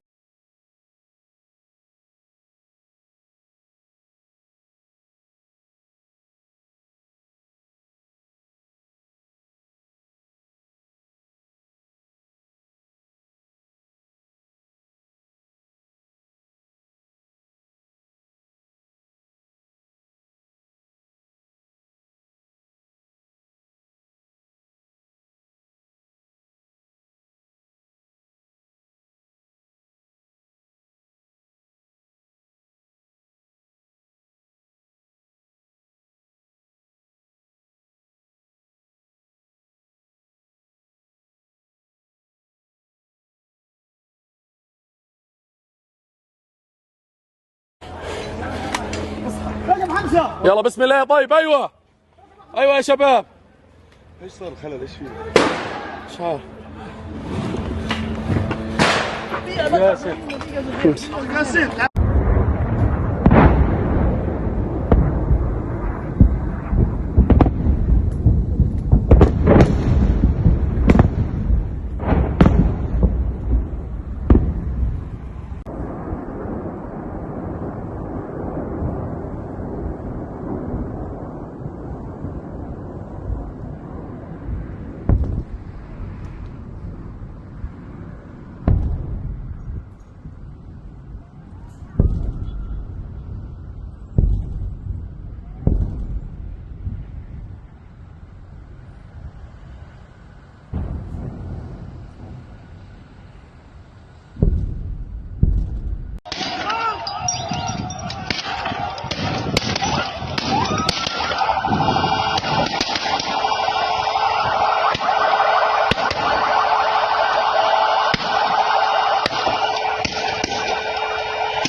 احنا قاعد بدنا نحارب اليهود. انه معنا. طلعوا اليهود.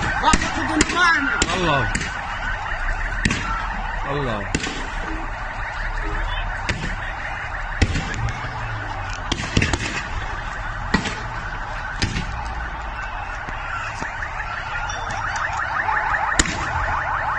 لا اله الا الله.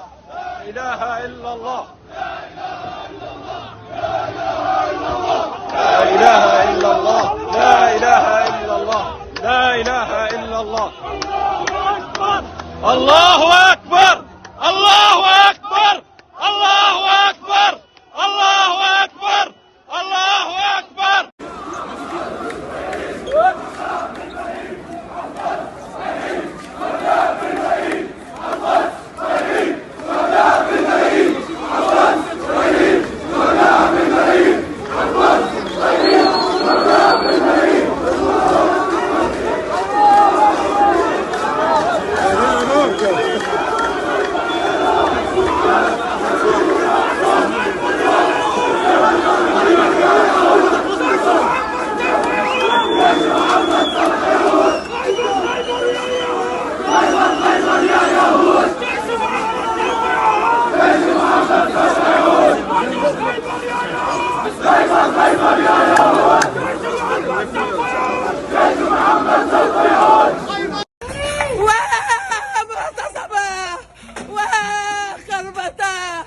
كرب فرج المسلمين، فرج كرب المسلمين.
والشهيد حبيب الله والشهيد حبيب الله. لا إله إلا الله لا إله إلا الله.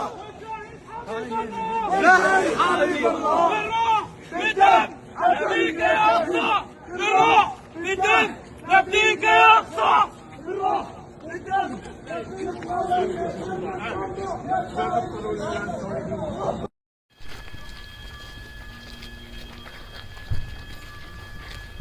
אני פה.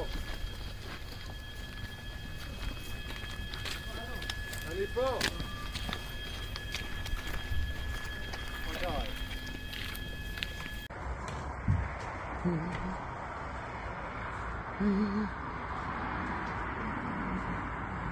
איך היא נזקה?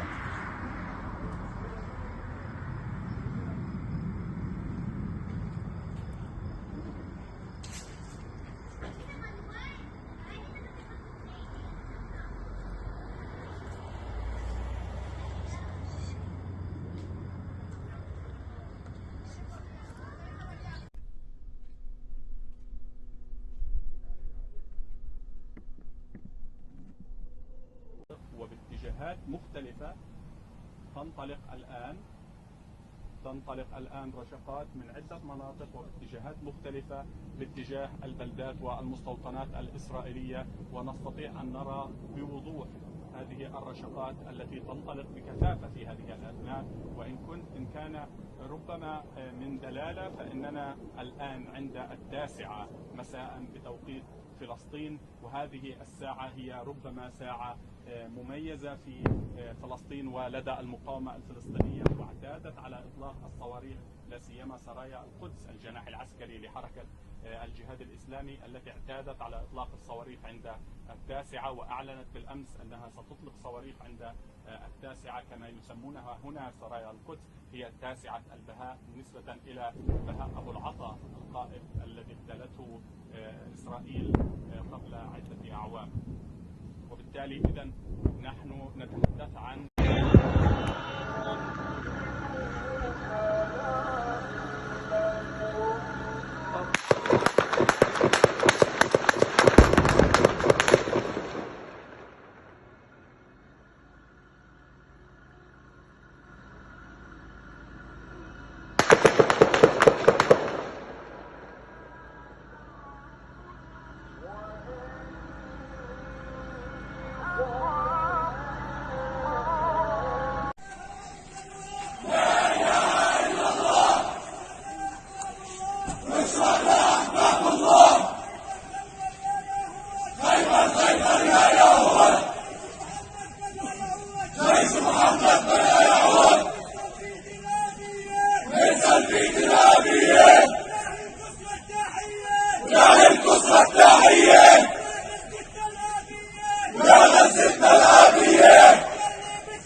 אני רק רוצה לראות לעצמי בראש כדי לא להרגיש. לא רוצה להרגיש יותר, אין לי כוח. אין לי כוחות, לא לרעיונות האלה, לא למלחמות האלה, אבל אין לי ברירה. כי אני אימא לביאה.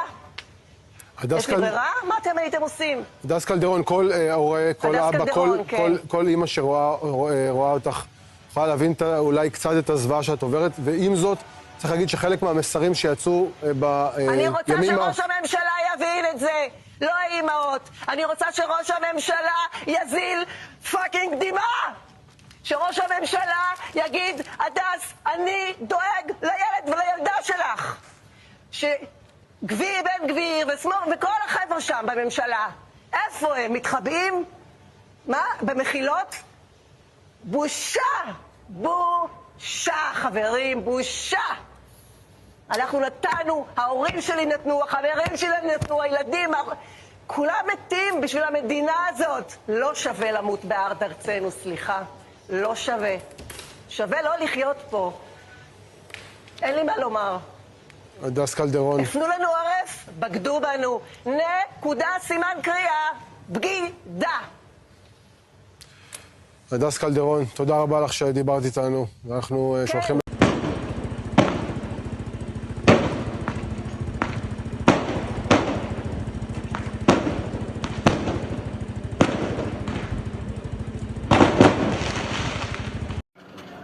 استهداف جديد في مدينة حمد في السي شارع قطر شكتين طابق الثالث والرابع.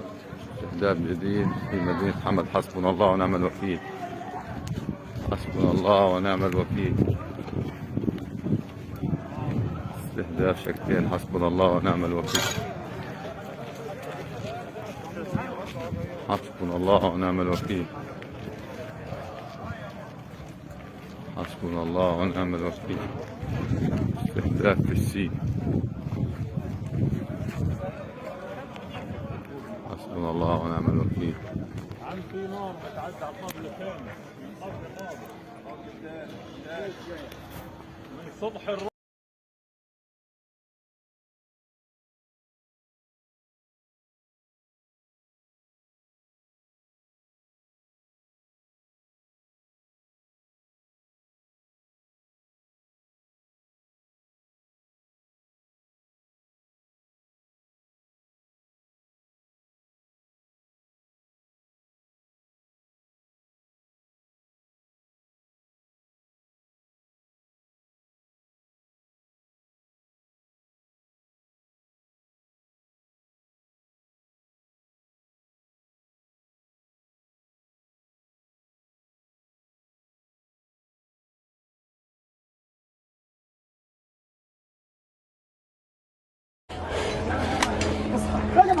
يلا بسم الله. طيب ايوه ايوه يا شباب.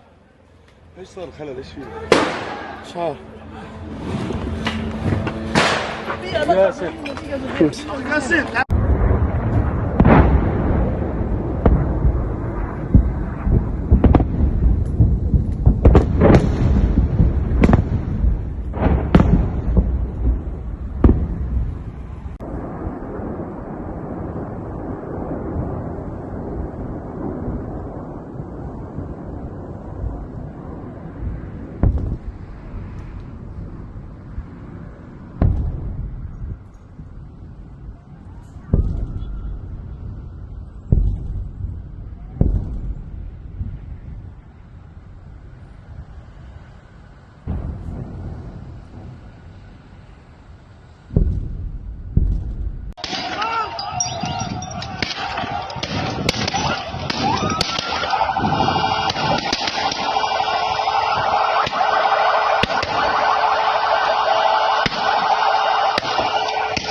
احنا قال بدنا نحارب اليهود. انه معنا. طلعوا اليهود. انه معنا. طلعوا.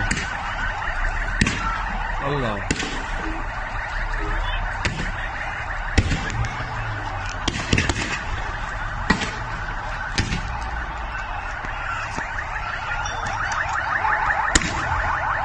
لا اله الا الله. لا اله الا الله.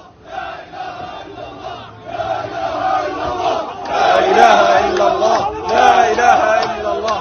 لا اله الا الله. الله اكبر. الله اكبر. الله اكبر. الله اكبر. الله اكبر.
والشهيد حبيب الله والشهيد حبيب الله لا اله الا الله لا اله الا الله والشهيد حبيب الله بالروح بالدم نبيك يا اقصى بالروح بالدم نبيك يا اقصى بالروح بالدم.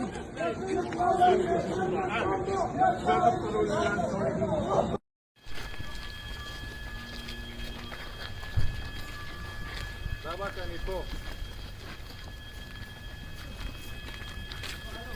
אני פה.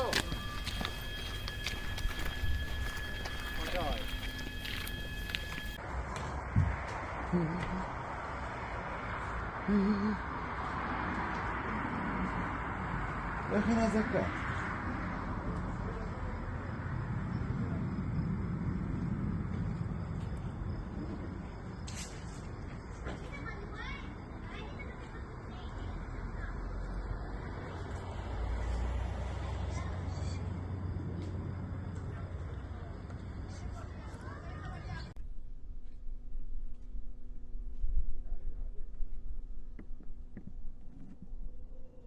وباتجاهات مختلفة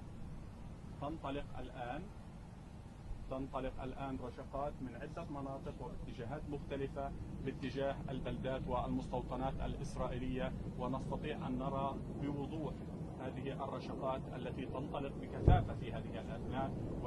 إن كان ربما من دلالة، فإننا الآن عند 9 مساء بتوقيت فلسطين، وهذه الساعة هي ربما ساعة مميزة في فلسطين ولدى المقاومة الفلسطينية، واعتادت على إطلاق الصواريخ لا سيما سرايا القدس الجناح العسكري لحركة الجهاد الإسلامي التي اعتادت على إطلاق الصواريخ عند 9، وأعلنت بالأمس أنها ستطلق صواريخ عند 9 كما يسمونها هنا سرايا القدس، هي 9 البهاء نسبة إلى بهاء أبو العطا القائد الذي اغتالته إسرائيل قبل عدة أعوام. وبالتالي إذن نحن نتحدث عن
הגיע עכשיו לזה.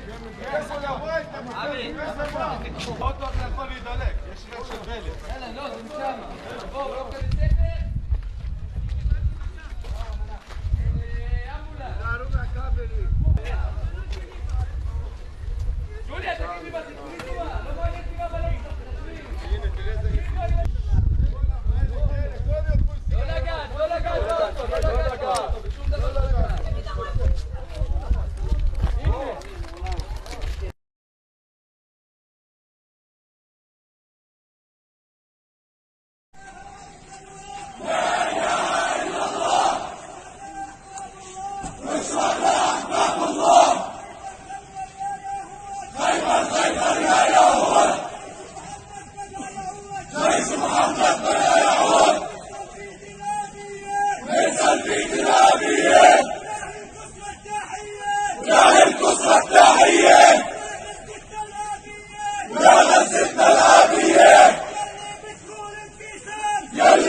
אני רק רוצה לראות לעצמי בראש כדי לא להרגיש. לא רוצה להרגיש יותר, אין לי כוח. אין לי כוחות, לא לרעיונות האלה, לא למלחמות האלה, אבל אין לי ברירה. כי אני אימא לביאה. יש לי ברירה? מה אתם הייתם עושים? הדס קלדרון, כל הורה, כל אבא, כל אימא שרואה אותך, יכולה להבין אולי קצת את הזוועה שאת עוברת, ועם זאת, צריך להגיד שחלק מהמסרים שיצאו בימים... אני רוצה שראש הממשלה יבין את זה, לא האימהות. אני רוצה שראש הממשלה יזיל פאקינג דמעה. שראש הממשלה יגיד, הדס, אני דואג לילד ולילדה שלך. שגביר בן גביר ושמאל וכל החבר'ה שם בממשלה, איפה הם? מתחבאים? מה? במחילות? בושה! בושה, חברים, בושה! אנחנו נתנו, ההורים שלי נתנו, החברים שלי נתנו, הילדים, כולם מתים בשביל המדינה הזאת. לא שווה למות בארץ ארצנו, סליחה. לא שווה. שווה לא לחיות פה. אין לי מה לומר. הדס קלדרון. הפנו לנו עורף, בגדו בנו. נקודה, סימן קריאה, בגידה. הדס קלדרון, תודה רבה לך שדיברת איתנו. אנחנו שולחים...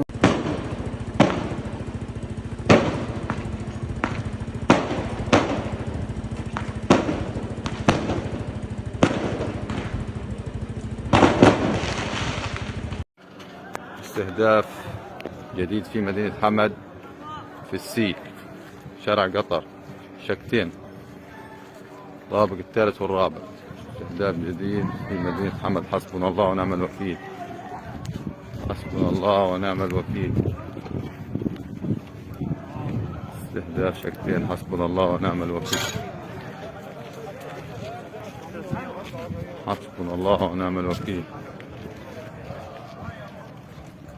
حسبنا الله ونعم الوكيل. استهداف في السين. حسبنا الله ونعم الوكيل. عم في نار بتعدي على الطابق الثاني من صبح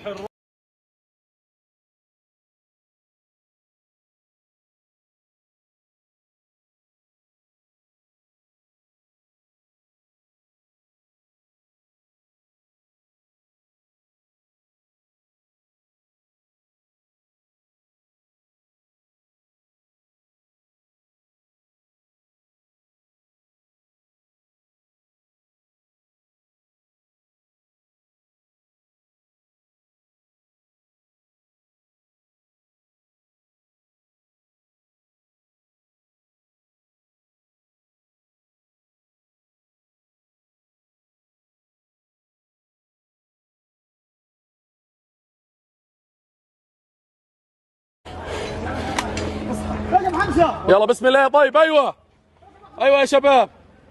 ايش صار الخلل؟ ايش فيه؟ مش عارف. ياسر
قال بدنا نحارب اليهود. انه معنا. طلعوا اليهود. انه معنا. طلعوا.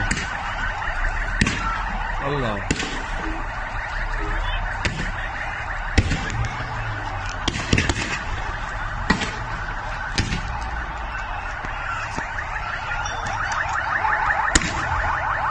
لا إله إلا الله. لا إله إلا الله.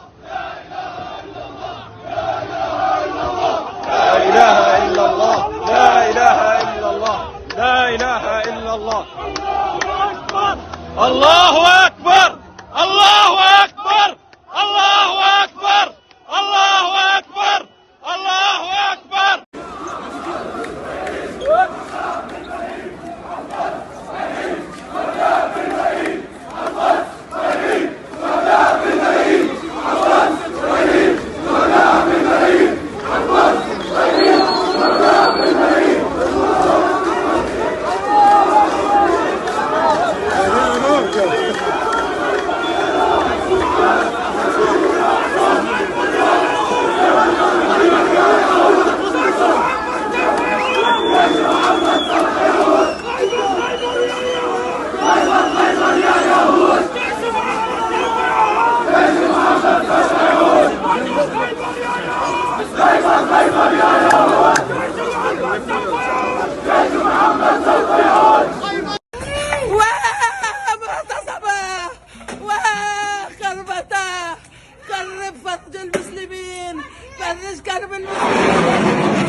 والشهيد حبيب الله. والشهيد حبيب الله. لا إله إلا الله. لا إله إلا الله.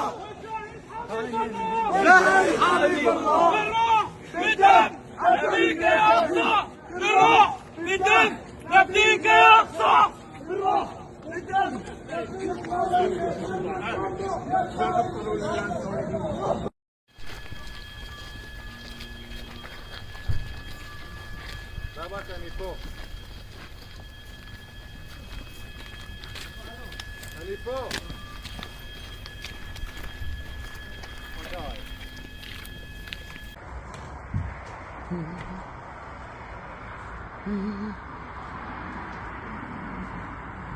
يا أخي أنا زكاة.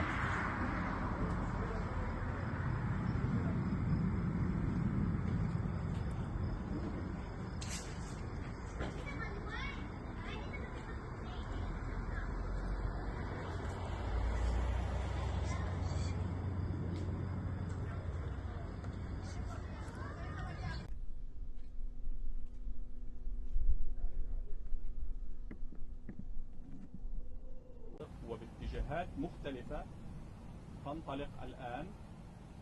تنطلق الآن رشقات من عدة مناطق واتجاهات مختلفة باتجاه البلدات والمستوطنات الإسرائيلية، ونستطيع أن نرى بوضوح هذه الرشقات التي تنطلق بكثافة في هذه الأثناء.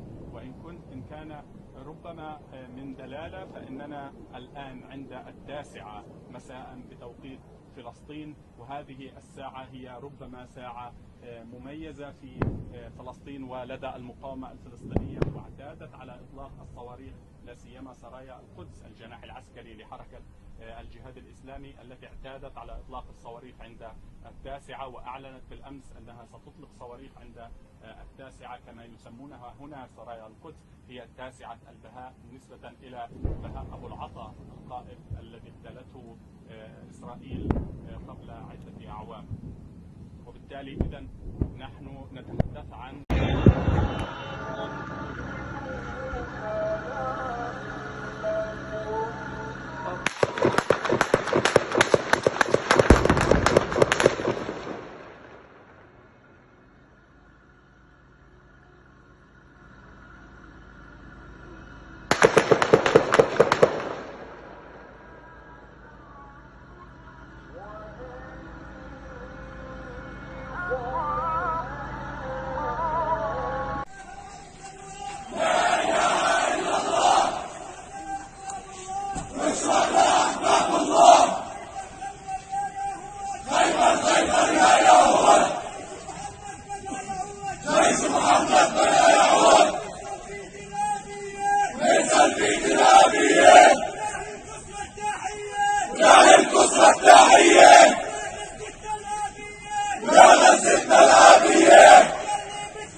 אני רק רוצה לראות לעצמי בראש כדי לא להרגיש. לא רוצה להרגיש יותר, אין לי כוח, אין לי כוחות, לא לרעיונות האלה, לא למלחמות האלה, אבל אין לי ברירה. כי אני אימא לביאה. יש לי ברירה? מה אתם הייתם עושים? הדס קלדרון, כל הורה, כל אבא, כל אימא שרואה אותך, יכולה להבין אולי קצת את הזוועה שאת עוברת, ועם זאת, צריך להגיד שחלק מהמסרים שיצאו בימים... אני רוצה שראש הממשלה יבין את זה. לא האימהות. אני רוצה שראש הממשלה יזיל פאקינג דמעה. שראש הממשלה יגיד, הדס, אני דואג לילד ולילדה שלך. שגביר בן גביר וכל החבר'ה שם בממשלה, איפה הם? מתחבאים? מה? במחילות? בושה! בושה! בושה, חברים, בושה. אנחנו נתנו, ההורים שלי נתנו, החברים שלי נתנו, הילדים, כולם מתים בשביל המדינה הזאת. לא שווה למות בארץ ארצנו, סליחה. לא שווה. שווה לא לחיות פה. אין לי מה לומר. הדס קלדרון. הפנו לנו עורף, בגדו בנו. נקודה, סימן קריאה, בגידה. הדס קלדרון, תודה רבה לך שדיברת איתנו. אנחנו שולחים...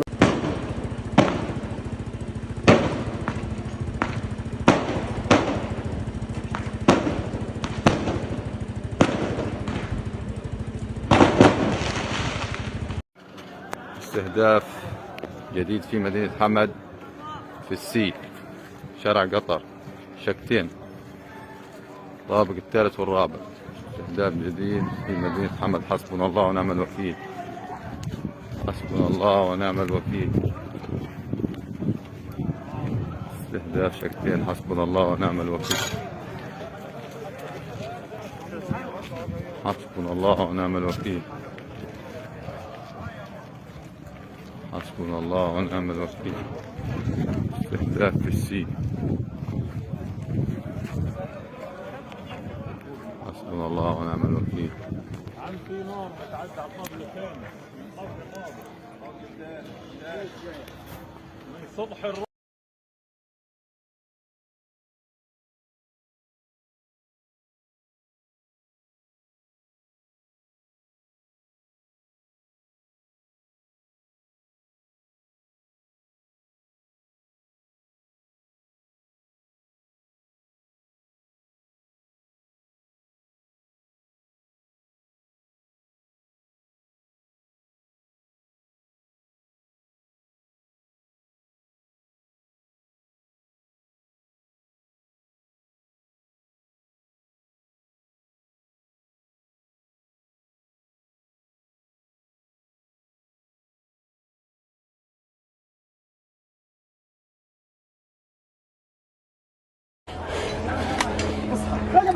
يلا بسم الله يا طيب. ايوه ايوه يا شباب.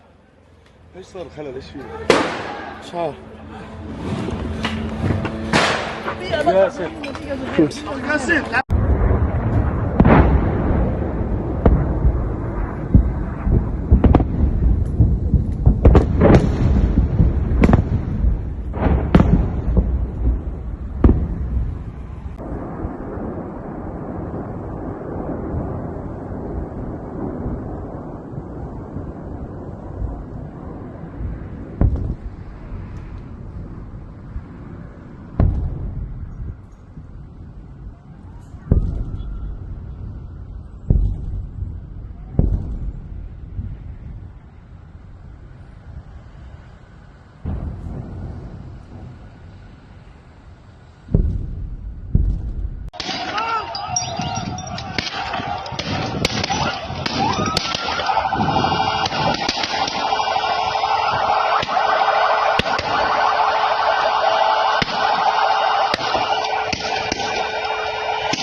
احنا قال بدنا نحارب اليهود. انه معنا. طلعوا اليهود.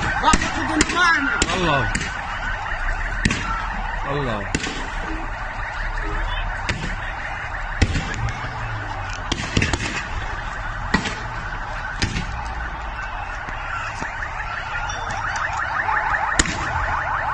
لا اله الا الله. لا اله الا الله. لا اله الا الله. لا اله الا الله. لا اله الا الله. الله اكبر. الله اكبر. الله اكبر.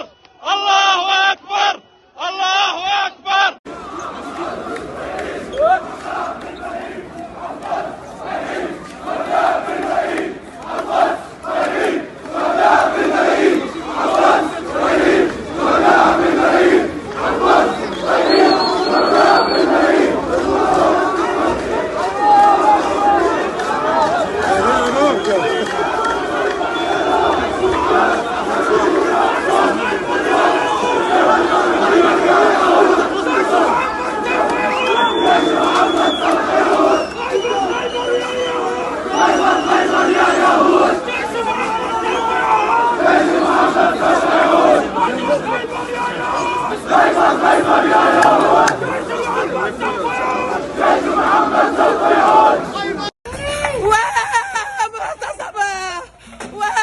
وكربته كرب فرج المسلمين فرج كرب المسلمين.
والشهيد حبيب الله والشهيد حبيب الله لا اله الا الله لا اله الا الله والشهيد حبيب الله بالروح بالدم نبيك يا اقصى بالروح بالدم نبيك يا اقصى بالروح بالدم.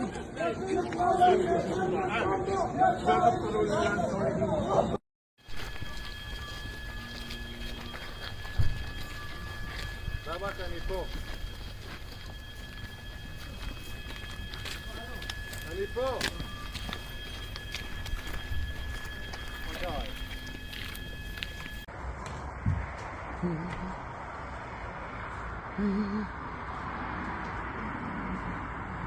איך היא נזקה?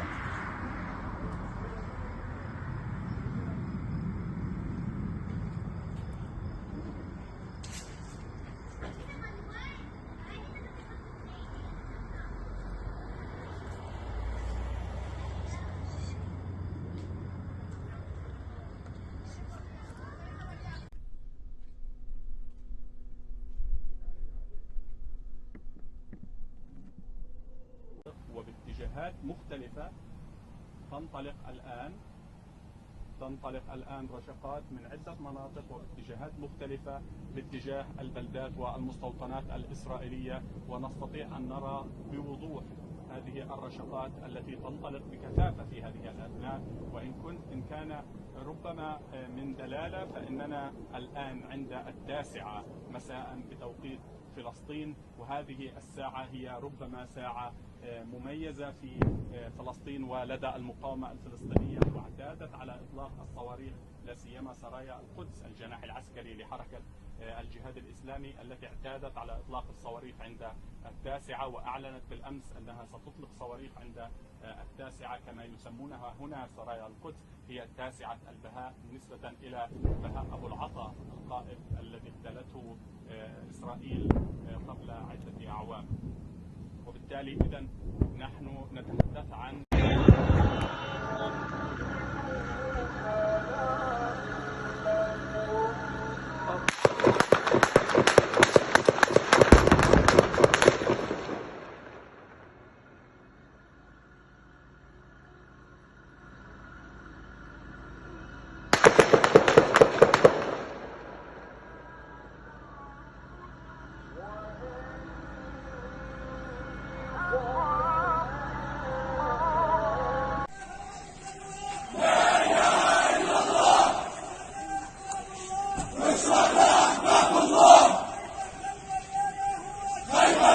اللهم حرر المسجد الأقصى، اللهم حرر المسجد الأقصى، اللهم حرر المسجد الأقصى، اللهم احفظ المسلمين في فلسطين اللهم احفظ المسلمين في فلسطين. اللهم احفظ المسلمين في فلسطين. اللهم احفظهم من بين أيديهم ومن خلفهم وعن أيمانهم وعن شمائلهم، ونعوذ بعظمتك أن يغتالوا من تحتهم. اللهم كن لهم، اللهم كن لهم، اللهم كن لهم معينا وظهيرا ومؤيدا ونصيرا.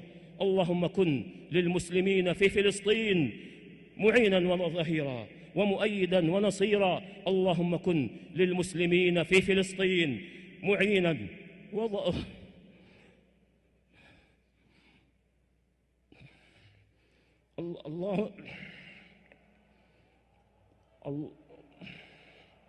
اللهم كن للمسلمين في فلسطين.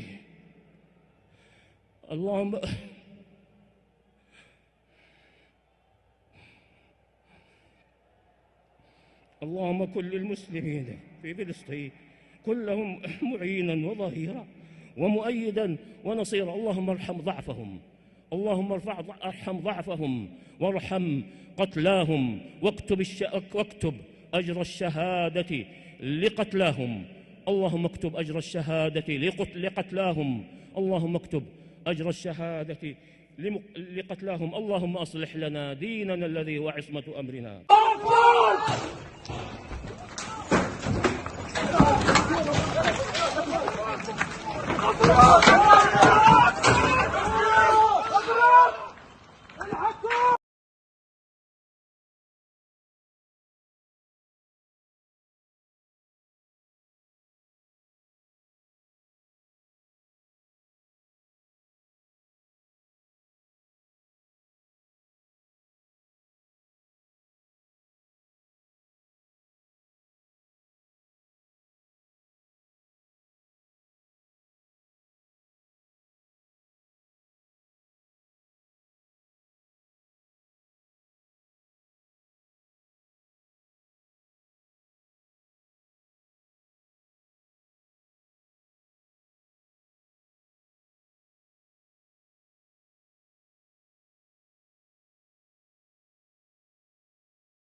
للمسلمين في فلسطين معينا وظهيرا ومؤيدا ونصيرا. اللهم كن للمسلمين في فلسطين معينا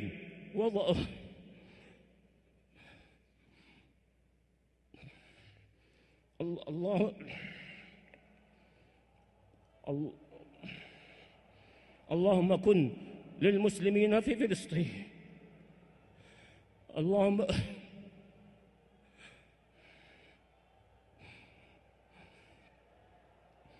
اللهم كن للمسلمين في فلسطين كلهم معينا وظهيرا ومؤيدا ونصيرا. اللهم ارحم ضعفهم، اللهم ارحم ضعفهم وارحم قتلاهم، واكتب أجر الشهادة لقتلاهم. اللهم اكتب أجر الشهادة لقتلاهم، اللهم اكتب أجر الشهادة لقتلاهم. اللهم أصلح لنا ديننا الذي هو عصمة أمرنا. اللهم حرر المسجد الأقصى، اللهم حرر المسجد الأقصى، اللهم حرر المسجد الأقصى. اللهم احفظ المسلمين في فلسطين، اللهم احفظ المسلمين في فلسطين، اللهم احفظ المسلمين في فلسطين. اللهم احفظهم من بين أيديهم ومن خلفهم وعن أيمانهم وعن شمائلهم، ونعوذ بعظمتك أن يغتالوا من تحتهم. اللهم كن لهم، اللهم كن لهم، اللهم كن لهم معينا وظهيرا ومؤيدا ونصيرا. اللهم كن للمسلمين في فلسطين معينا وظهيرا ومؤيدا ونصيرا. اللهم كن للمسلمين في فلسطين معينا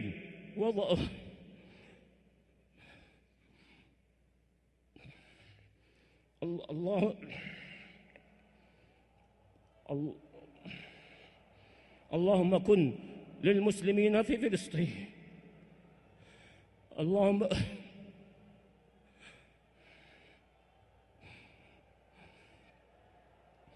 اللهم كن للمسلمين في فلسطين كلهم معينا وظهيرا ومؤيدا ونصيرا. اللهم ارحم ضعفهم، اللهم ارحم ضعفهم وارحم قتلاهم، واكتب أجر الشهادة لقتلاهم.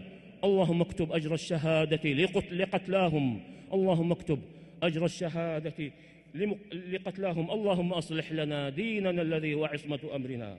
اللهم حرر المسجد الأقصى، اللهم حرر المسجد الأقصى، اللهم حرر المسجد الأقصى.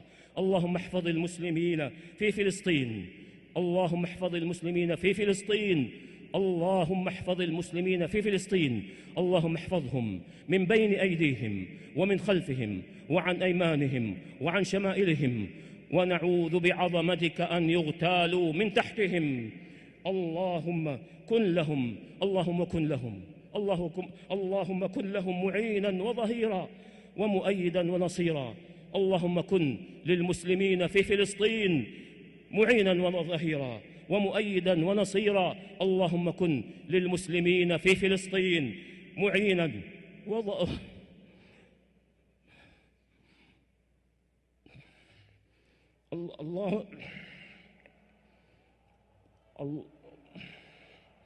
اللهم كن للمسلمين في فلسطين.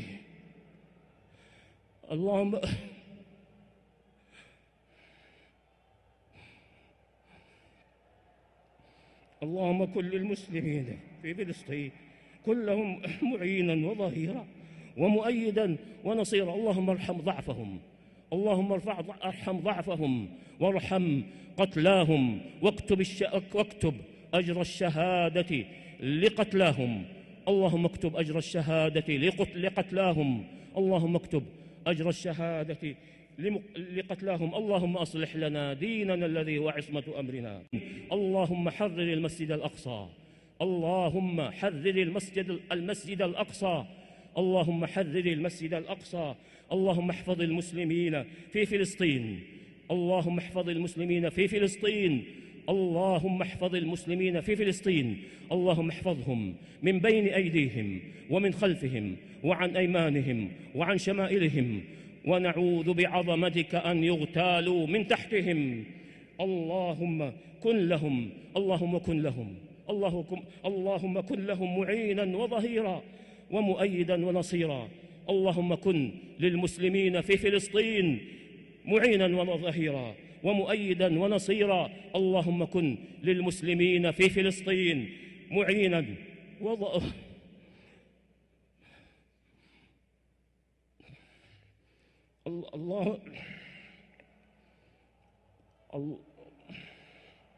اللهم كن للمسلمين في فلسطين. اللهم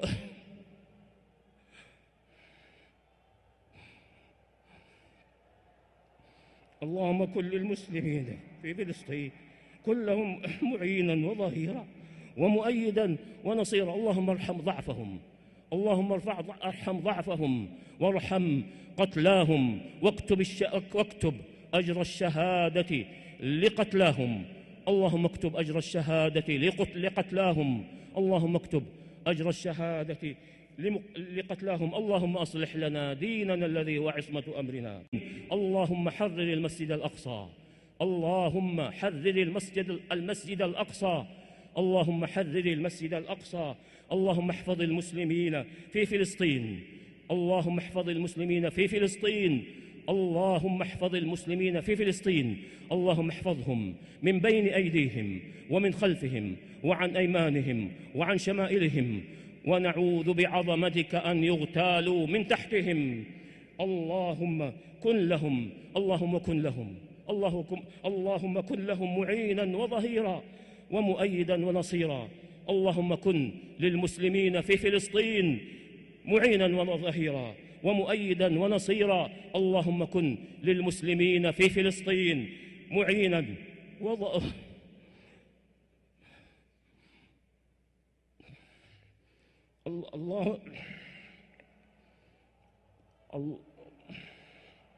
اللهم كن للمسلمين في فلسطين.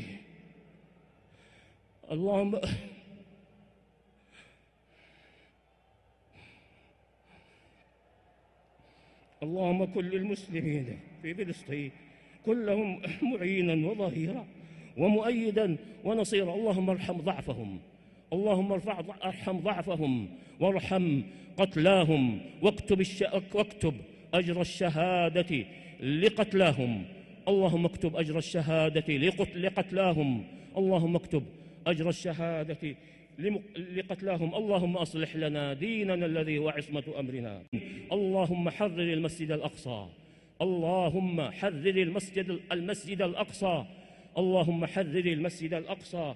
اللهم احفظ المسلمين في فلسطين، اللهم احفظ المسلمين في فلسطين، اللهم احفظ المسلمين في فلسطين. اللهم احفظهم من بين أيديهم ومن خلفهم وعن أيمانهم وعن شمائلهم، ونعوذ بعظمتك أن يغتالوا من تحتهم.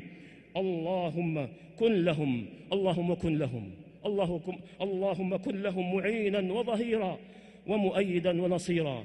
اللهم كن للمسلمين في فلسطين معينا وظهيرا ومؤيدا ونصيرا. اللهم كن للمسلمين في فلسطين معينا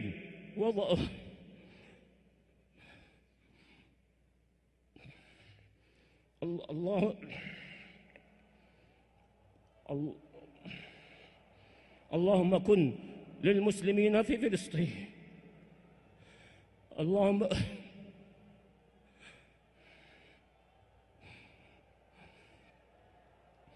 اللهم كن للمسلمين في فلسطين كلهم معينا وظهيرا ومؤيدا ونصيرا. اللهم ارحم ضعفهم، اللهم ارحم ضعفهم وارحم قتلاهم، واكتب أجر الشهادة لقتلاهم.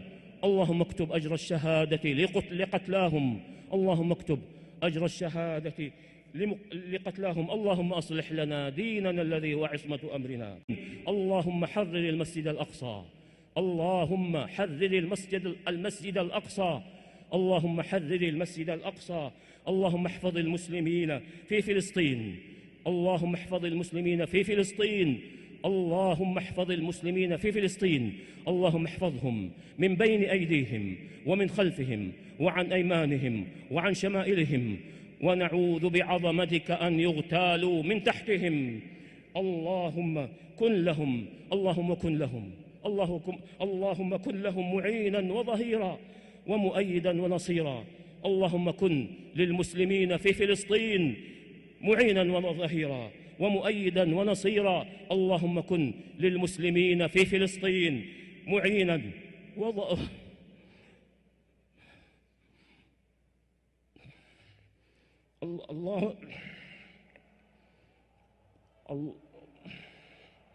اللهم كن للمسلمين في فلسطين.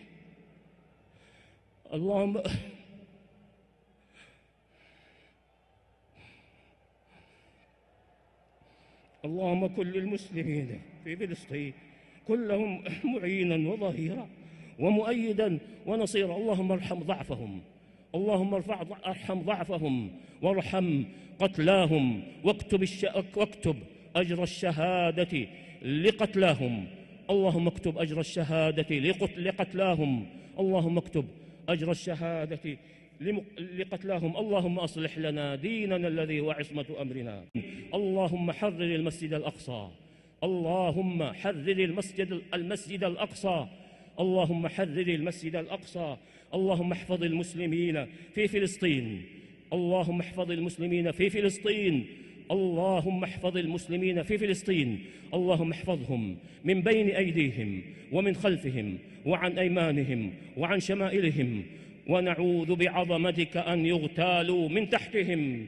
اللهم كن لهم، اللهم كن لهم، اللهم كن لهم معينا وظهيرا ومؤيدا ونصيرا.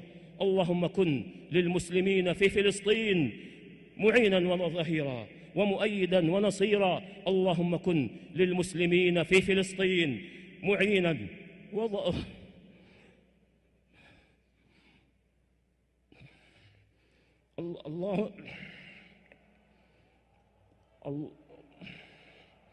اللهم كن للمسلمين في فلسطين.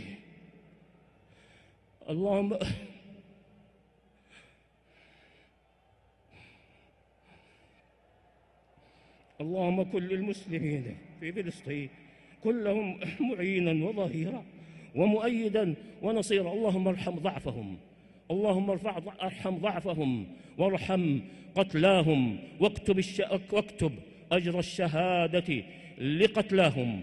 اللهم اكتب أجر الشهادة لقتلاهم، اللهم اكتب أجر الشهادة لقتلاهم. اللهم أصلح لنا ديننا الذي هو عصمة أمرنا. اللهم حرر المسجد الأقصى، اللهم حرر المسجد الأقصى، اللهم حرر المسجد الأقصى. اللهم احفظ المسلمين في فلسطين، اللهم احفظ المسلمين في فلسطين، اللهم احفظ المسلمين في فلسطين. اللهم احفظهم من بين أيديهم ومن خلفهم وعن أيمانهم وعن شمائلهم، ونعوذ بعظمتك أن يغتالوا من تحتهم. اللهم كن لهم، اللهم كن لهم، اللهم كن لهم معينا وظهيرا ومؤيدا ونصيرا. اللهم كن للمسلمين في فلسطين معينا وظهيرا ومؤيدا ونصيرا. اللهم كن للمسلمين في فلسطين معينا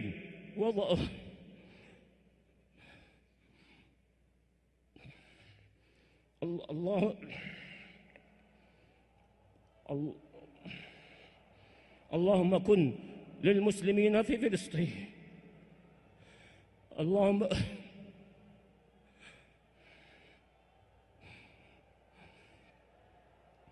اللهم كن للمسلمين في فلسطين كلهم معينا وظهيرا ومؤيدا ونصيرا. اللهم ارحم ضعفهم، اللهم ارحم ضعفهم وارحم قتلاهم، واكتب أجر الشهادة لقتلاهم. اللهم اكتب أجر الشهادة لقتلاهم، اللهم اكتب أجر الشهادة لقتلاهم. اللهم أصلح لنا ديننا الذي هو عصمة أمرنا. اللهم حرر المسجد الأقصى، اللهم حرر المسجد الأقصى، اللهم حرر المسجد الأقصى. اللهم احفظ المسلمين في فلسطين، اللهم احفظ المسلمين في فلسطين، اللهم احفظ المسلمين في فلسطين. اللهم احفظهم من بين أيديهم ومن خلفهم وعن أيمانهم وعن شمائلهم، ونعوذ بعظمتك أن يغتالوا من تحتهم. اللهم كن لهم، اللهم كن لهم، اللهم كن لهم معينا وظهيرا ومؤيدا ونصيرا. اللهم كن للمسلمين في فلسطين معينا وظهيرا ومؤيدا ونصيرا. اللهم كن للمسلمين في فلسطين معينا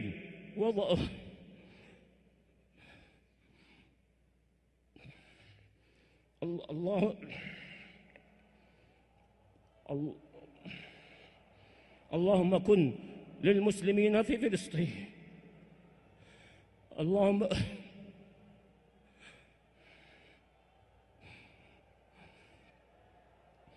اللهم كن للمسلمين في فلسطين كلهم معينا وظهيرا ومؤيدا ونصيرا. اللهم ارحم ضعفهم، اللهم ارحم ضعفهم وارحم قتلاهم، واكتب أجر الشهادة لقتلاهم. اللهم اكتب أجر الشهادة لقتلاهم، اللهم اكتب أجر الشهادة لقتلاهم. اللهم أصلح لنا ديننا الذي هو عصمة أمرنا. اللهم حرر المسجد الأقصى، اللهم حرر المسجد الأقصى، اللهم حرر المسجد الأقصى. اللهم احفظ المسلمين في فلسطين، اللهم احفظ المسلمين في فلسطين، اللهم احفظ المسلمين في فلسطين. اللهم احفظهم من بين أيديهم ومن خلفهم وعن أيمانهم وعن شمائلهم، ونعوذ بعظمتك أن يغتالوا من تحتهم. اللهم كن لهم، اللهم كن لهم، اللهم كن لهم معينا وظهيرا ومؤيدا ونصيرا. اللهم كن للمسلمين في فلسطين معينا وظهيرا ومؤيدا ونصيرا. اللهم كن للمسلمين في فلسطين معينا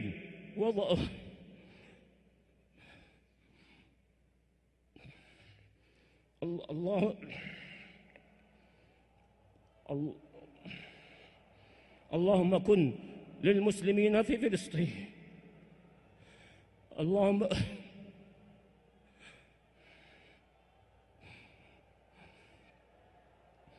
اللهم كن للمسلمين في فلسطين كلهم معينا وظهيرا ومؤيدا ونصيرا. اللهم ارحم ضعفهم، اللهم ارحم ضعفهم وارحم قتلاهم، واكتب أجر الشهادة لقتلاهم. اللهم اكتب أجر الشهادة لقتلاهم، اللهم اكتب أجر الشهادة لقتلاهم. اللهم أصلح لنا ديننا الذي هو عصمة أمرنا. اللهم حرر المسجد الأقصى، اللهم حرر المسجد الأقصى، اللهم حرر المسجد الأقصى. اللهم احفظ المسلمين في فلسطين، اللهم احفظ المسلمين في فلسطين، اللهم احفظ المسلمين في فلسطين. اللهم احفظهم من بين أيديهم ومن خلفهم وعن أيمانهم وعن شمائلهم، ونعوذ بعظمتك أن يغتالوا من تحتهم.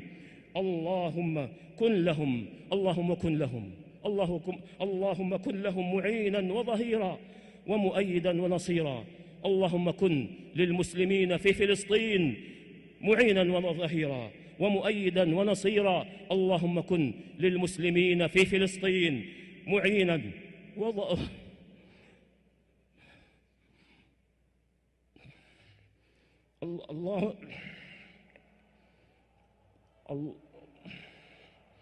اللهم كن للمسلمين في فلسطين.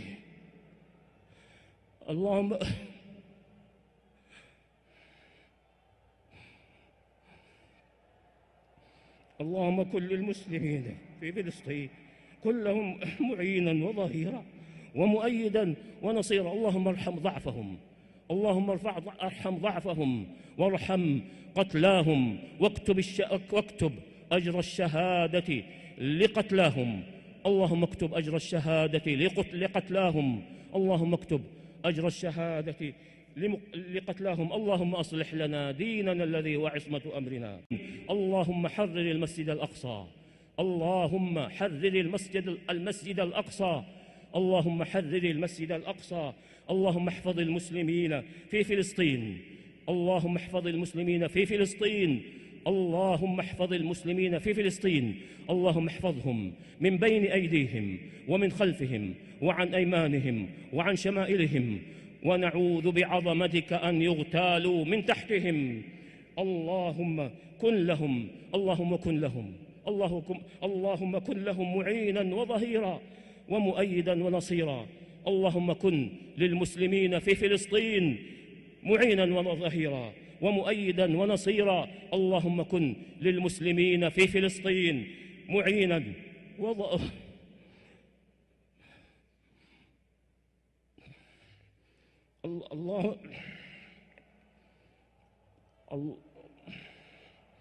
اللهم كن للمسلمين في فلسطين.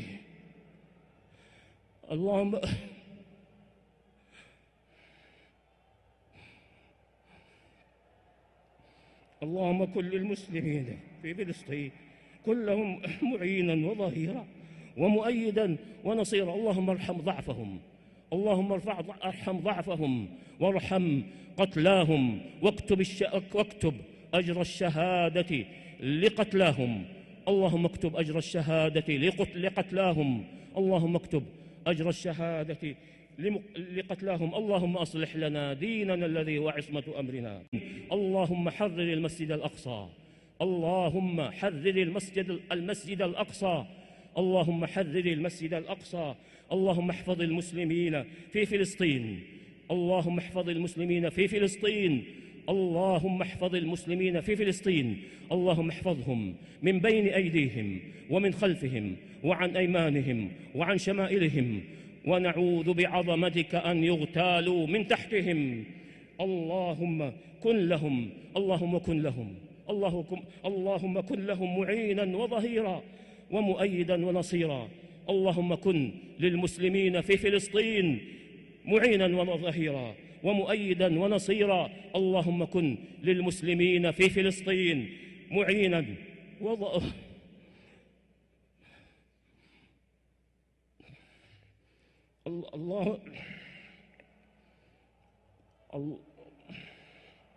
اللهم كن للمسلمين في فلسطين.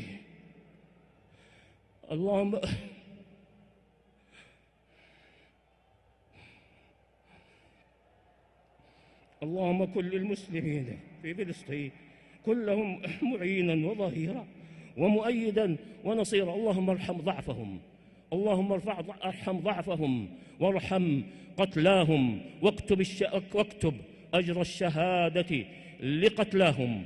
اللهم اكتب أجر الشهادة لقتلاهم، اللهم اكتب أجر الشهادة لقتلاهم. اللهم أصلح لنا ديننا الذي هو عصمة أمرنا. اللهم حرر المسجد الأقصى، اللهم حرر المسجد الأقصى، اللهم حرر المسجد الأقصى.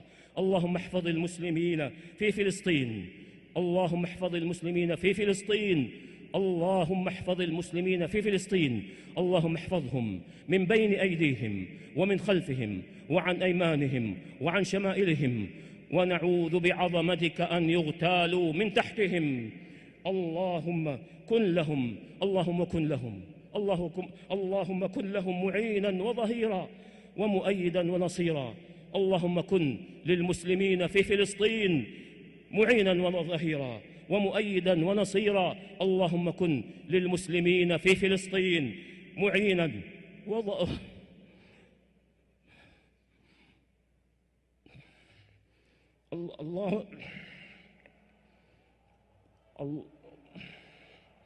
اللهم كن للمسلمين في فلسطين.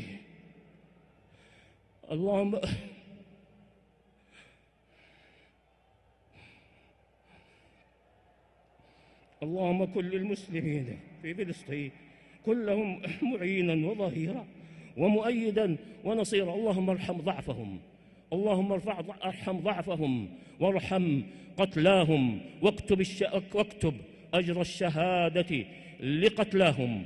اللهم اكتب أجر الشهادة لقتلاهم، اللهم اكتب أجر الشهادة لقتلاهم. اللهم أصلح لنا ديننا الذي هو عصمة أمرنا.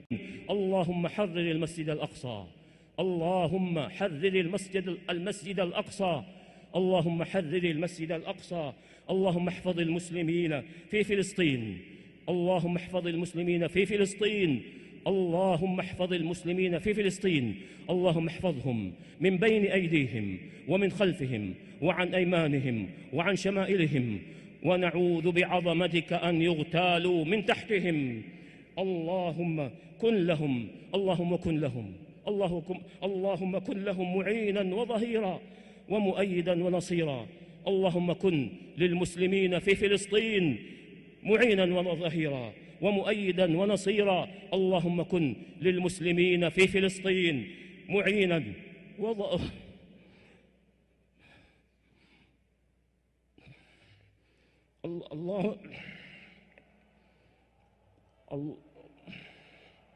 اللهم كن للمسلمين في فلسطين.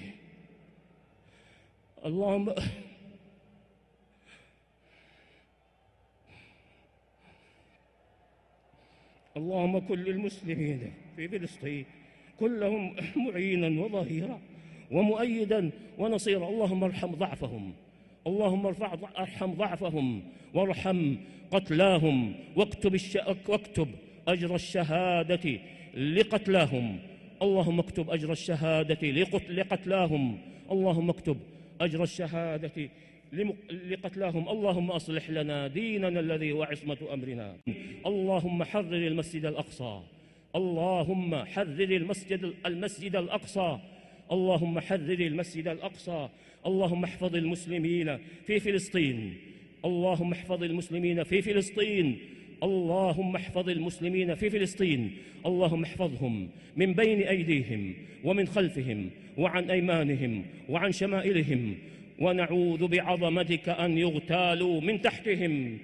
اللهم كن لهم، اللهم كن لهم، اللهم كن لهم معينا وظهيرا ومؤيدا ونصيرا.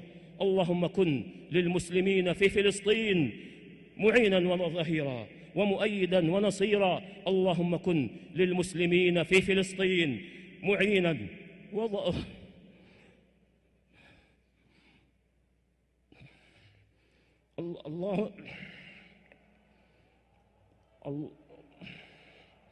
اللهم كن للمسلمين في فلسطين.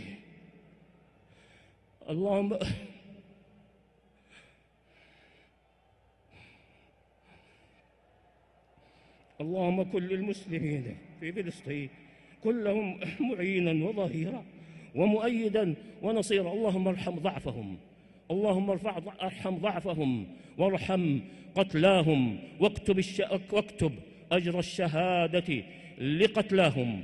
اللهم اكتب أجر الشهادة لقتلاهم، اللهم اكتب أجر الشهادة لقتلاهم. اللهم أصلح لنا ديننا الذي هو عصمة أمرنا. اللهم حرر المسجد الأقصى، اللهم حرر المسجد الأقصى، اللهم حرر المسجد الأقصى. اللهم احفظ المسلمين في فلسطين، اللهم احفظ المسلمين في فلسطين، اللهم احفظ المسلمين في فلسطين. اللهم احفظهم من بين أيديهم ومن خلفهم وعن أيمانهم وعن شمائلهم، ونعوذ بعظمتك أن يغتالوا من تحتهم. اللهم كن لهم، اللهم كن لهم، اللهم كن لهم معينا وظهيرا ومؤيدا ونصيرا.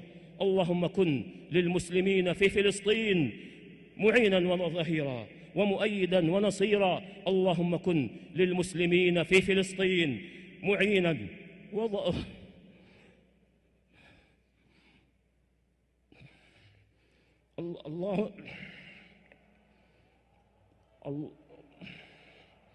اللهم كن للمسلمين في فلسطين.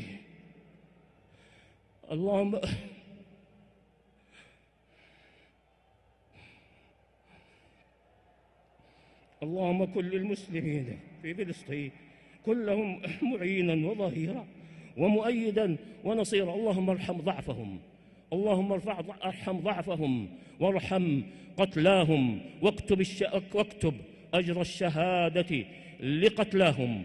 اللهم اكتب أجر الشهادة لقتلاهم، اللهم اكتب أجر الشهادة لقتلاهم. اللهم أصلح لنا ديننا الذي هو عصمة أمرنا.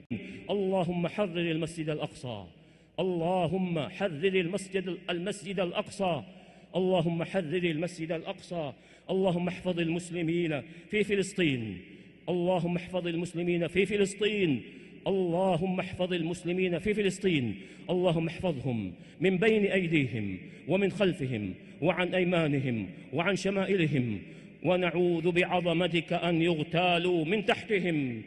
اللهم كن لهم، اللهم كن لهم، اللهم كن لهم معينا وظهيرا ومؤيدا ونصيرا. اللهم كن للمسلمين في فلسطين معينا وظهيرا ومؤيدا ونصيرا. اللهم كن للمسلمين في فلسطين معينا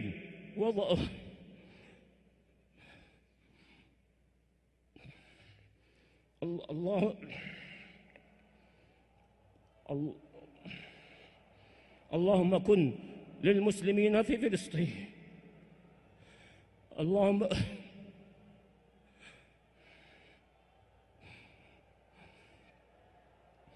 اللهم كن للمسلمين في فلسطين كلهم معينا وظهيرا ومؤيدا ونصيرا. اللهم ارحم ضعفهم، اللهم ارحم ضعفهم وارحم قتلاهم، واكتب أجر الشهادة لقتلاهم. اللهم اكتب أجر الشهادة لقتلاهم، اللهم اكتب أجر الشهادة لقتلاهم. اللهم أصلح لنا ديننا الذي هو عصمة أمرنا. اللهم حرر المسجد الأقصى، اللهم حرر المسجد الأقصى، اللهم حرر المسجد الأقصى. اللهم احفظ المسلمين في فلسطين، اللهم احفظ المسلمين في فلسطين، اللهم احفظ المسلمين في فلسطين. اللهم احفظهم من بين أيديهم ومن خلفهم وعن أيمانهم وعن شمائلهم، ونعوذ بعظمتك أن يغتالوا من تحتهم. اللهم كن لهم، اللهم كن لهم، اللهم كن لهم معينا وظهيرا ومؤيدا ونصيرا. اللهم كن للمسلمين في فلسطين معينا وظهيرا ومؤيدا ونصيرا. اللهم كن للمسلمين في فلسطين معينا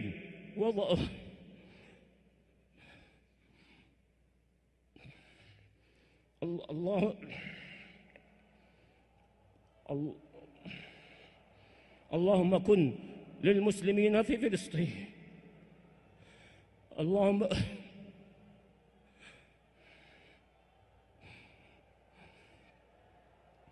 اللهم كن للمسلمين في فلسطين كلهم معينا وظهيرا ومؤيدا ونصيرا. اللهم ارحم ضعفهم، اللهم ارحم ضعفهم وارحم قتلاهم، واكتب أجر الشهادة لقتلاهم. اللهم اكتب أجر الشهادة لقتلاهم، اللهم اكتب أجر الشهادة لقتلاهم. اللهم أصلح لنا ديننا الذي هو عصمة أمرنا. اللهم حرر المسجد الأقصى، اللهم حرر المسجد الأقصى، اللهم حرر المسجد الأقصى. اللهم احفظ المسلمين في فلسطين، اللهم احفظ المسلمين في فلسطين، اللهم احفظ المسلمين في فلسطين. اللهم احفظهم من بين أيديهم ومن خلفهم وعن أيمانهم وعن شمائلهم، ونعوذ بعظمتك أن يغتالوا من تحتهم. اللهم كن لهم، اللهم كن لهم، اللهم كن لهم معينا وظهيرا ومؤيدا ونصيرا. اللهم كن للمسلمين في فلسطين معينا وظهيرا ومؤيدا ونصيرا. اللهم كن للمسلمين في فلسطين معينا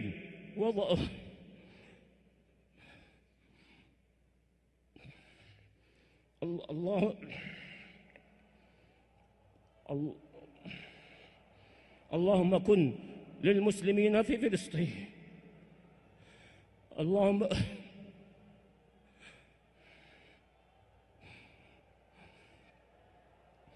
اللهم كن للمسلمين في فلسطين كلهم معينا وظهيرا ومؤيدا ونصيرا. اللهم ارحم ضعفهم، اللهم ارحم ضعفهم وارحم قتلاهم، واكتب أجر الشهادة لقتلاهم. اللهم اكتب أجر الشهادة لقتلاهم، اللهم اكتب أجر الشهادة لقتلاهم. اللهم أصلح لنا ديننا الذي هو عصمة أمرنا. اللهم حرر المسجد الأقصى، اللهم حرر المسجد الأقصى، اللهم حرر المسجد الأقصى. اللهم احفظ المسلمين في فلسطين، اللهم احفظ المسلمين في فلسطين، اللهم احفظ المسلمين في فلسطين. اللهم احفظهم من بين أيديهم ومن خلفهم وعن أيمانهم وعن شمائلهم، ونعوذ بعظمتك أن يغتالوا من تحتهم. اللهم كن لهم، اللهم كن لهم، اللهم كن لهم معينا وظهيرا ومؤيدا ونصيرا. اللهم كن للمسلمين في فلسطين معينا وظهيرا ومؤيدا ونصيرا. اللهم كن للمسلمين في فلسطين معينا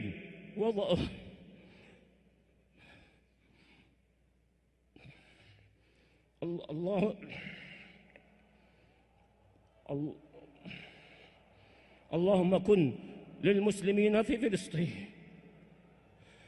اللهم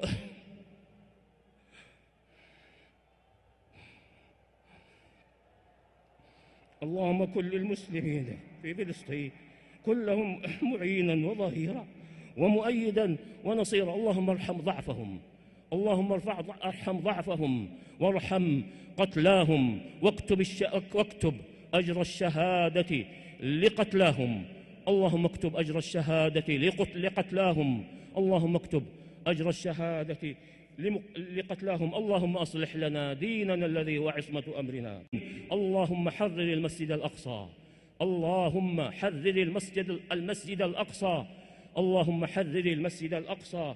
اللهم احفظ المسلمين في فلسطين، اللهم احفظ المسلمين في فلسطين، اللهم احفظ المسلمين في فلسطين. اللهم احفظهم من بين أيديهم ومن خلفهم وعن أيمانهم وعن شمائلهم، ونعوذ بعظمتك أن يغتالوا من تحتهم. اللهم كن لهم، اللهم كن لهم، اللهم كن لهم معينا وظهيرا ومؤيدا ونصيرا. اللهم كن للمسلمين في فلسطين معينا وظهيرا ومؤيدا ونصيرا. اللهم كن للمسلمين في فلسطين معينا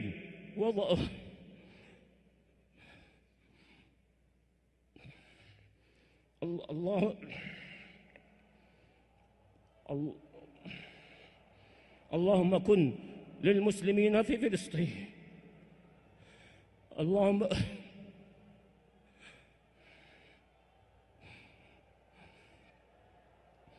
اللهم كن للمسلمين في فلسطين كلهم معينا وظهيرا ومؤيدا ونصيرا. اللهم ارحم ضعفهم، اللهم ارحم ضعفهم وارحم قتلاهم واكتب أجر الشهادة لقتلاهم. اللهم اكتب أجر الشهادة لقتلاهم. اللهم اكتب أجر الشهادة لقتلاهم. اللهم أصلح لنا ديننا الذي هو عصمة أمرنا. اللهم حرر المسجد الأقصى، اللهم حرر المسجد الأقصى، اللهم حرر المسجد الأقصى.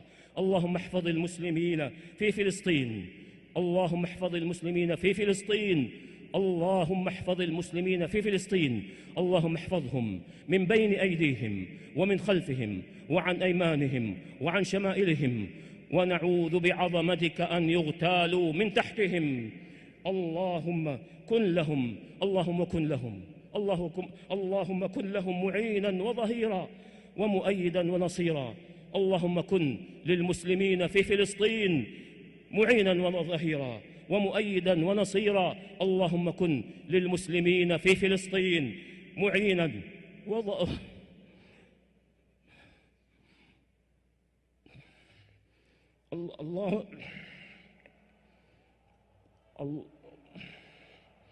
اللهم كن للمسلمين في فلسطين.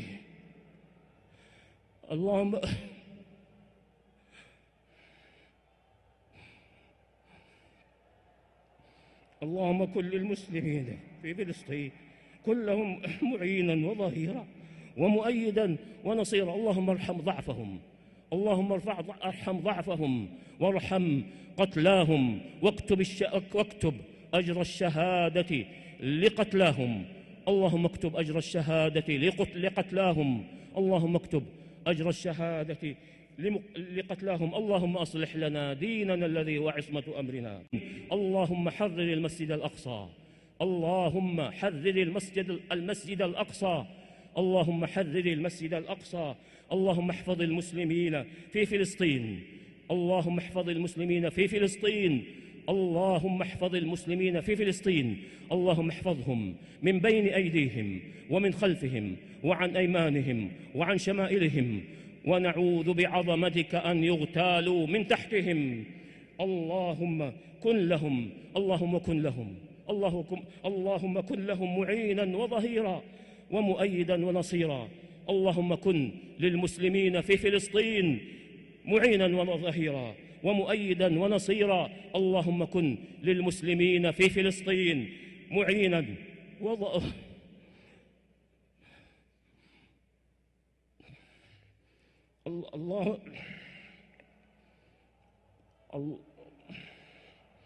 اللهم كن للمسلمين في فلسطين.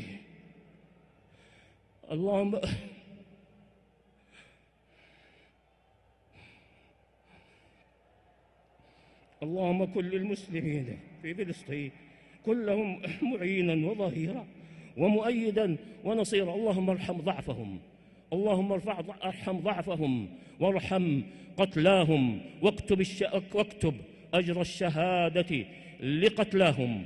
اللهم اكتب أجر الشهادة لقتلاهم، اللهم اكتب أجر الشهادة لقتلاهم. اللهم أصلح لنا ديننا الذي هو عصمة أمرنا. اللهم حرر المسجد الأقصى، اللهم حرر المسجد الأقصى، اللهم حرر المسجد الأقصى. اللهم احفظ المسلمين في فلسطين، اللهم احفظ المسلمين في فلسطين، اللهم احفظ المسلمين في فلسطين. اللهم احفظهم من بين أيديهم ومن خلفهم وعن أيمانهم وعن شمائلهم، ونعوذ بعظمتك أن يغتالوا من تحتهم. اللهم كن لهم، اللهم كن لهم، اللهم كن لهم معينا وظهيرا ومؤيدا ونصيرا. اللهم كن للمسلمين في فلسطين معينا وظهيرا ومؤيدا ونصيرا. اللهم كن للمسلمين في فلسطين معينا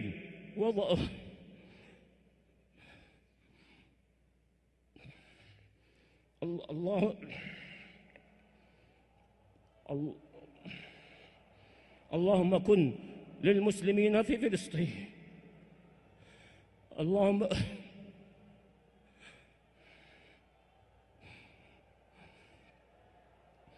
اللهم كن للمسلمين في فلسطين كلهم معينا وظهيرا ومؤيدا ونصيرا. اللهم ارحم ضعفهم، اللهم ارحم ضعفهم وارحم قتلاهم، واكتب أجر الشهادة لقتلاهم. اللهم اكتب أجر الشهادة لقتلاهم، اللهم اكتب أجر الشهادة لقتلاهم. اللهم أصلح لنا ديننا الذي هو عصمة أمرنا. اللهم حرر المسجد الأقصى، اللهم حرر المسجد الأقصى، اللهم حرر المسجد الأقصى. اللهم احفظ المسلمين في فلسطين، اللهم احفظ المسلمين في فلسطين، اللهم احفظ المسلمين في فلسطين. اللهم احفظهم من بين أيديهم ومن خلفهم وعن أيمانهم وعن شمائلهم، ونعوذ بعظمتك أن يغتالوا من تحتهم. اللهم كن لهم، اللهم كن لهم، اللهم كن لهم معينا وظهيرا ومؤيدا ونصيرا. اللهم كن للمسلمين في فلسطين معينا وظهيرا ومؤيدا ونصيرا. اللهم كن للمسلمين في فلسطين معينا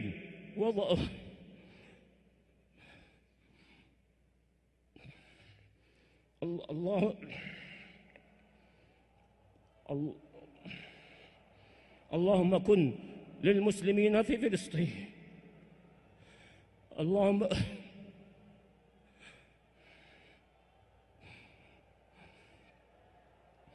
اللهم كن للمسلمين في فلسطين كلهم معينا وظهيرا ومؤيدا ونصيرا. اللهم ارحم ضعفهم، اللهم ارحم ضعفهم وارحم قتلاهم، واكتب أجر الشهادة لقتلاهم. اللهم اكتب أجر الشهادة لقتلاهم، اللهم اكتب أجر الشهادة لقتلاهم. اللهم أصلح لنا ديننا الذي هو عصمة أمرنا. اللهم حرر المسجد الأقصى، اللهم حرر المسجد الأقصى، اللهم حرر المسجد الأقصى. اللهم احفظ المسلمين في فلسطين، اللهم احفظ المسلمين في فلسطين، اللهم احفظ المسلمين في فلسطين. اللهم احفظهم من بين أيديهم ومن خلفهم وعن أيمانهم وعن شمائلهم، ونعوذ بعظمتك أن يغتالوا من تحتهم. اللهم كن لهم، اللهم كن لهم، اللهم كن لهم معينا وظهيرا ومؤيدا ونصيرا. اللهم كن للمسلمين في فلسطين معينا وظهيرا ومؤيدا ونصيرا. اللهم كن للمسلمين في فلسطين معينا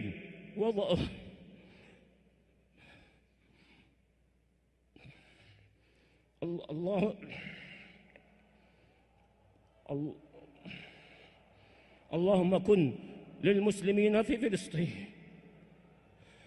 اللهم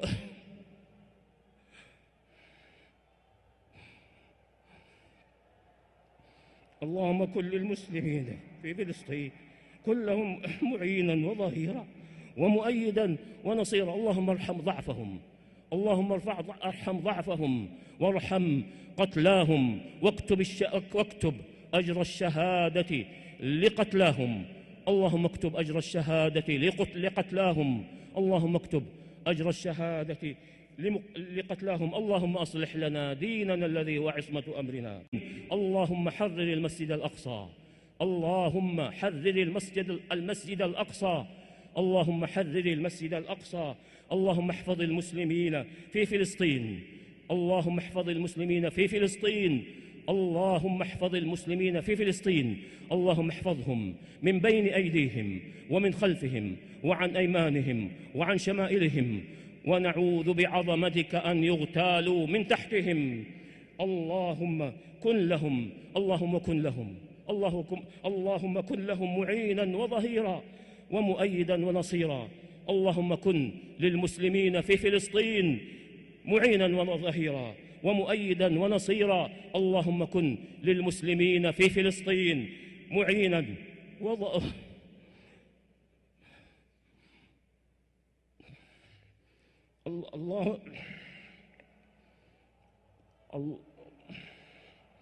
اللهم كن للمسلمين في فلسطين.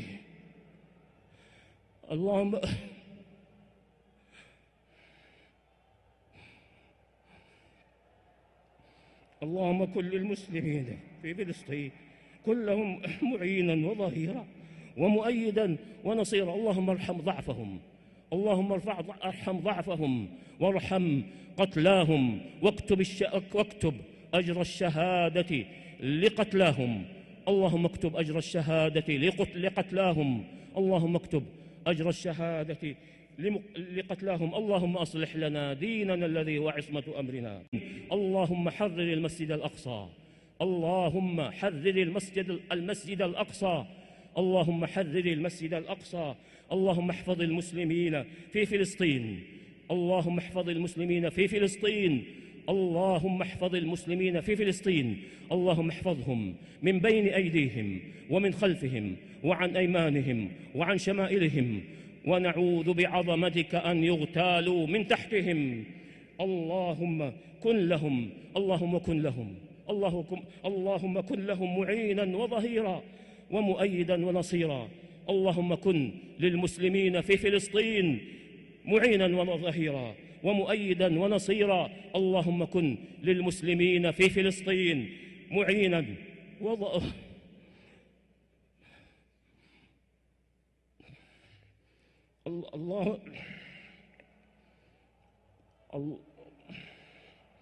اللهم كن للمسلمين في فلسطين.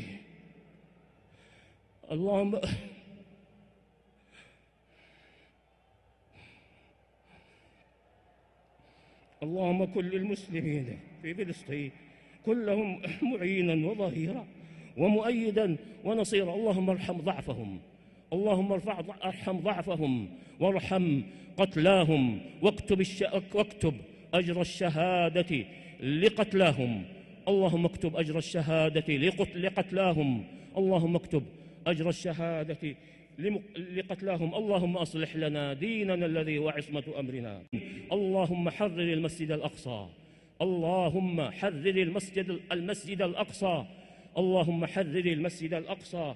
اللهم احفظ المسلمين في فلسطين، اللهم احفظ المسلمين في فلسطين، اللهم احفظ المسلمين في فلسطين. اللهم احفظهم من بين أيديهم ومن خلفهم وعن أيمانهم وعن شمائلهم، ونعوذ بعظمتك أن يغتالوا من تحتهم. اللهم كن لهم، اللهم كن لهم، اللهم كن لهم معينا وظهيرا ومؤيدا ونصيرا. اللهم كن للمسلمين في فلسطين معينا وظهيرا ومؤيدا ونصيرا. اللهم كن للمسلمين في فلسطين معينا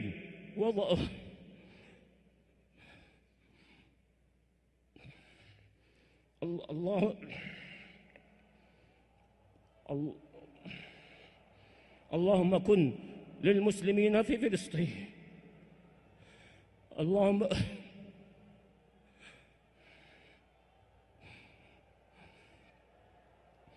اللهم كن للمسلمين في فلسطين كلهم معينا وظهيرا ومؤيدا ونصيرا. اللهم ارحم ضعفهم، اللهم ارحم ضعفهم وارحم قتلاهم، واكتب أجر الشهادة لقتلاهم.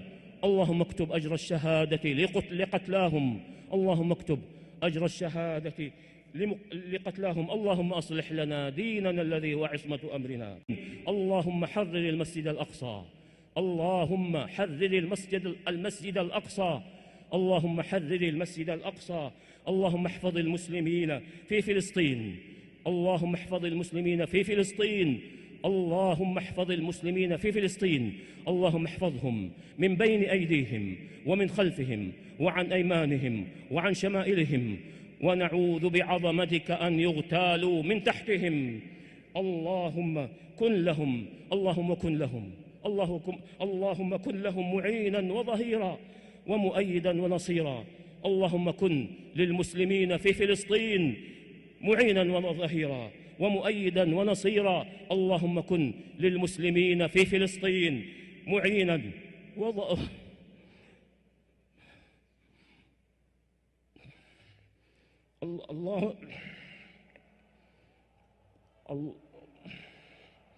اللهم كن للمسلمين في فلسطين.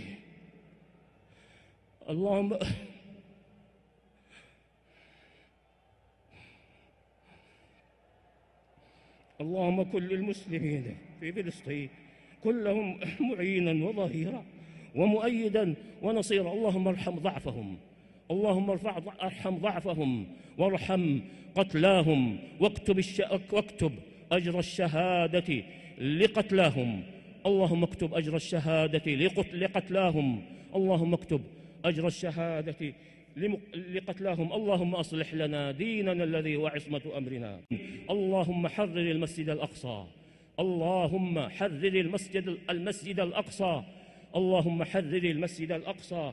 اللهم احفظ المسلمين في فلسطين، اللهم احفظ المسلمين في فلسطين، اللهم احفظ المسلمين في فلسطين. اللهم احفظهم من بين أيديهم ومن خلفهم وعن أيمانهم وعن شمائلهم، ونعوذ بعظمتك أن يغتالوا من تحتهم.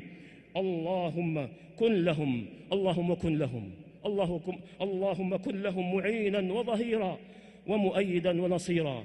اللهم كن للمسلمين في فلسطين معينا وظهيرا ومؤيدا ونصيرا. اللهم كن للمسلمين في فلسطين معينا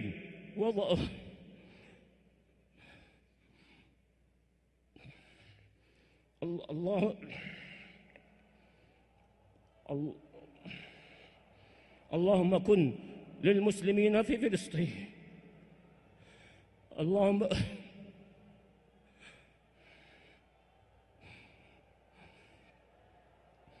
اللهم كن للمسلمين في فلسطين كلهم معينا وظهيرا ومؤيدا ونصيرا. اللهم ارحم ضعفهم، اللهم ارحم ضعفهم وارحم قتلاهم، واكتب أجر الشهادة لقتلاهم. اللهم اكتب أجر الشهادة لقتلاهم، اللهم اكتب أجر الشهادة لقتلاهم. اللهم أصلح لنا ديننا الذي هو عصمة أمرنا. اللهم حرر المسجد الأقصى، اللهم حرر المسجد الأقصى، اللهم حرر المسجد الأقصى. اللهم احفظ المسلمين في فلسطين، اللهم احفظ المسلمين في فلسطين، اللهم احفظ المسلمين في فلسطين. اللهم احفظهم من بين أيديهم ومن خلفهم وعن أيمانهم وعن شمائلهم، ونعوذ بعظمتك أن يغتالوا من تحتهم. اللهم كن لهم، اللهم كن لهم، اللهم كن لهم معينا وظهيرا ومؤيدا ونصيرا. اللهم كن للمسلمين في فلسطين معينا وظهيرا ومؤيدا ونصيرا. اللهم كن للمسلمين في فلسطين معينا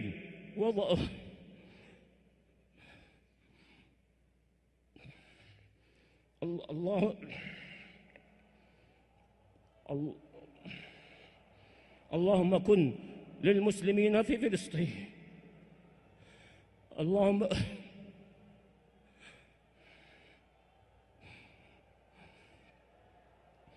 اللهم كن للمسلمين في فلسطين كلهم معينا وظهيرا ومؤيدا ونصيرا. اللهم ارحم ضعفهم، اللهم ارحم ضعفهم وارحم قتلاهم، واكتب أجر الشهادة لقتلاهم.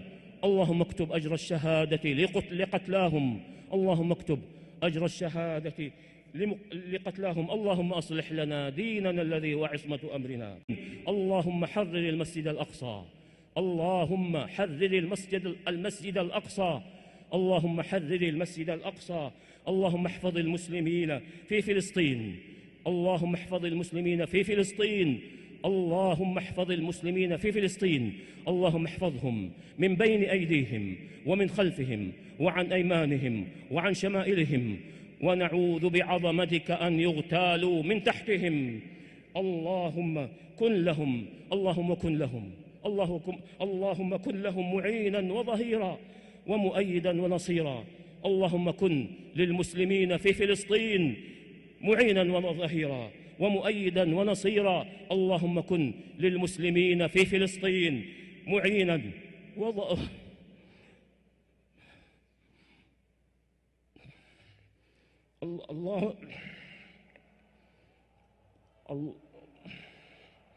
اللهم كن للمسلمين في فلسطين.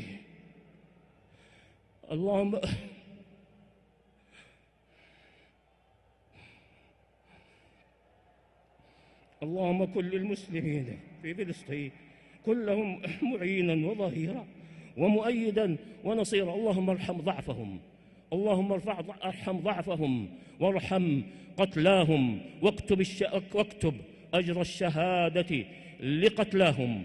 اللهم اكتب أجر الشهادة لقتلاهم، اللهم اكتب أجر الشهادة لقتلاهم. اللهم أصلح لنا ديننا الذي هو عصمة أمرنا.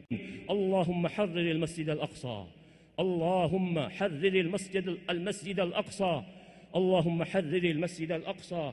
اللهم احفظ المسلمين في فلسطين، اللهم احفظ المسلمين في فلسطين، اللهم احفظ المسلمين في فلسطين. اللهم احفظهم من بين أيديهم ومن خلفهم وعن أيمانهم وعن شمائلهم، ونعوذ بعظمتك أن يغتالوا من تحتهم.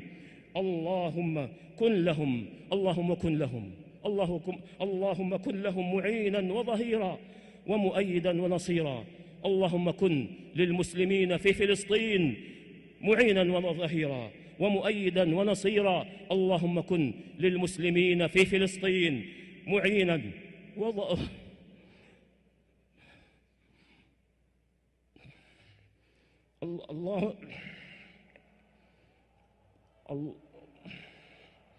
اللهم كن للمسلمين في فلسطين.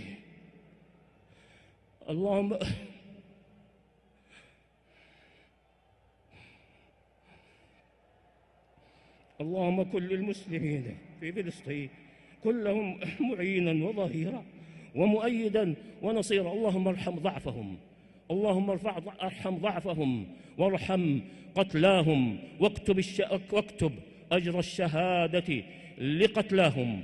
اللهم اكتب أجر الشهادة لقتلاهم، اللهم اكتب أجر الشهادة لقتلاهم. اللهم أصلح لنا ديننا الذي هو عصمة أمرنا. اللهم حرر المسجد الأقصى، اللهم حرر المسجد الأقصى، اللهم حرر المسجد الأقصى. اللهم احفظ المسلمين في فلسطين، اللهم احفظ المسلمين في فلسطين، اللهم احفظ المسلمين في فلسطين. اللهم احفظهم من بين أيديهم ومن خلفهم وعن أيمانهم وعن شمائلهم، ونعوذ بعظمتك أن يغتالوا من تحتهم. اللهم كن لهم، اللهم كن لهم، اللهم كن لهم معينا وظهيرا ومؤيدا ونصيرا. اللهم كن للمسلمين في فلسطين معينا وظهيرا ومؤيدا ونصيرا. اللهم كن للمسلمين في فلسطين معينا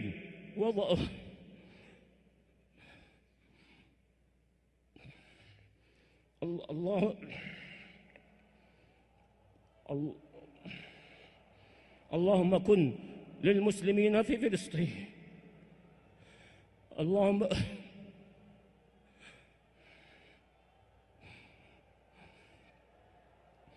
اللهم كن للمسلمين في فلسطين كلهم معينا وظهيرا ومؤيدا ونصيرا. اللهم ارحم ضعفهم، اللهم ارحم ضعفهم.